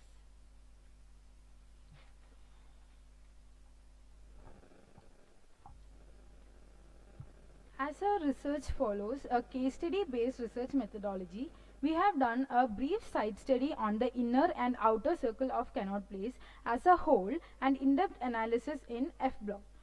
So, on-site observations were analyzed using different techniques like on-site mapping, photography, videography, and brief interactions with the visitors. When comparing pedestrian movement, the inner circle shows an intense, steady, and continuous flow where people naturally slow down along the enclosed curved pathway, while the outer circle has noticeably faster movement with most pedestrians walking straight through without pausing, which in turn results in the higher footfall in the inner circle region as compared to the outer circle. Storefront visibility also differs strongly as the inner circle allows several shops to be seen at once due to its inward curve, while the outer circle reveals only a short stretch of storefronts before the curve shifts direction. Vendors' presence plays a major role with the inner circle hosting a dense line of street vendors that attracts attention and create pockets of activity, while the outer circle has very few vendors, making the walkway feel clearer but less engaging. Overall, the spatial experience is more immersive and enclosed in the inner circle, giving a sense of being within a continuous market loop, while the outer circle feels more open and exposed, influenced by its wider road edges and stronger presence of traffic. To further study the effect of geometry on these parameters, we also have done a side study on linear market, which is Lajpat Nagar market, and a fragmented community center market in New Friends Colony. So the Lajpat Nagar market presents a busy and energetic linear market corridor where the entire length of the spine is visible straight ahead. This clear visibility creates a predictable and easy to navigate movement pattern with crowds flowing continuously in both directions. Pauses frequently occur around vendor clusters, colorful displays and shops that extend merchandise onto the walkway. Overall, the linear form supports uninterrupted movement while still creating numerous vendor-driven pause points.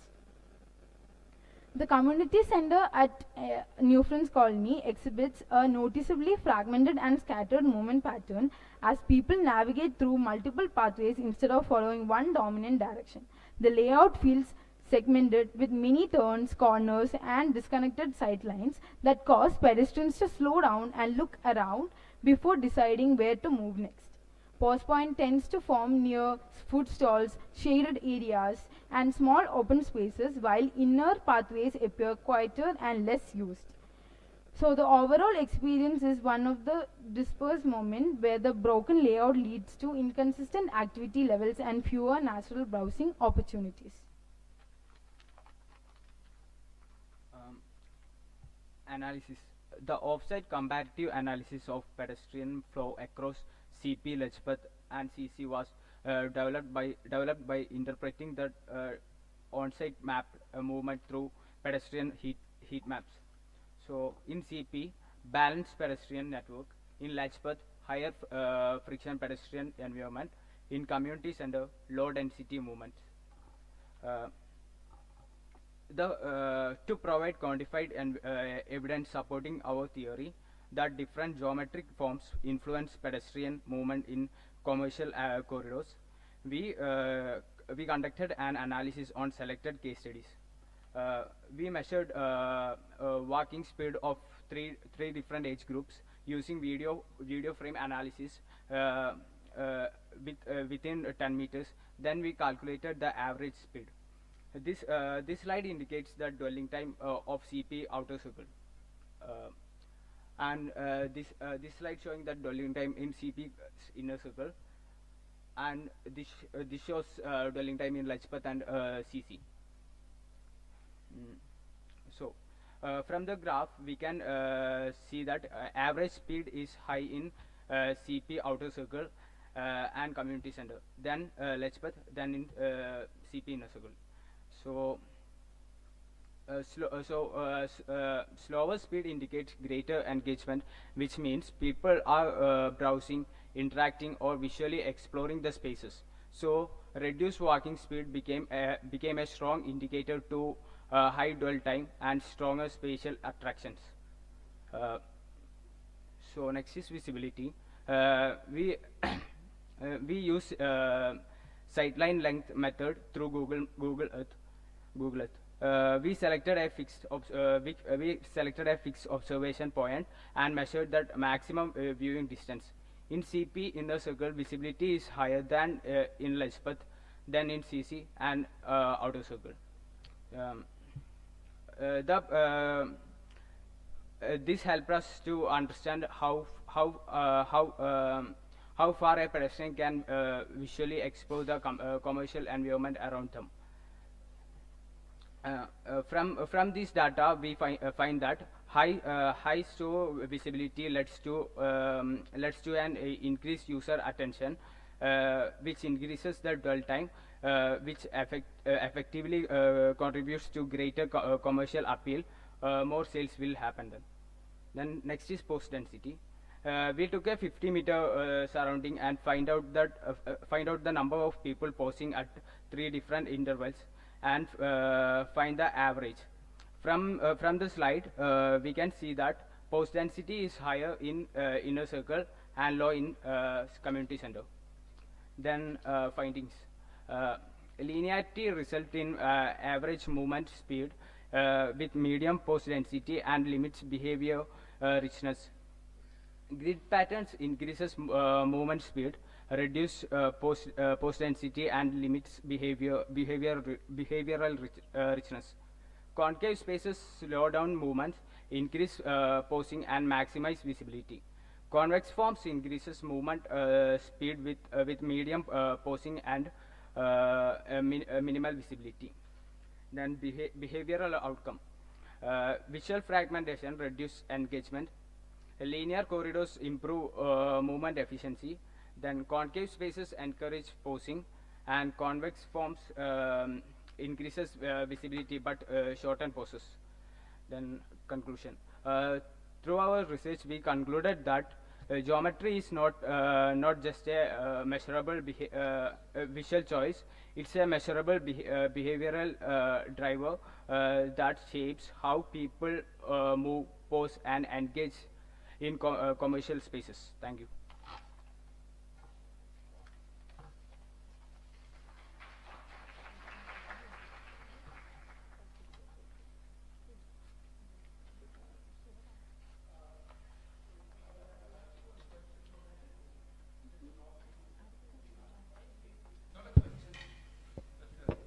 Only one observation. Thank you very much. Chidmi told me that this seminar presentations are happening, so I pinched a slot to just come here. So there's a bit of difficulty, but nevertheless. So congratulations to all of you for doing a great job. Let me first make a statement that you know what is the best presentation? Which is the best presentation? Where maximum number of questions are asked. And the best dissertation is which opens more questions than it answers. Okay, so the questions should always be welcome, because you have given an opportunity for others to ask questions which we did not even know. We got an insight. Okay, so my only, not a question but observation is, your study is on geometry. you're mainly you are in the plan form. What about the space, the vertical dimension? So you're talking about the movement in X and Y plane. It's how you're moving out and all that. But how does the behavior get affected by the geometry? In the means the space it creates, the relationship that it has. Does the height and the circle, if the circle is much wider or the circle is much smaller, does it make an impact on the behavior? So just think about it. Thank you very much. And I need to go.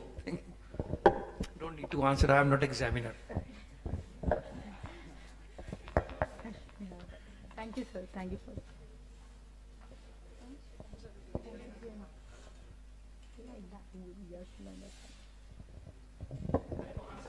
Okay, sir. So, yeah, it does affect. Do respond. So it does affect the experience. So only in the accept of comparison or giving it a measurable, quantifiable data to analyze, we did it in a 2D form, because we had to analyze different geometries, like, so verticality was, it will affect the commercial appeal, but in a comparative way we felt that is not comparable. So yeah. Space does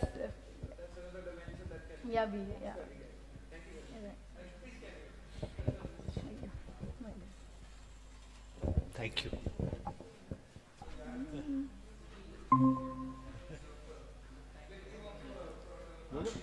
Thank you for coming, sir.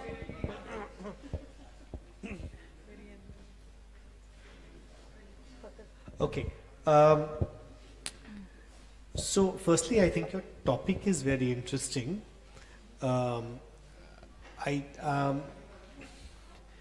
You said that this study with so many parameters doesn't exist, and I will disagree with you slightly there. Such studies, sorry, it does not invalidate your research. Your research is good, right?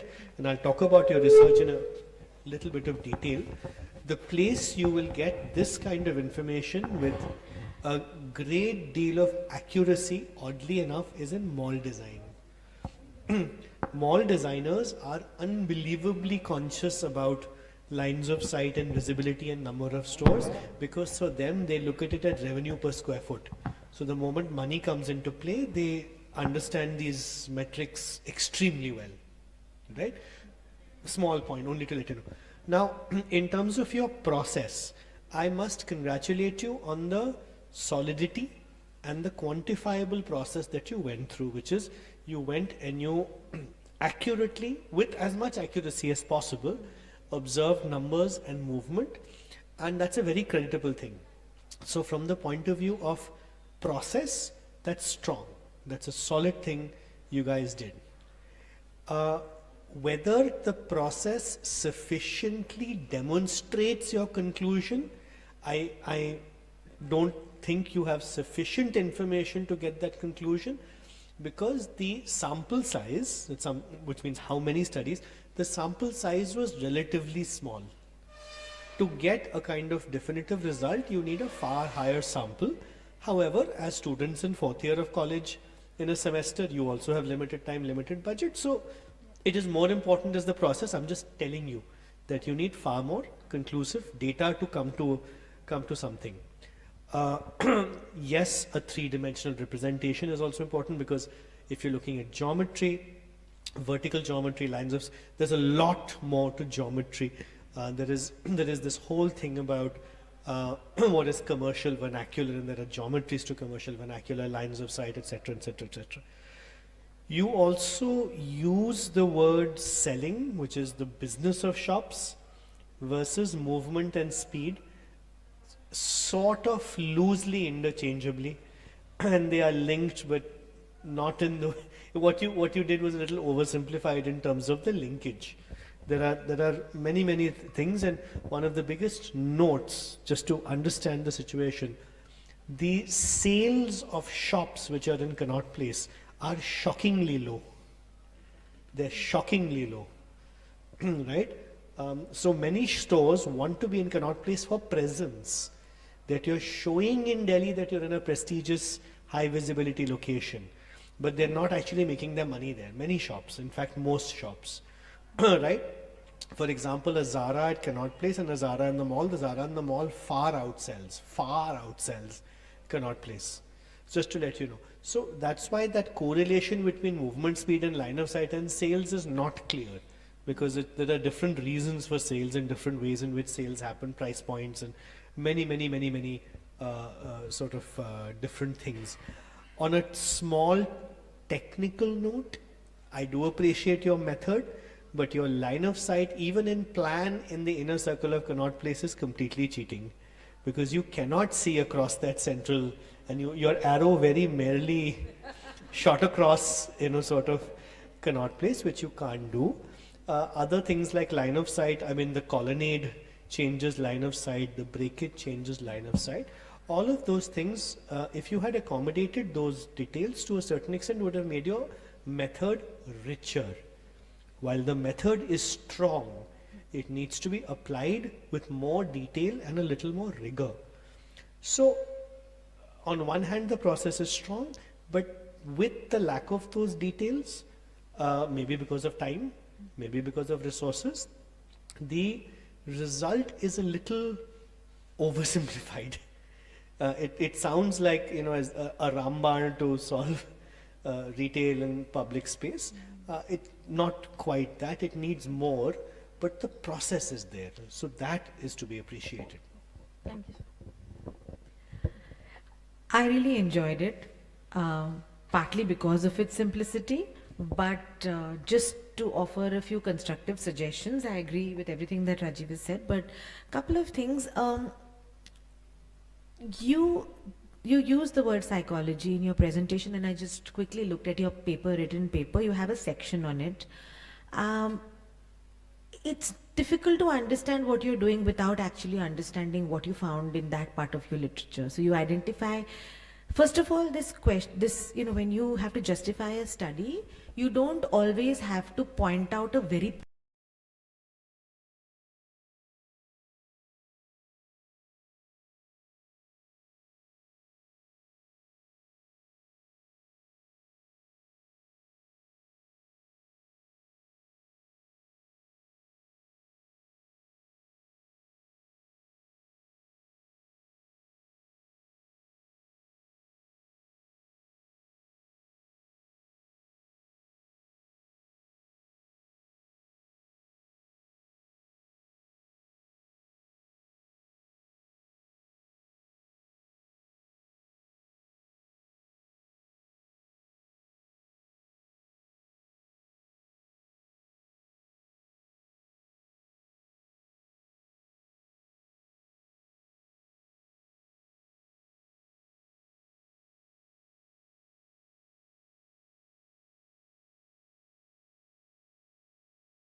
in our study, we will do this chunk of it. Would really strengthen what you're doing, because it would overcome this limitation, or at least you would show awareness and a sense of reflection on how limited your your study is, while still being able to present what you actually did. Does that make sense? Yes. Yeah, and it would also give the reader or the person who's looking at your work some anchoring. I appreciate that your process was, I'm a newcomer to the city, I like this space, I don't like this space so much, whatever. Maybe you thought of yourself as a shopper or as a consumer, but things get a little hazy there, because you're also an architectural student. When you come to research question from personal experience, it's very difficult to separate who you are from that emotional experience, right? You are an architecture student. So when you were going there, you were not discarding your persona of being an architecture student and becoming a shopper.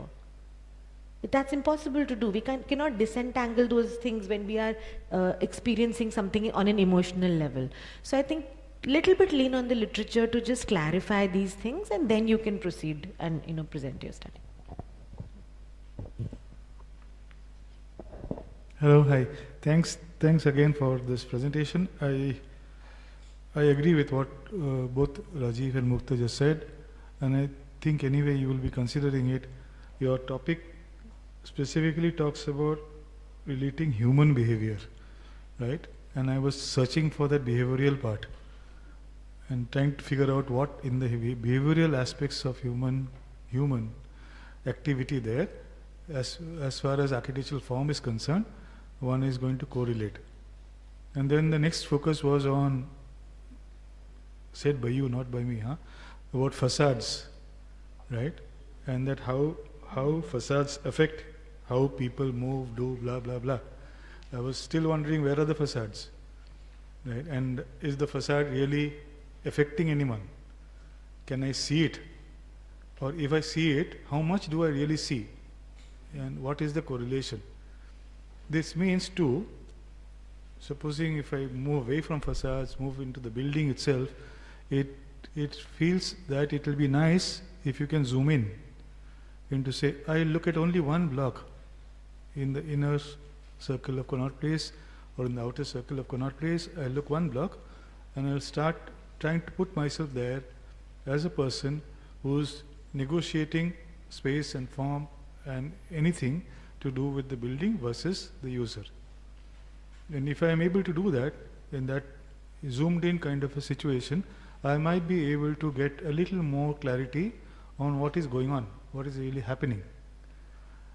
The comparison between the three different kinds of spaces or market areas is nice because you've written a lot about things in plural, about differences. And it'll be nice to highlight the differences you did. But I think what we were missing out on this idea of size and scale. All right? We were not really talking about what is the kind of scale I am looking at when I talk about the Lajpat Nagar passage versus a full, movement of everybody in the corridors of Connaught Place. It's not really visible. That's why I think it will be good to understand the zoomed in perspective of what is going on, size, the scale, then this question of responses, if at all you want to talk about.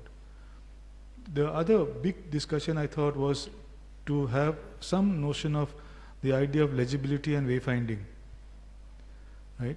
Sometimes geometry helps us in allowing us or guiding us move or to move from one point to the other, right? Sometimes it confuses us and we simply feel lost.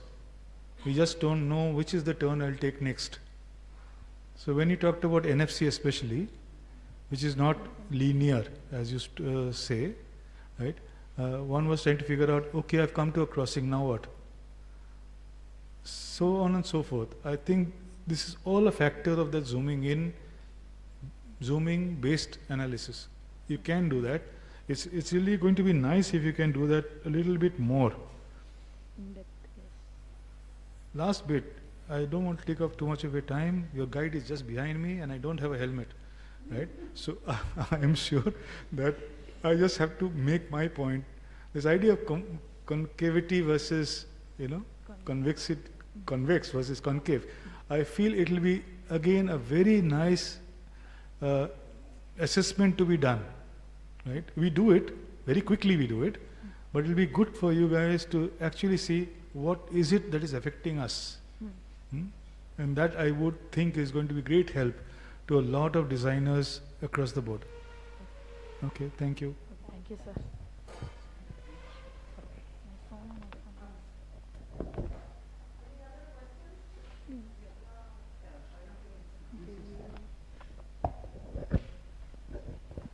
Don't think I require a mic. I can pretty audible, am I? Yeah. All right, fine. Okay, fine. What you must also realize that Lajpat Nagar and Connaught Place are dynamically different. there are two different marketplaces. In Lajpat Nagar, you would find you can buy a pin to an aeroplane, while in Connaught Place you cannot. So the behavioral pattern is totally different. Besides, and all this, sight lines and all that stuff, if you've observed, people go to Connaught Place for a different purpose altogether. I often used to ask my daughter as to where you've been. She studied at Lady Harding, and बहुत जो कम time मिलता था उसको, वो Connaught Place जाती थी, not because of only proximity, because that offered a different scale, that opened out, because of the sense of space, the openness, while and predominantly they would go and hang out, not to go and shop at some place, just to hang out. While the purpose of going to Lajpat Nagar is purely shopping, because it offers a bigger spectrum of purchase and commercial activity, as opposed to that of Connaught Place.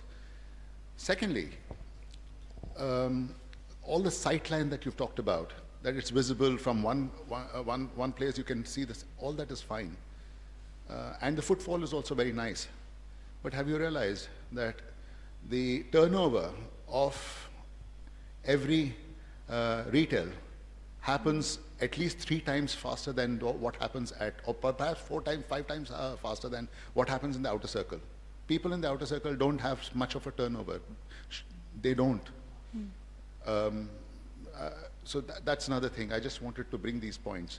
And in the least, I would like to jeopardize your position over here. Thanks. But please do consider this. Yes, sir.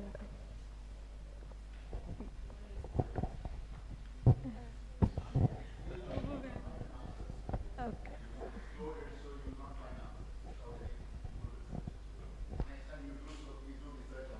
Okay, sir. The nature of the marketplaces are totally Don't. different.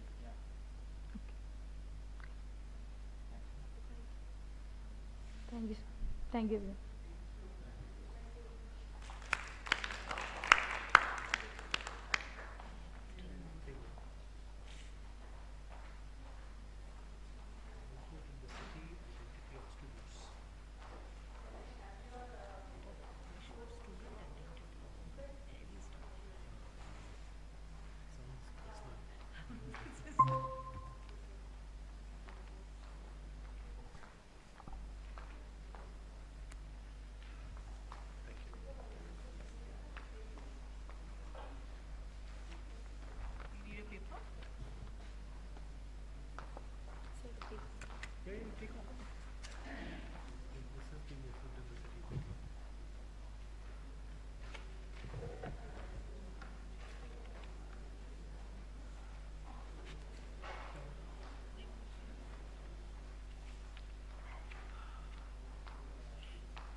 Good afternoon all. Today I, Angeline, and my groupmates Mohit, Navya and Nikhar are here to present our seminar paper, Movement in the City, Mobility, Space and the Formation of Student Identities. We would like to thank our guide Ms. Prachi Satrawal and all our seminar mentors for their guidance. We also extend gratitude to the students of Dr. B.R. Ambedkar University, IGDT UW and LSR who contributed their inputs to this research. While exploring the grounds for our seminar paper, we each considered our experiences in Delhi and realized that our sense of self and identity had shifted because of the city. And that's why we wanted to explore further on the student life, which is related to this. And we recognize that this shift was aided by our daily motions through the city, leading us to be curious about the aspects that affect the mobility of the students in Delhi and its nuances. So first, let us set ourselves in the context of Delhi as a student city. And this map shows a network of hotspots of students, be it institutes or social hubs, and a prominent part of it is how all these places are connected by these colorful lines of the Delhi metro, a prime example of Delhi's public transport. So Delhi's efficient public transport system plays a key role in facilitating student mobility and impacts their development. From the data, it is clear that students hold a major share in the usage of public transport. The main reason is the convenience of use and the well-connected bus and metro network throughout the city, which facilitates high student ridership. That brought us to our research question. How do everyday movements through Delhi's built environment, built infrastructure, help shape students' identities, sense of belonging, and spatial agency? Our paper then had the following objectives: that metro, that how we understand the everyday movement, that is walking, commuting and loitering, and how they are the embodied practices that reveal how belonging and self are negotiated spatially. And to analyze the infrastructure, the metros, roads, campuses as political and effective spaces, to examine how intersectional identities, caste, class, gender, sexuality, the way they are sectionalized, influence access, safety and pleasure in the movement of youth, and to explore the pleasurable dimensions of mobility such as freedom, discovery, collectivity as an urban learning, and to reflect, to encourage a reflection on the design implications of considering mobility in architectural and urban design to foster some inclusive and empathetic design. So coming to the research methodology, this research is an ethnographic paper that involves a qualitative analysis approach and a case study method. The site of Kashmiri Gate was chosen in relation to its proximity to the universities and hence the student youth population. The way we decided to conduct this research is by conducting live on-site and online interviews of students, as well as asking some keen participants to record their experiences. Students here were defined by the ages of 17 to 24, pursuing their bachelor's or master's in Delhi, and who have lived in Delhi for a minimum of a year.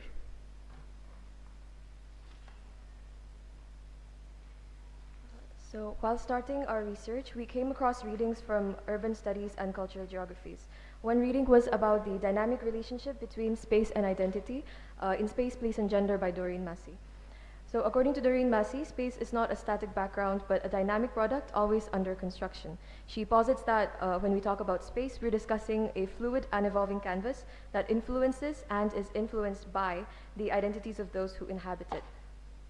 So in the 1950s, the situationist movement introduced the idea of the derive, essentially an unplanned exploratory journey where people allow the environment to guide them spontaneously.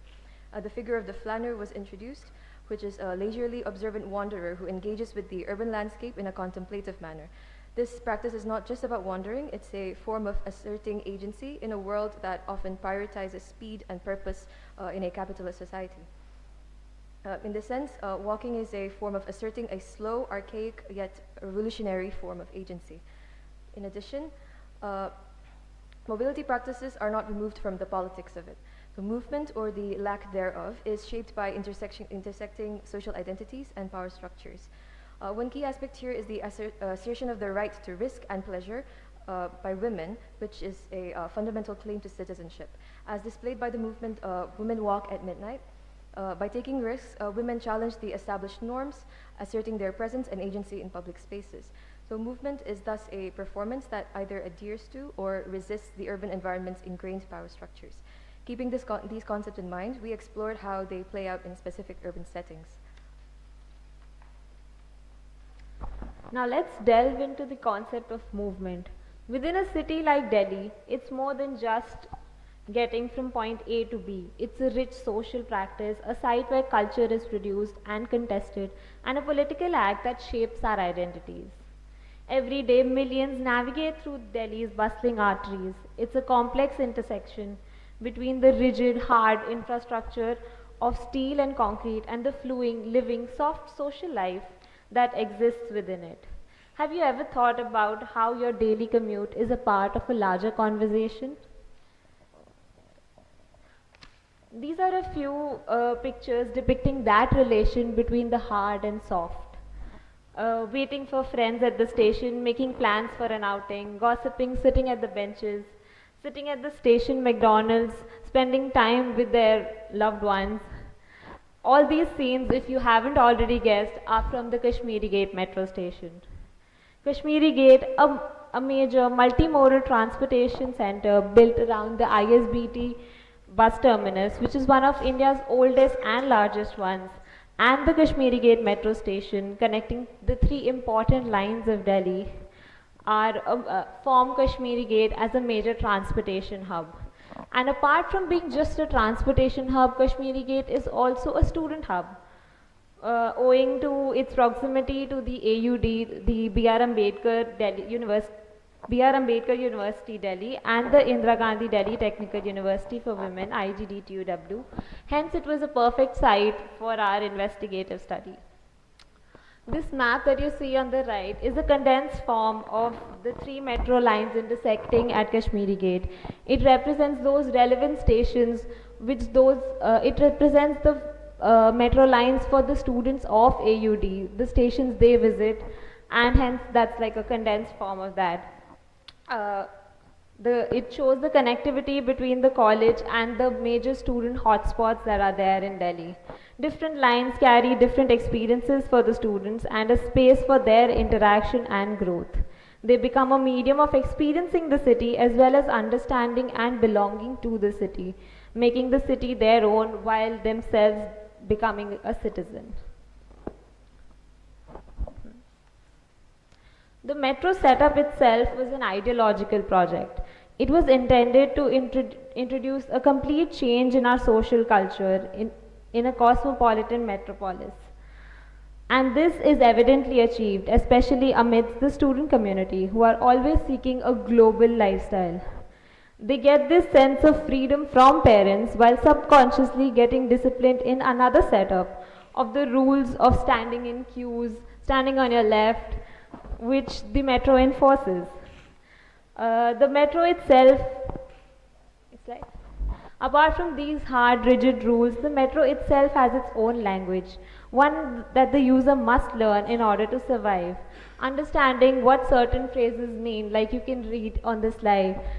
Whenever you see somebody eyeing you, they are always waiting for your seat, or you see someone packing their bags. So once the user or the student starts to recognize these behaviors, these languages, they develop a new sense of confidence and connection with the city, as though he or she has found a way around it. And that's how students negotiate identities while mapping distances. So from students, what we gathered was that, number one, the metro became a means of freedom for the students. After their initial experiences, once they developed the confidence, they felt secure in exploring, and this traveling added to the sense of empowerment. The metro also became a medium to expand the social circle for the students. They formed new connections as the students who took the same route or exhibited shared interests fostered new conversations amongst each other. And as we can read from this quote, that there was a student who used to see another student from the same college every day, but they never talked, and the metro fostered an environment in which they interacted and developed a friendship. The metro also became a mirror of the real world to the students as they endured the gazes, the judgmental looks, and the comments on exhibiting their personalities and interests through their journeys in the metro. So choosing the topic of metro, did anyone wonder how these students reach up to that point? So this map highlights the walk from AUD, which is the institute, to Kashmiri Gate station. And it is a very interesting one. The student experience the pathways, sometimes as audience and a lot of times as a performer of all these activities. As you can see, they might stop at the chaatwala to have a chat with their friends. And also the route is filled with troops of monkeys which take over the pedestrian paths. Some students also said that they encountered inebriated individuals a lot of times while walking towards the college or the metro. And then comes Kishoris, which is the students' favorite, and they affectionately call it as the Chai Sutta spot. It becomes a place of informal gathering for the students. So talking about walking, out of the context of college and metro, while talking to others who just walk for the joy of walking, people shared how and why they started to walk or run in Delhi. You can see in this graphic are some highlighted places where they said they like to walk, which is Lodi Colony or near the India Gate, near Hoskas village. Quoting some of them, one respondent said, there is a constant identity crisis in Delhi and people are always wanting to do something to stand out. It makes me want to do something different. That's a part of the reason I started running. It adds to my identity. Another one said that I started walking out of curiosity towards Delhi and due to frustration from my fixed routine, and I never did this in my hometown. So escaping, introspection, motivation, confidence, and connecting with nature were the aspects that came up. They also highlighted the time they like to wander. So coming to our key findings, one of it is how walking is an intimate negotiation between fear, vulnerability, and joy. Moving through the city one step at a time fosters engagement with other people of the city as well as with its physical infrastructure. We also discovered how these engagements vary. Walking with friends allows shared laughter and solidarity. Walking alone signals newfound autonomy.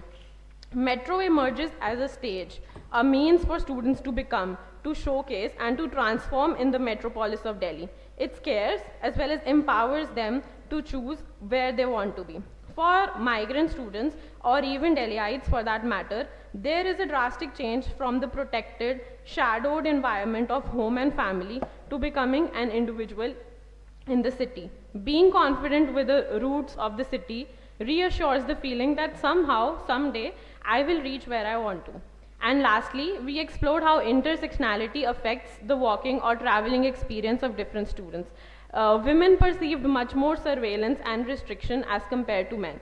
Queer students stated that freedom of movement through the city has helped them to establish and discover their identities further.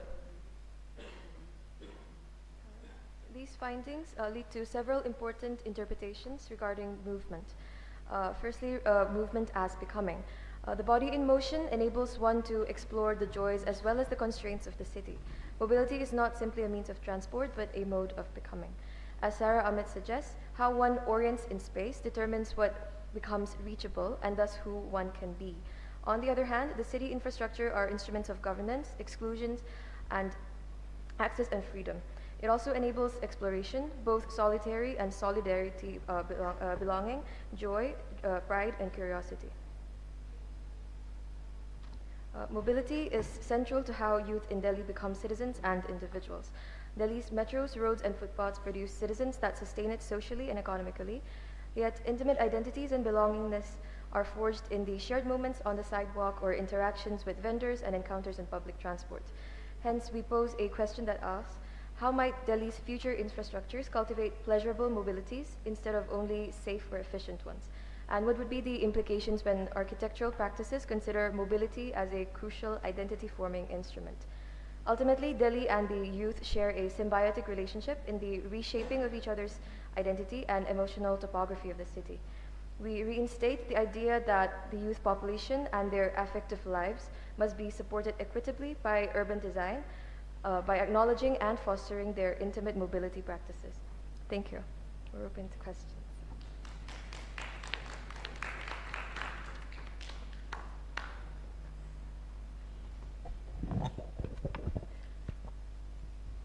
Thank you.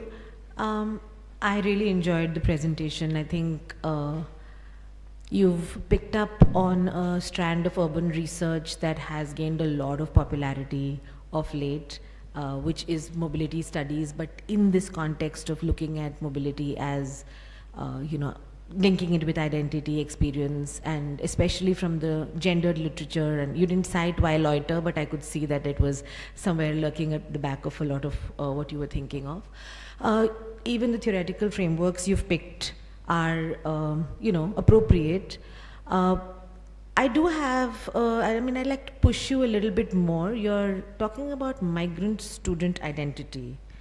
So I think there wasn't that much about migrants versus non-migrant students. I mean, is it really necessary? I understand that you entered this conversation or these questions maybe because you are migrants to the city and so you thought of it as an unfamiliar space.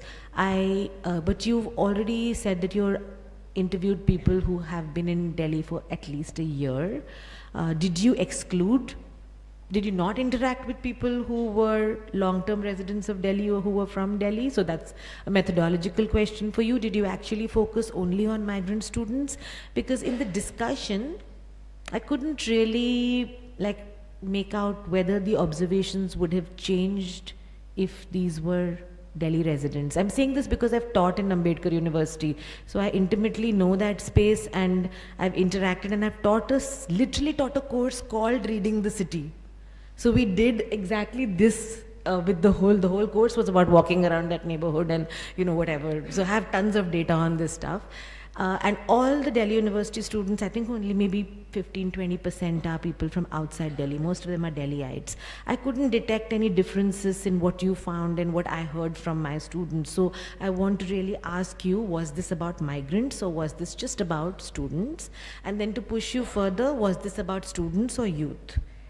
And I'm asking you this, just hear me out and you can answer. I'm asking you this because students are a subset of a broader set of young people navigating the city, and the issues of identity and selfhood are very strongly associated with youth studies. I mean, in the sense that the discipline of youth studies or the entry point of youth studies looks very, very closely at these issues. So again, is a student experience, yes, your case site was chosen from a student perspective. It had a network of educational institutions, but was this a student experience? So just trying to push you to think of, you may choose, you may have a large question and you may choose a certain case study to illustrate that question. Similarly, do you have a broader question and students are your case study to answer that question? Or is this only about students? So just trying to push you a little on whether how specific or generic some of these experiences are. And similarly, also when you're looking at the kind of spaces that you're talking about the metro and the metro station, the metro as a space of experience, and walking in other parts of the city. So I would have liked to see a comparator of what were the different experiences, similarities or differences between the experiences across these different kinds of spaces as architecture students. And even if you're not seeing it from a utilitarian lens, but from the lens that you have chosen to see, which is a lens of pleasure or of experiencing the city just to experience the city, which is an important lens, how do these different kinds of spaces actually compare with each other? How do they speak differently about these spaces? So it would have been nice to see a little bit of that, because I think it would have really added richness to your analysis. Right now, it is what I expect to hear. I wasn't surprised. So surprise me. Even one finding that surprised you, for instance, would be insightful for us, I think. Thank you for your question. So basically, when we started out, we were only focusing on migrant students, thinking that they are new and this is like how they navigate through the city and mobility aids that. But when we started talking to people, and especially in Ambedkar University, most of them are Delhiites. But what's different is that even as Delhiites, as they become a college student, that's why we defined our age group and the identity of a student. They do experience a very similar shift because they come from a very protected environment of home. Say before coming to college, they would always be traveling with their family in a car or with them in a cab. It is only once they become a university student that this navigating through the city on their own comes into play.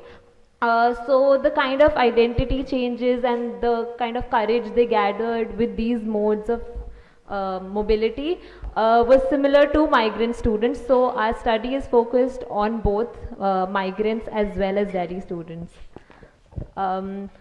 And we limited our study from youth to just students, because there is another sort of identity which comes with the student.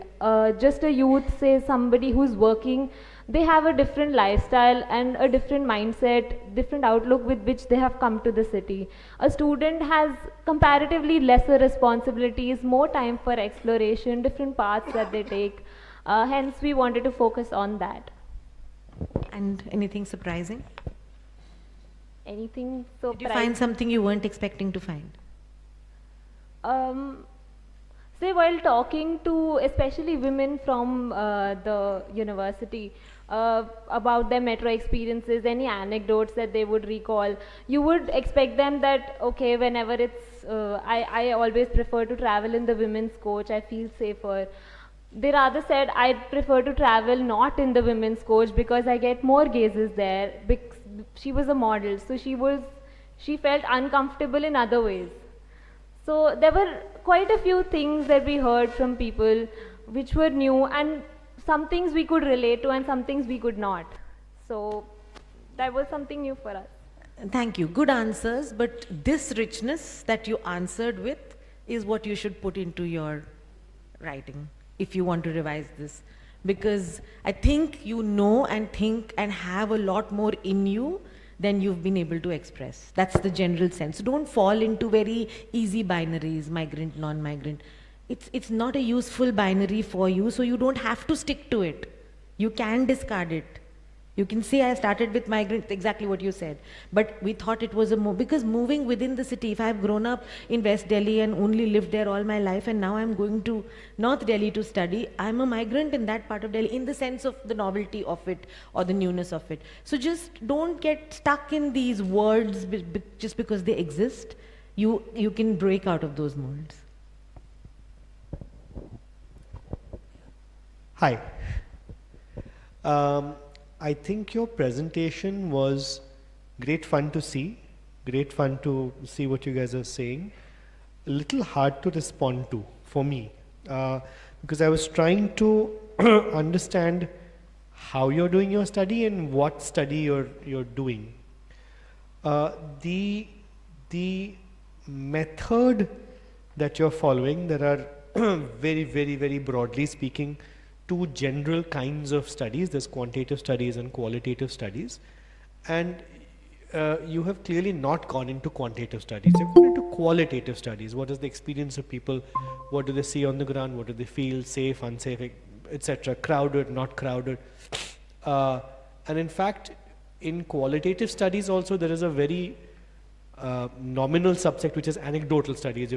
I think what I would place you is anecdotally. You have said, some people said this, and this is the sort of experience, which is okay. It doesn't make it invaluable. It means that it's limited in its scope, right?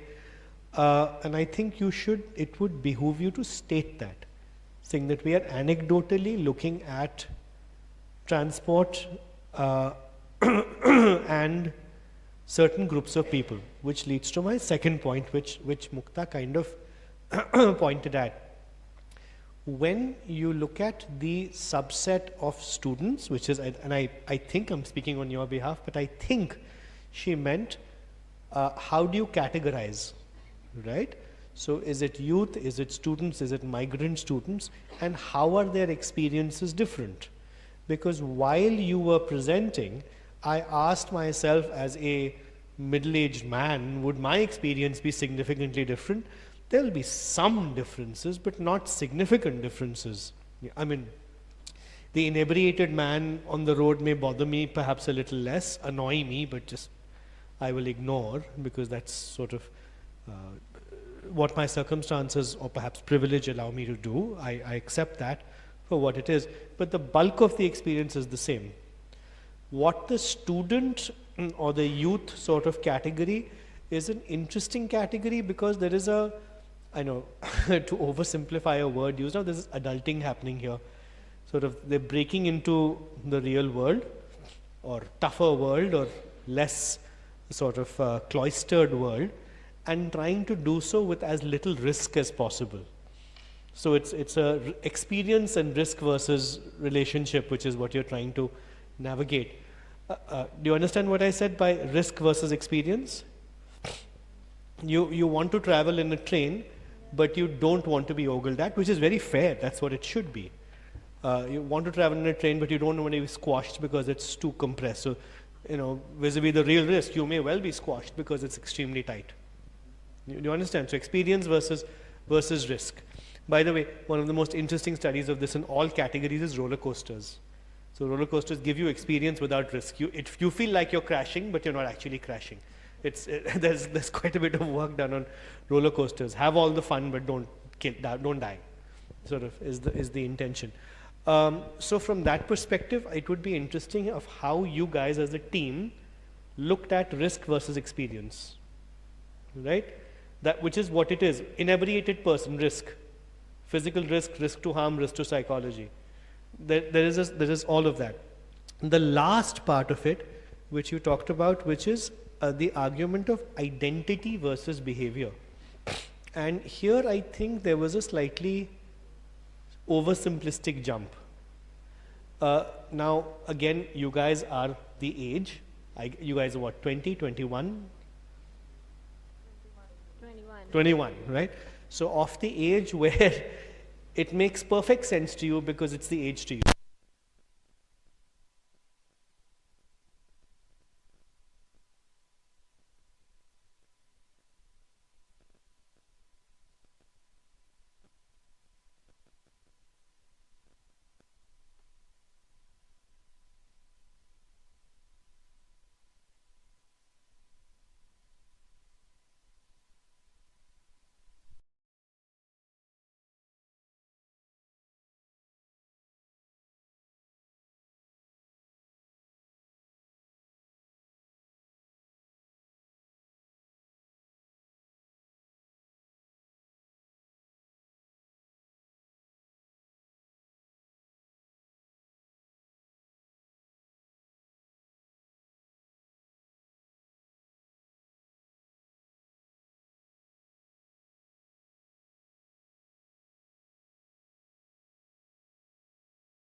Golden Cinematic.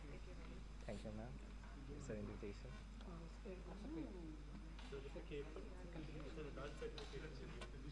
That's a censorship. Stands for architecture, film. Yeah. Architecture and film. Wait, this is not supposed to be open. Yeah, it's supposed to be open.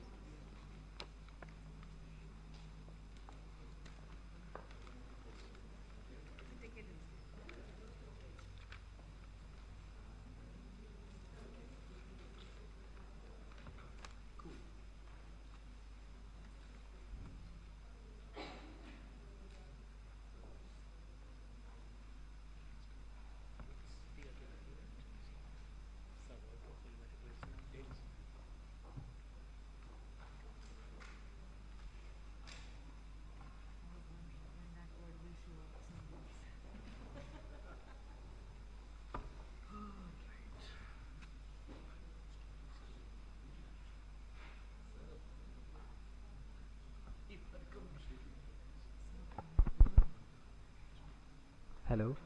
Okay. Yeah, cinema and the city. Cinema does more than entertain us. Excuse me.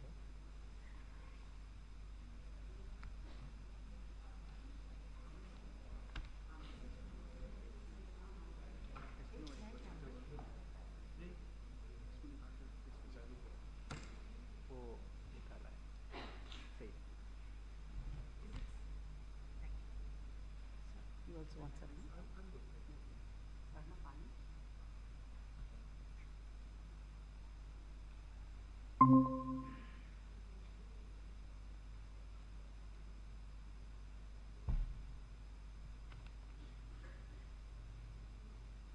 Yeah. Cinema and the city. Cinema does more than entertain us. It teaches how to see cities. Long before many of us visit a place, we have already walked through its streets, stood before its monuments, and imagined its rhythms through film. Cinema turns real urban spaces into emotional landscapes, mapping cities not with just coordinates but with light, sound, and memory. Across the world, cities like Rio, New York, Venice, and Las Vegas have been repeatedly shaped by filmic imagination. Sometimes romanticized, sometimes distorted, but always powerfully framed. As Giuliana Bruno reminds us, cinema carries a mapping impulse, organizing urban space through emotion, while Walter Benjamin celebrates film's ability to reveal the optical unconscious, the unnoticed textures of life. How movies portray cities? Yes. Mumbai, perhaps, is the clearest Indian example of how films define a city. Through the decades, Salam Bombay, Slumdog Millionaire, Once Upon a Time in Mumbai, cinema has mapped its train, stations, slums, markets, high-rises, and its underworld. So what we see here is, in Slumdog Millionaire, the Mumbai that we see is a diverse Mumbai in which the kid was brought up in the Mumbai setup, he was in a slum. So we can see the diverse, he was desiring for a better life. So the first half was completely shot in a slum, and the second half is showing the good part of Mumbai where the high-rise buildings are there. So we can see the diverse architecture in the film.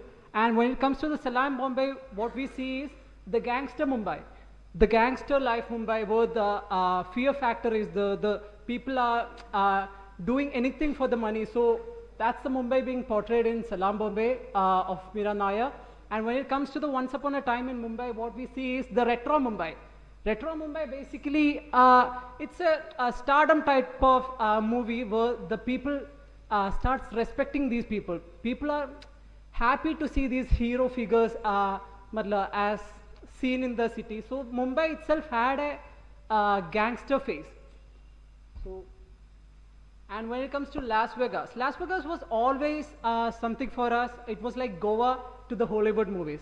So it was a resort kind of place. Whenever they desired for fun and things, they jumped straight into the Las Vegas. In the movie Casino, what we see is the highlighted casino, bars, hotels, and the neon lights.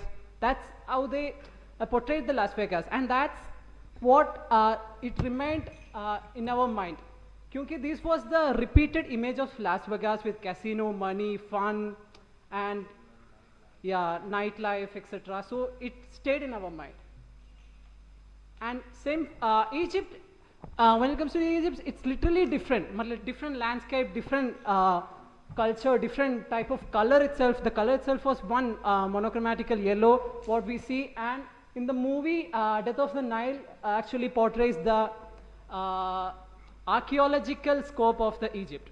So that is one way that the movie have conveyed the Egypt, and lot of people have that picture in the mind. Egypt is something about archaeology and deep history lied into it. And when it comes to the movie Mummy showed us this super magical power, this factor of fear into us. Mummy, yeah, ancient histories and things, it always stayed in our mind. Mummy hai, this is pyramid, this is these sphinx and all. It created a picture in our mind about Egypt. And when it comes to Night of the Counting Years, it showed Egypt about the desert Egypt. Egypt is basically desert. So apart from the historical part, it basically portrayed the desert life also. Went a little more into the people, how they actually lived with these pyramids. They can't do anything with these pyramids. For them people, what they do for living out of this is archaeology and things. That earned them money. So this is our research question, main research question. This research examines how cinema reveals subaltern spatial experience in Delhi that are overlooked by dominant urban and architectural narratives, and how these cinematic representations shape perception of belonging, visibility, and everyday urban life. So coming to portrayal of Delhi, let's look at some of the movies that portrays Delhi. New Delhi is a Malayalam movie where Mammootty comes to Delhi and portrays the New Delhi. Yeah.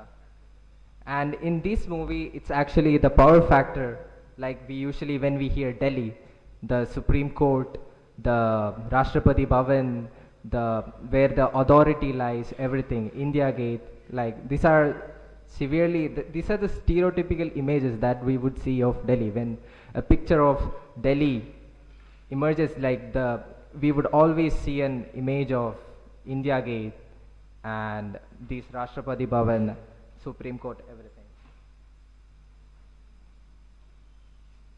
So our aim is to look past familiar cinematic pictures of government power, monuments, and elite neighborhoods to uncover the vast, often ignored landscapes of the city.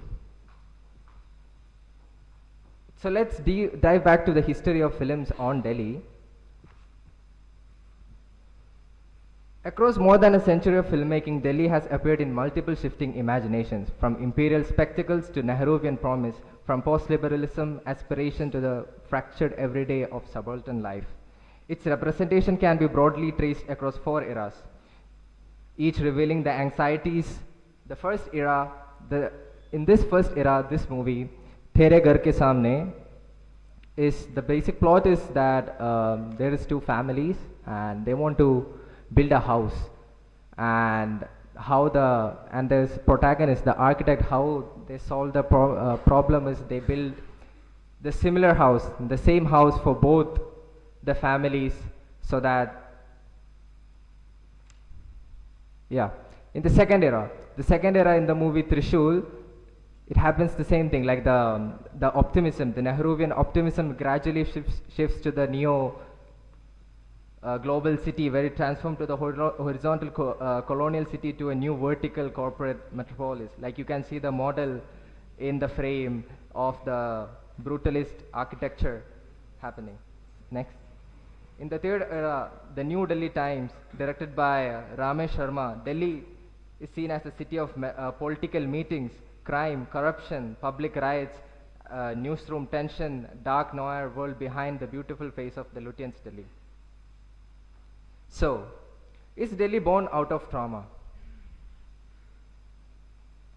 As Rana Dasgupta suggests, Delhi seems born out of trauma, or to be precise, out of procession of trauma spreading through its long history, leaving the city always already destroyed. The emotional brokenness, he argues, forms the unsettling atmosphere sensed by those who arise from elsewhere.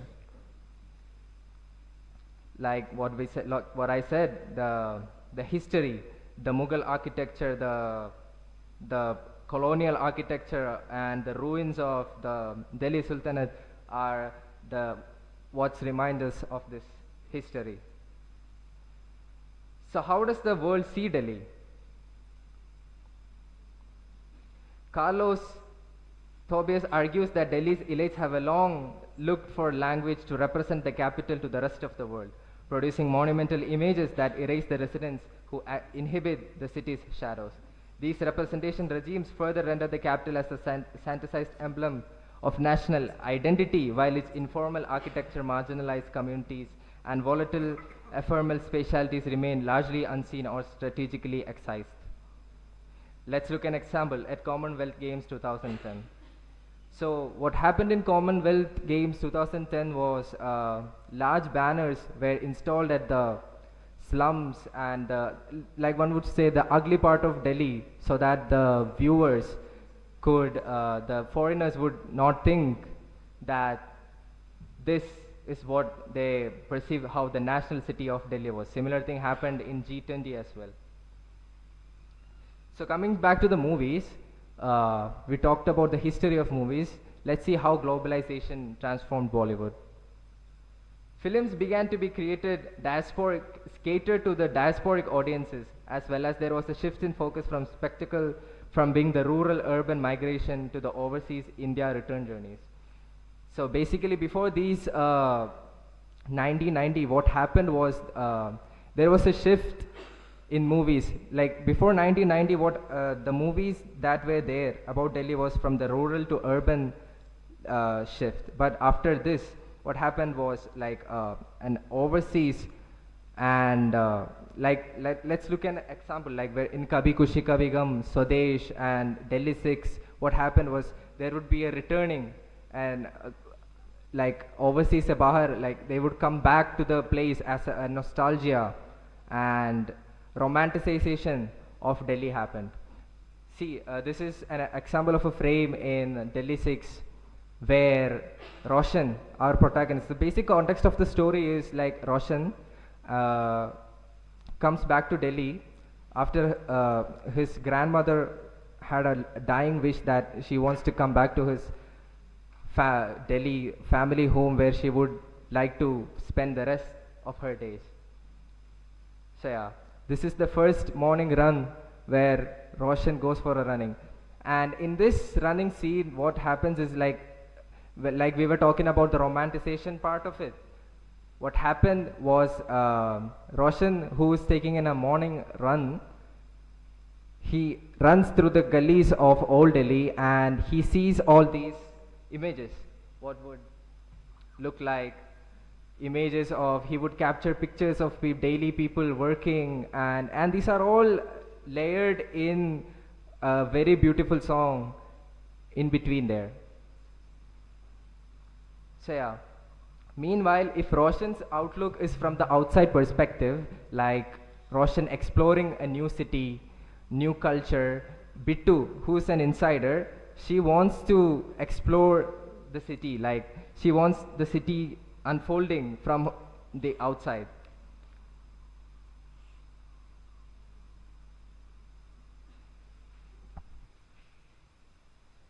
So what we have seen now is the common image that we have about Delhi. So this is a Delhi 6 is kind of a hybrid movie which have depicted a romanticized part of Delhi and the riots and some grey parts of the Delhi also. Now we will get into our topic, subaltern cinematic lens of Delhi. So what is subaltern? The mainstream portrayal tends to overlook the everyday lived realities of ordinary citizens, presenting Delhi as a monumental, orderly and aspirational landscape rather than a complex, unequal and deeply layered urban world. So the Delhi really, like every city, Delhi to have a underbelly, which we ourselves termed as subaltern. So we will have a further look with our main reading, which is our movie. So we will get into Gode Ko Jalebi Khilana Le Ja Rahi Hu. Before that, so these are some subaltern spaces that we call as subaltern, that is the under bridges, underbellies of bridges, and the second image is actually people sleeping on the road in Ames, Delhi, and the third and fourth is the slums which are there in Delhi. One is Matanpur Kadar and Kasumpuri Pahari.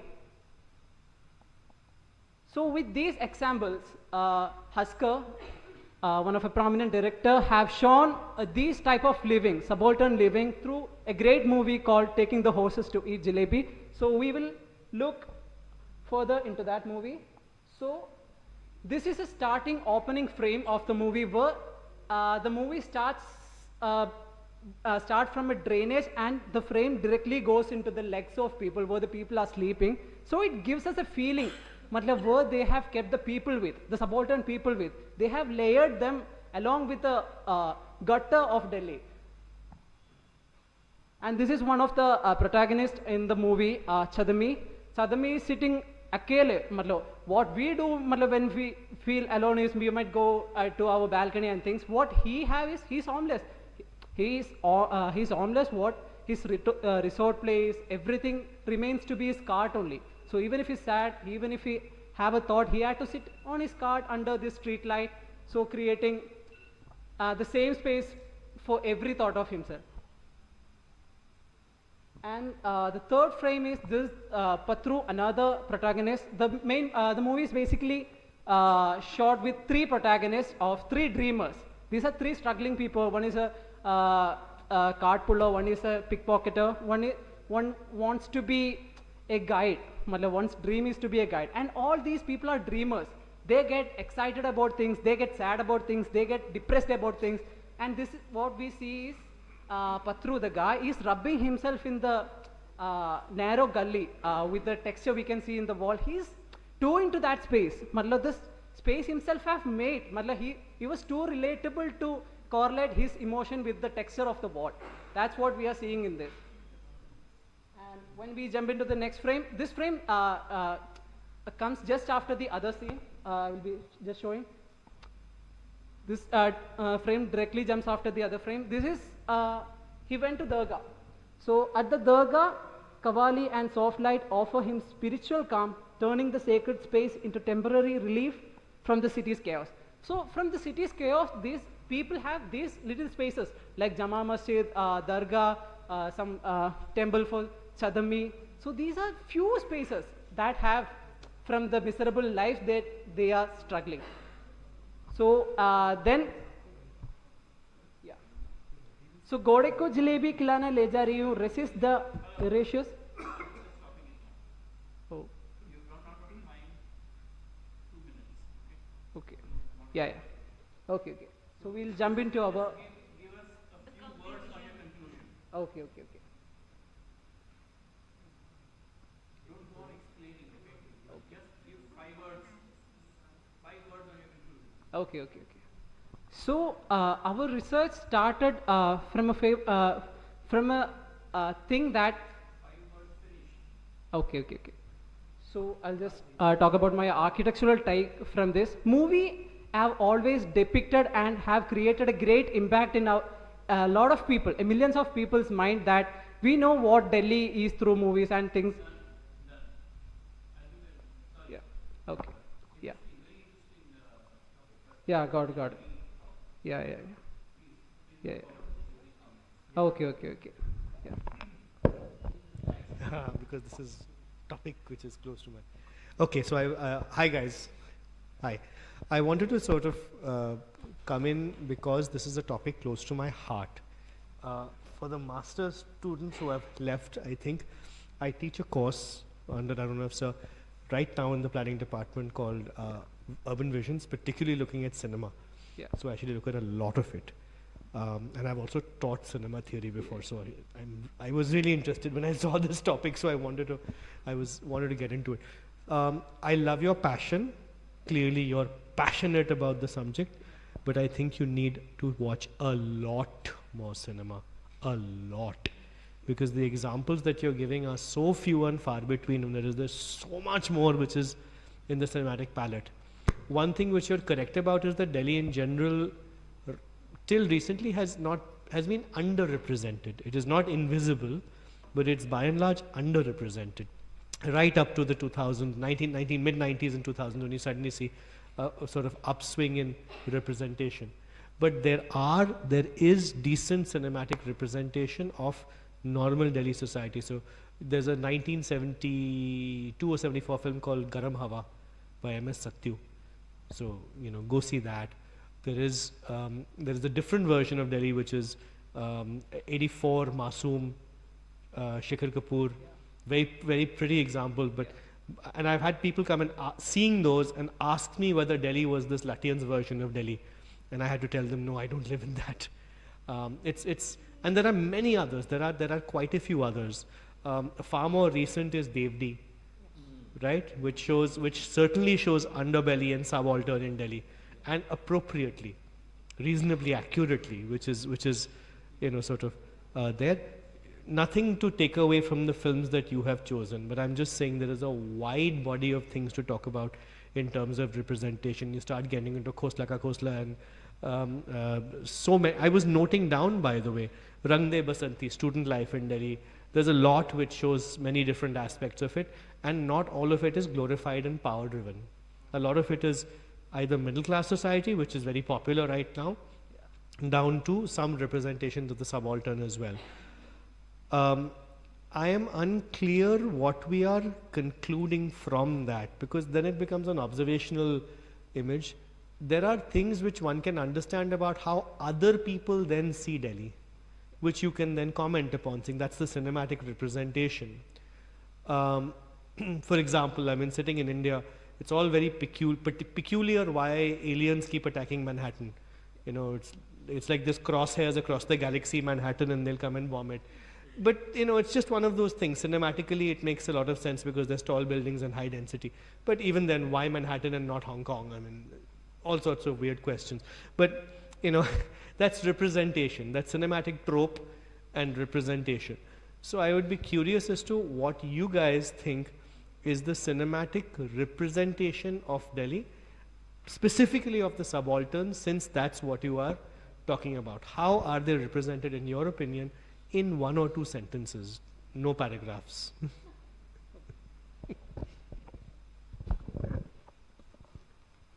Subaltern cinematic representation for us architects takes us back to the empathy in designing.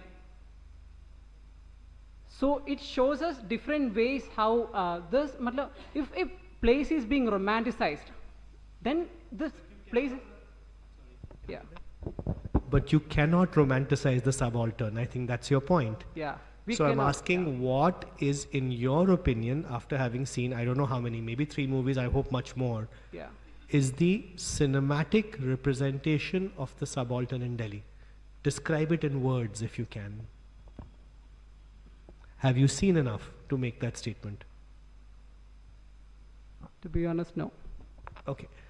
Then we might have a problem here.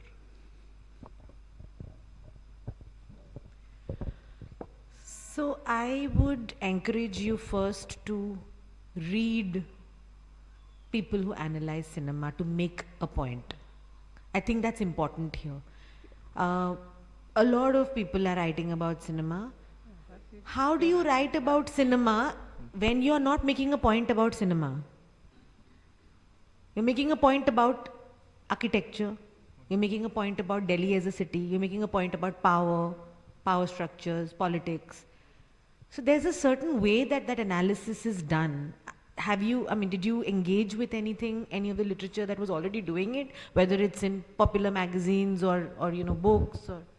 Yes, we have actually read Mazumdar's work, and we have actually read Carlo's work on the studying architectural and Delhi's dynamics between the subaltern and the normal. No, that's the content, but how do you present analysis of cinema? I'm commenting on your presentation here. Okay. You know, 15 minutes on, you hadn't even come to your main point. So there is something to say about, you watch so many films. Cinema is a storytelling, it's an art of storytelling, right? But you've told your story in a way in which 15 minutes on, we haven't even come to what your main premise is and your main point is. So I think that's something to think about. Like if your whole point, passion, 100 marks on passion, 100 out of 100. Absolutely sure that, I mean, I can see that you're very invested in this whole idea of using film as an entry point to study architecture, to study, you know, human-centered design, or whatever it is that you want to study. But that should have been your first slide. That this is what we are intending to do, and we are doing it by looking at films. That's not what happened here. After slide 10, we were completely lost. Where is this going? Right? That can't happen. And we are not coming here to watch a film. We are here to assess you for a research seminar presentation. Right? If you were an esoteric filmmaker and you wanted me to spend 15 minutes of my time looking at something that I will never understand in my life, that's a very different thing. That you have artistic license to do. But here you're standing in front of me trying to explain a piece of research. So don't get so carried away by the subject of your research that you forget the purpose of why you are standing here and doing this. Right? So I still haven't understood even the first bit of what you were intending to do. I have a lot to say about which films you chose and whatever, but it's besides the point, because I didn't even understand what you were trying to do. Okay, so just keep things in focus. When you're making a presentation, no matter how many hours you've spent watching films and debating it, and I'm glad you enjoyed the process. That was also one part of doing this. But at the end of the day, if you have an opportunity which is a 15-minute slot, then you do need to plan what you will put in those 15 minutes to effectively convey what you did, what you learned, and what do you want us to walk away with. Right? I should remember even 5 years later that, 5 years ago I heard this presentation about cinema and the city, and this is what they had to say. Right? You appreciate films because you never forget them, right? So take some of that spirit into what you are doing also. Right? Thank you. I feel the same as what you heard, especially the focus bit. And I also feel that the first slide that is being described is actually the slide which catches our attention and everyone else's attention and establishes the relationship between the topic that you chose versus the subject that we are all talking about, which is architecture in this case. So cinema and the city, or cinema and architecture of the city, right, is something that you can figure out, but the first slide has to capture that. And from there you move on to whatever questions you want to generate. That's where it really lies, the crux of it really lies in that first slide. Having said that, if you also focus a bit on the cinema, it will be nice to understand how cinema as a manner of representation is not the same as reading a book, right? Or also listening to something. It is not the same. It is a different media or a medium, right? Which I think needs to find its own kinds of technique of how to communicate. Yes.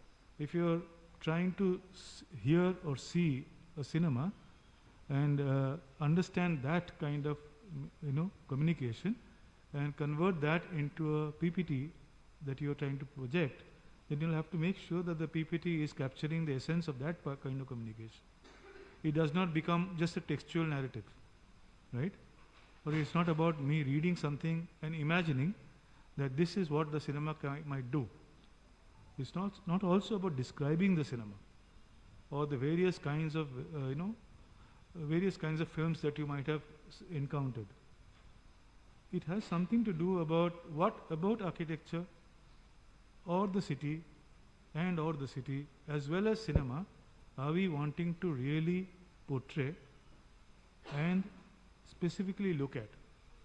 That is where you will yourself decipher what is to be said and what is not to be said. Not everything can be said. It's just too much, right? So you just portray that bit which you think draws that relationship. That is where I feel we were getting a bit lost. And mostly, at least from my side, I kept on looking at this place. I found that only in one part you looked at a clip, right? A movie clip. Movie clips can be looked at quite often, maybe one or a little bit more. But that is what was there. And even in that one movie clip, I remember there was somebody having to narrate what it is being seen. The cinema depicts itself. The cinema, the director or the producer or even the actors, they do not come on stage and say, okay, you are seeing this now, right? The cinema says it. And the cinema's way of saying it is such that the audience gets captivated by it and gets drawn into the screen. I have a feeling that you will have to really work on that level of communication. That's when it becomes very pertinent. The last bit I was wanting to say is this idea of communication itself, or the cinema, is that the city by itself has tremendous levels of beyond text kind of narratives, right?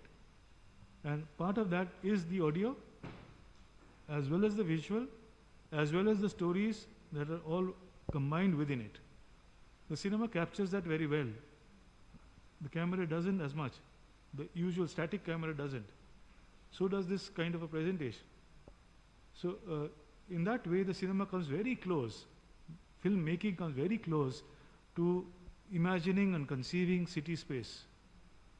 But the two together has to be brought into this kind of perspective of relationship. That is what is going to make it very, very different. Understand that. There's nothing here which talks about movement, for example. Nothing in your so-called PPT does not talk about movement. The city is about movement. You will hardly find a person standing quietly alone for too long a time, right? For some time, yes, but that is because also the person has already moved and now that person is standing alone, right? So movement in a city is extremely critical, not static. Okay, I think you have touched upon it, like he said. Both people said extremely passionate. You know a lot about what is going on in film world, and I think it has to be equally reciprocated to develop that relationship between architecture and the film world. Okay? Yeah. So, there are a lot of intersections in your presentation. One is architecture, of course. And the simplest way probably of representing architecture is looking at it, looking at the elements of architecture. And had you taken a few clips and broken them down, decoded them into certain elements of architecture, simplistically, for instance, the materiality, okay? Materiality of, I don't know who that guy was, but he was kind of, rubbing his head against the textured surface. Those are very strong impressions, but like Rajiv sir was saying, bring it out in words. You have to decode what is happening in that image. You understand? And a moving image is very powerful. So you have to write out that as a student of architecture, what did you get from that particular representation that a filmmaker who is possibly not an architect is trying to say. That will be your contribution towards understanding how can we look at architecture through the lens of filmmaking. Anybody else for any questions or comments, please? Yeah? Nobody? Parul, ma'am?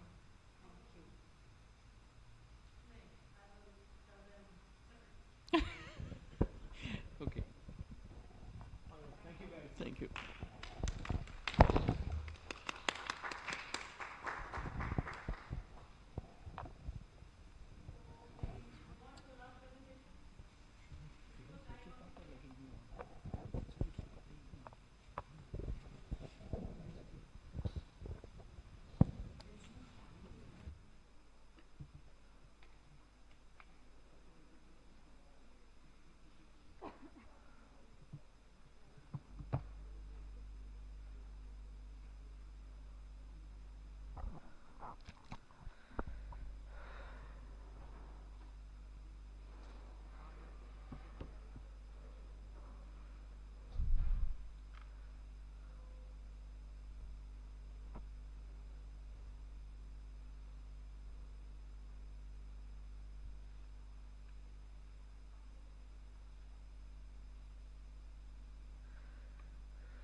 Good evening, everyone.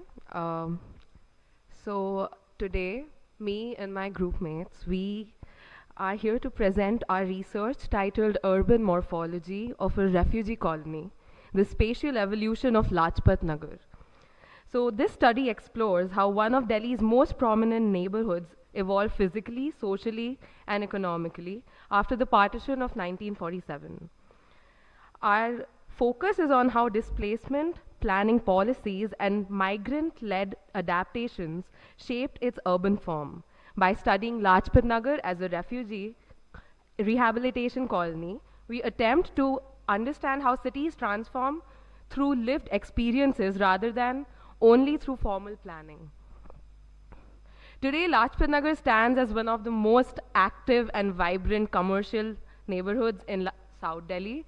Personally, being from there, we actually live there. So what originally began as a quiet residential settlement for refugees has transformed into a highly dense, mixed-use urban hub. So this slide documents the visual character of Lajpat Nagar and helps us read the layers of transformation embedded in its, embedded in its built fabric. The street today shows how coexistence of low-rise residential structures alongside intensely commercialized buildings.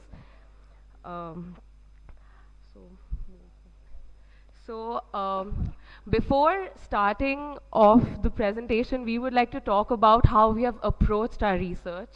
So first, by going by data collection, which we did by some literature reviews and field surveys, followed by an analytical framework which would document the typological study and the functional shifts that happened over time, which would lead us to the expected outcomes, which we have documented for Lajpat Nagar's morphological transformation. We have identified some refugee-shaped housing typologies, and we have done a framework for comparing all other resettlement colonies with this specific site. So in the partition of 1947 resulted in a large refugee migrations in history, with Delhi receiving a massive influx of displacement populations. However, as refugees began rebuilding their lives, they started adapting these units according to changing family needs and economic aspirations. Over time, incremental construction, vertical expansion, and the conversion of residential spaces into commercial units became common. This process led to a hybrid urban form where formal planning and informal growth became deeply interwoven. So with this, we would like, as a result, Lajpat Nagar became a multicultural neighborhood shaped by multiple phases of displacement. The area thus reflects not a single moment of migration, but a continuous process of demographic change.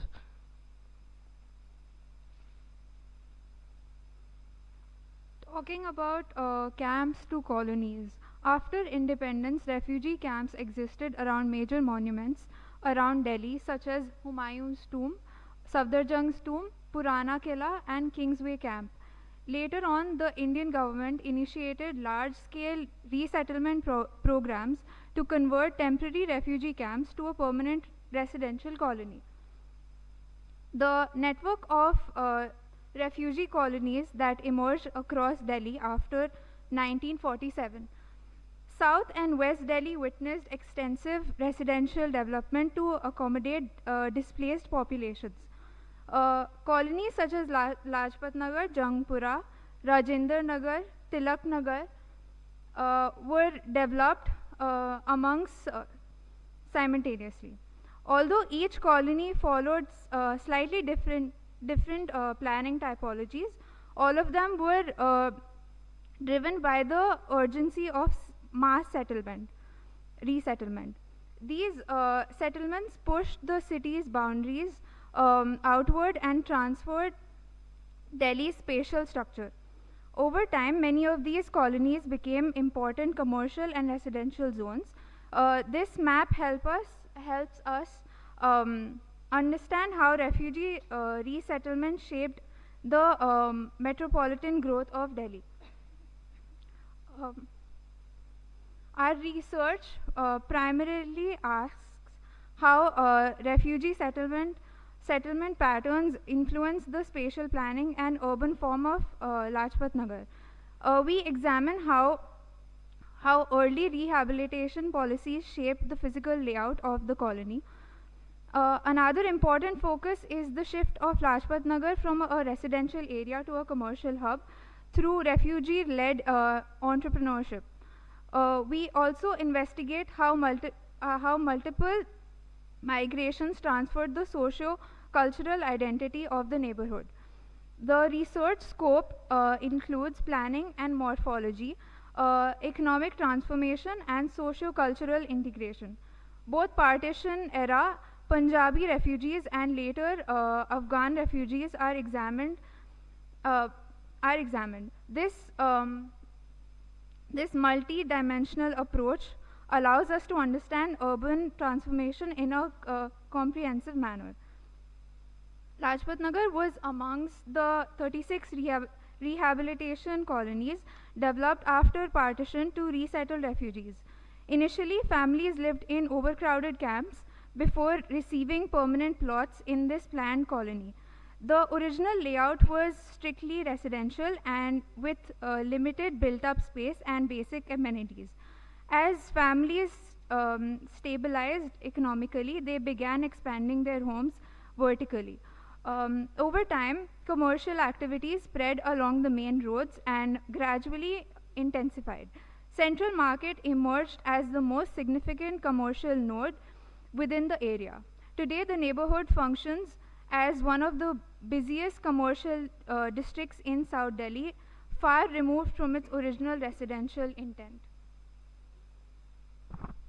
So this slide kind of describes the transformation through the master plans of Delhi. It compares the development of the context of Lajpat Nagar across different master plans. In the 1962 zonal plan, the area appears as a low-density residential settlement. By the time of 2001 master plan, the surrounding areas show clear signs of urban consolidation and commercial expansion. Although the area allocated to Lajpat Nagar remains the same, which indicates that the development and expansion has taken place within the specified area more vertically as compared to horizontally. To closely study spatial transformation, two streets were selected within Lajpat Nagar. One street represents a mixed-use condition with active markets on one side and residences on the other.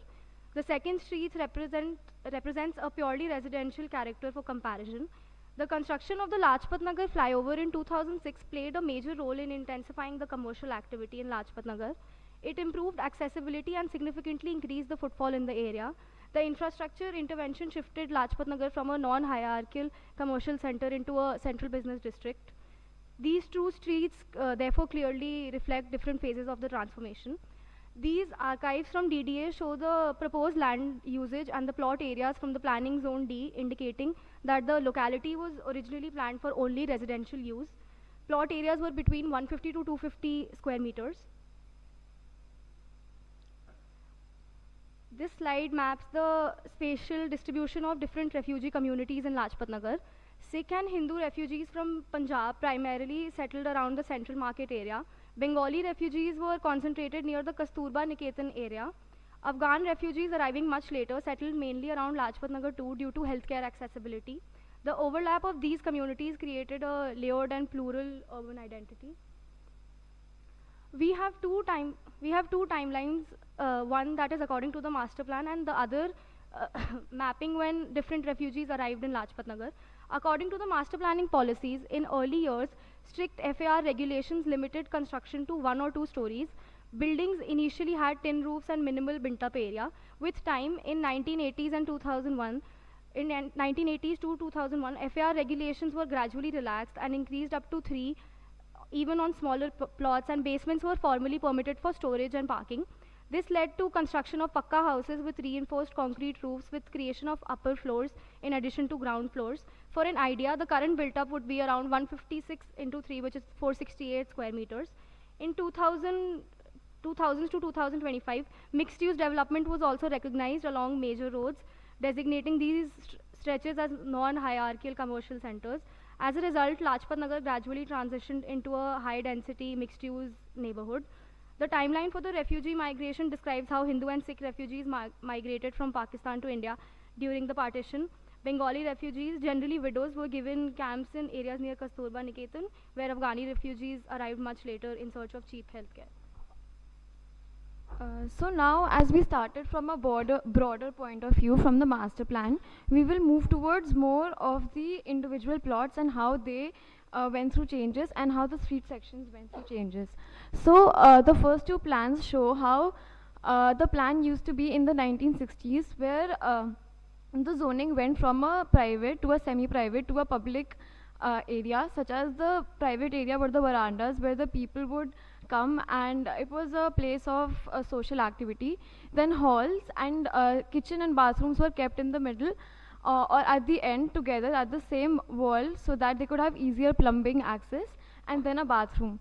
But as the population grew and their needs grew, they reduced the front veranda to incorporate 1 more room, and the plans below show how that individual plot changed into the various typologies that we can see today. So these are a few of the street views and building elevations which show that how a plot which was initially completely residential changed into a mixed use building, with the ground floor and basement generally being given to commercial uses, and people still yet remain to live and have residential spaces in the upper floors. So moving on, now we will analyze another aspect of the planning was what happened to the service lanes. So generally these houses had a narrower lane behind, which were used as places of social interaction, where in the winters they would come and sit and they would have bonfires and they would interact. But as their needs grew and the family grew, these places were changed into places for services and overhead tanks and motors. And as the encroachment increased, the width of these lanes reduced, and this also the social aspect of these modules also went away, and now they converted into a service lane. So that is also visible from a street section that we did. The A section shows how it was in the 1960s, and B shows how it was in the 2025. So you can see that there are cables and there are services which reduce the social interaction between people. Since the purpose of Lajpat Nagar moved from residential to a mixed use, so commercialization also had a major impact in shaping Lajpat Nagar. Some of the key drivers for increased commercialization was the introduction of metro facility, and since metro was introduced, the people around that, the population around that area grew. Also, Lajpat provides a lot of healthcare diversification, according to which a lot of people, refugees also came. And in general, the urban influx also changed the aspect of Lajpat Nagar. Including that, also since people from different communities were there, so a place which was initially for Hindu and Sikh refugees now showed a variety of communities. So even now when we go through Central Market, we would see a lot of Afghani shops and a lot of Hindu and Sikh led shops, which just shows how all of them merged. So now therefore we conclude from this research how Lajpat Nagar basically changed, and how the form of Lajpat Nagar now shows like it's a layer of all the people and all the refugees that came and made this place their home. So, thank you.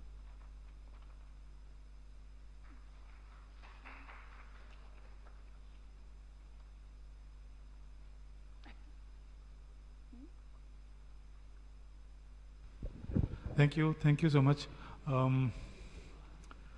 It's nice to see that you have been able to both draw as well as to a certain extent understand, analyze and understand what has been happening to Lajpat Nagar through time. And it's also nice to hear from you that the connections that you've made about its origin as a refugee zone to becoming a commercial and multi-use zone to also starting to become again a place for refugees to gather. So it seems to be that it is coming through one more cycle of from refugee to refugee, but in between commercial and mixed use, right? And an expansion, of course.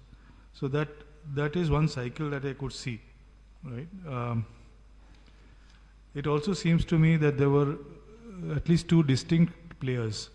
One player or players at one scale was the city authority, whoever it was at whichever period of time, and that city authority could have initially carved out a residential layout, an overall layout, within which plots would be also marked or demarcated, and within plots there would be people who would be staying as refugees or not. That is one set of players, right? And whether it's the DDA or whether it's anybody before that, the Improvement Trust or anyone else who wanted to do it, have done it. Then there was this second set, which was the plot owner, or let's say the plot occupier, right? And they themselves developed the units that formed the place overall.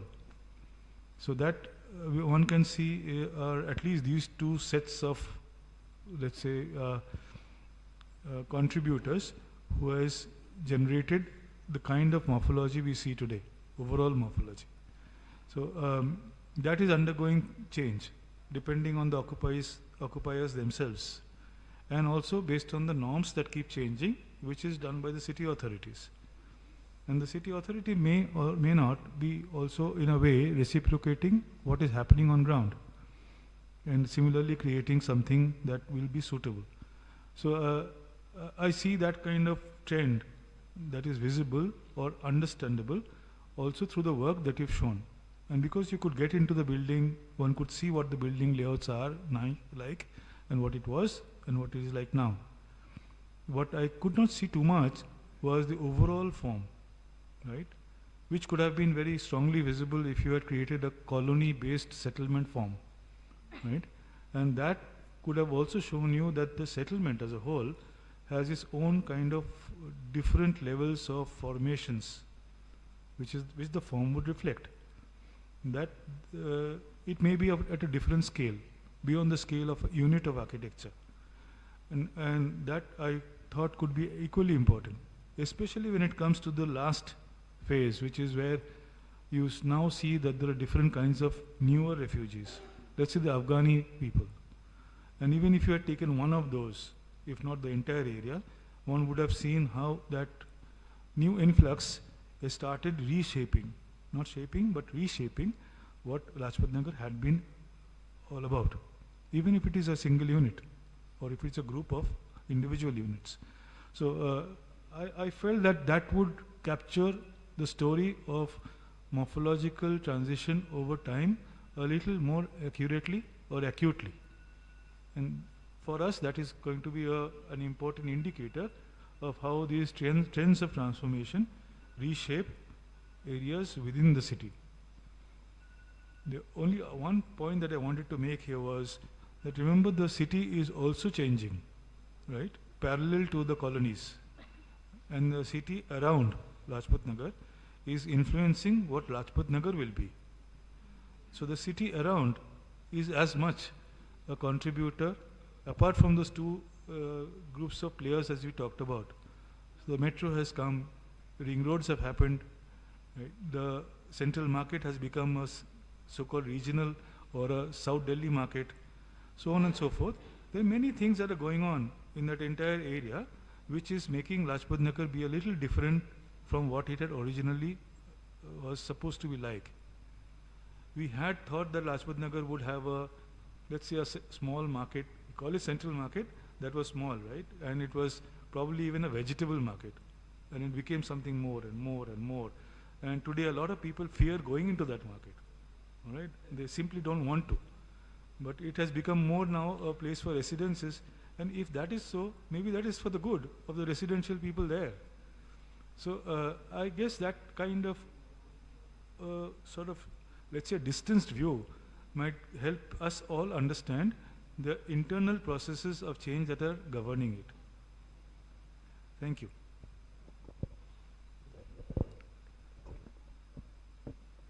Hi. Nice study overall, I think.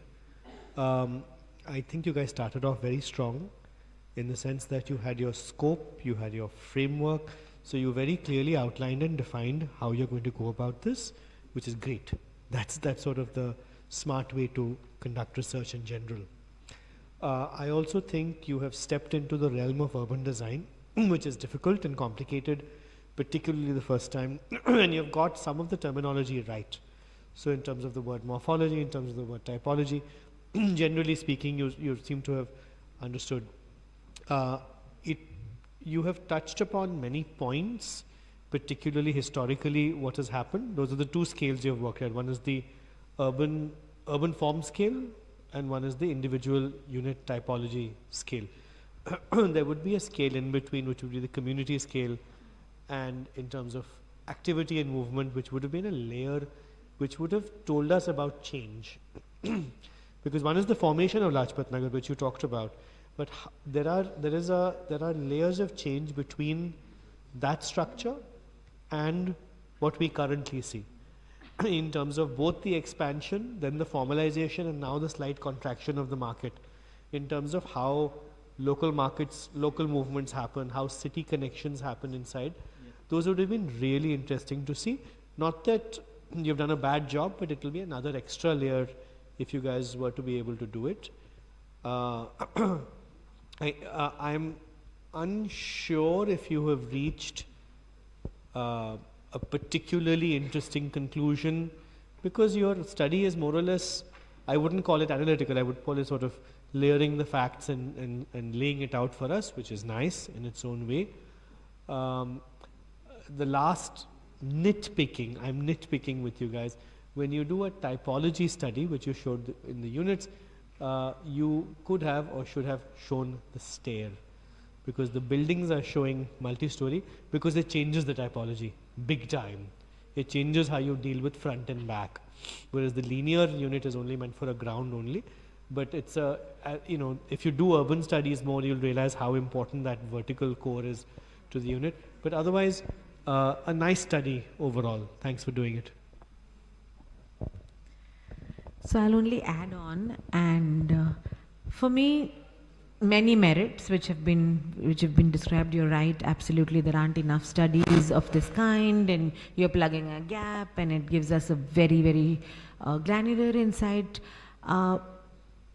But to bring it all together, to come back to the question of this was set up as a refugee settlement, and it's gone through X number of, by the way, there is a way to combine those timelines representationally. They don't have to be represented as separate. So and I'm saying that because there's a story that you're telling. You start off strong, and somewhere the story becomes a lot of documentation, which I get it, is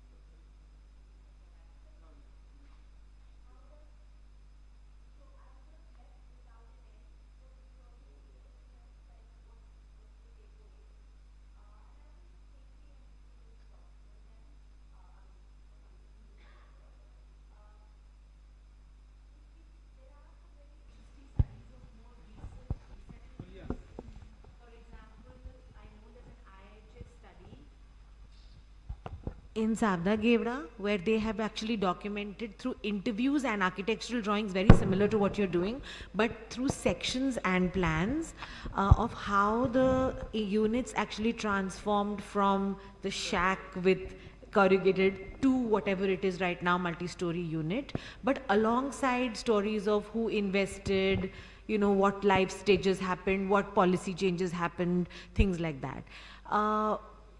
So the question I'm asking is that there is a similarity between this and other kinds of settlements, in the sense that it's a state act to give a certain set of people very similar plots of a particular shape, a particular size, and a particular relationship to the road in front, to infrastructure and so on. So everybody gets the same, and then over a period of time it acquires a certain kind of urban form and morphology. So I think that language may be needed to bring this all together, for somebody to take something larger away from your study beyond looking at it as a documentation exercise. Is that making sense? So to ask that, and in that a question of tenure, like there is a certain form of tenure that the original allottees were given that the newer Afghan refugees may not have. So it's a question of agency. What can X do which Y can't do is also a question that needs to be sort of embedded into this.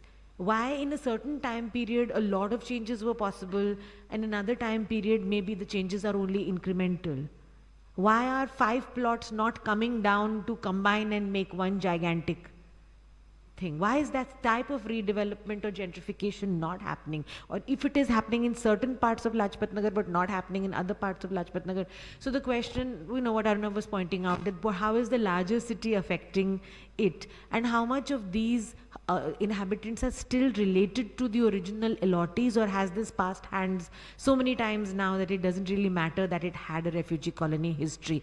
I think when you use the word refugee colony, there are all of these minutiae, I mean these little things that are also important, because it's not just any other plotted development.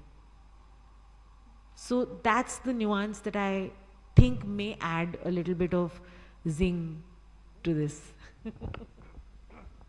Yeah, that's all I had. Any questions you want to? You're the one who wants to say. I'm the one who always wants to say something. But no, it was a very good presentation. In fact, I think from all the presentations that we saw today, this presentation came across as a presentation from research scholars with a lot of black and white photographs and whatever it is. Plus the structure was pretty well laid out.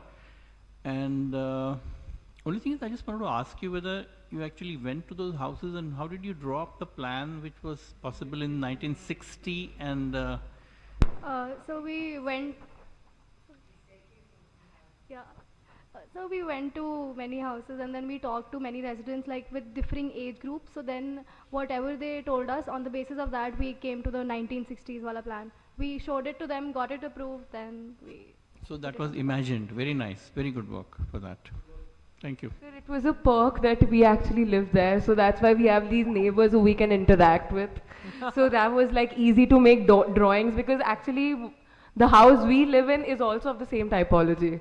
Very good. Yeah, very good. so that was, it yeah, was I know, easy because like in all these things, what is most important is how do you get access? Actually, that was your smartest move. Okay, any questions from the audience? That is your takeaway. Any questions? Nobody wants +2, okay. Very quickly, before we finish, at least to the few people who are still here, I would just like to introduce the 2 jury members who've been here since morning.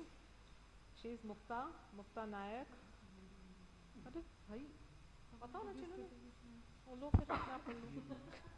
Why don't you introduce yourself?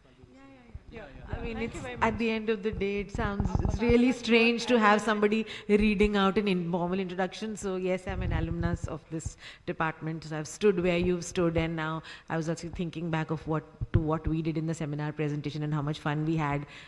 I don't remember what came out of it, but I remember we had a lot of fun. So yeah, I'm an architect planner. And I work in the policy research domain. So research is my bread and butter, which is why I was giving all these researchy type of comments to everyone. And currently I work with a research firm which looks at sustainable futures, primarily looking at climate adaptation and resilience. I work on housing, migration, livelihoods. And yeah, it was great to be here.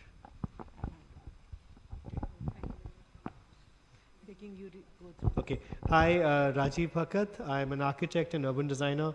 I am not an alumnus of SPA, very sadly. Not. I have my own practice with 2 other partners called Studio Code. We do a bunch of projects all over India, some in the NCR, quite a few outside the NCR right now as well. I also teach urban design and have taught at the urban design department in the planning building right across for a long time. Manu just reminded me, over a decade now, so clearly long enough. I've also taught here. I've taught this particular course and taken the seminar with more people in the room. And it's great to be back and see. I was telling Parul, like the few times I've been here to coordinate, the room was chock-a-block full, and I remember questions and arguments with the audience continuously. I remember people standing at the door and shouting from outside the door, so I mean full meaning really full. So, but still good stuff to see here. Nice work.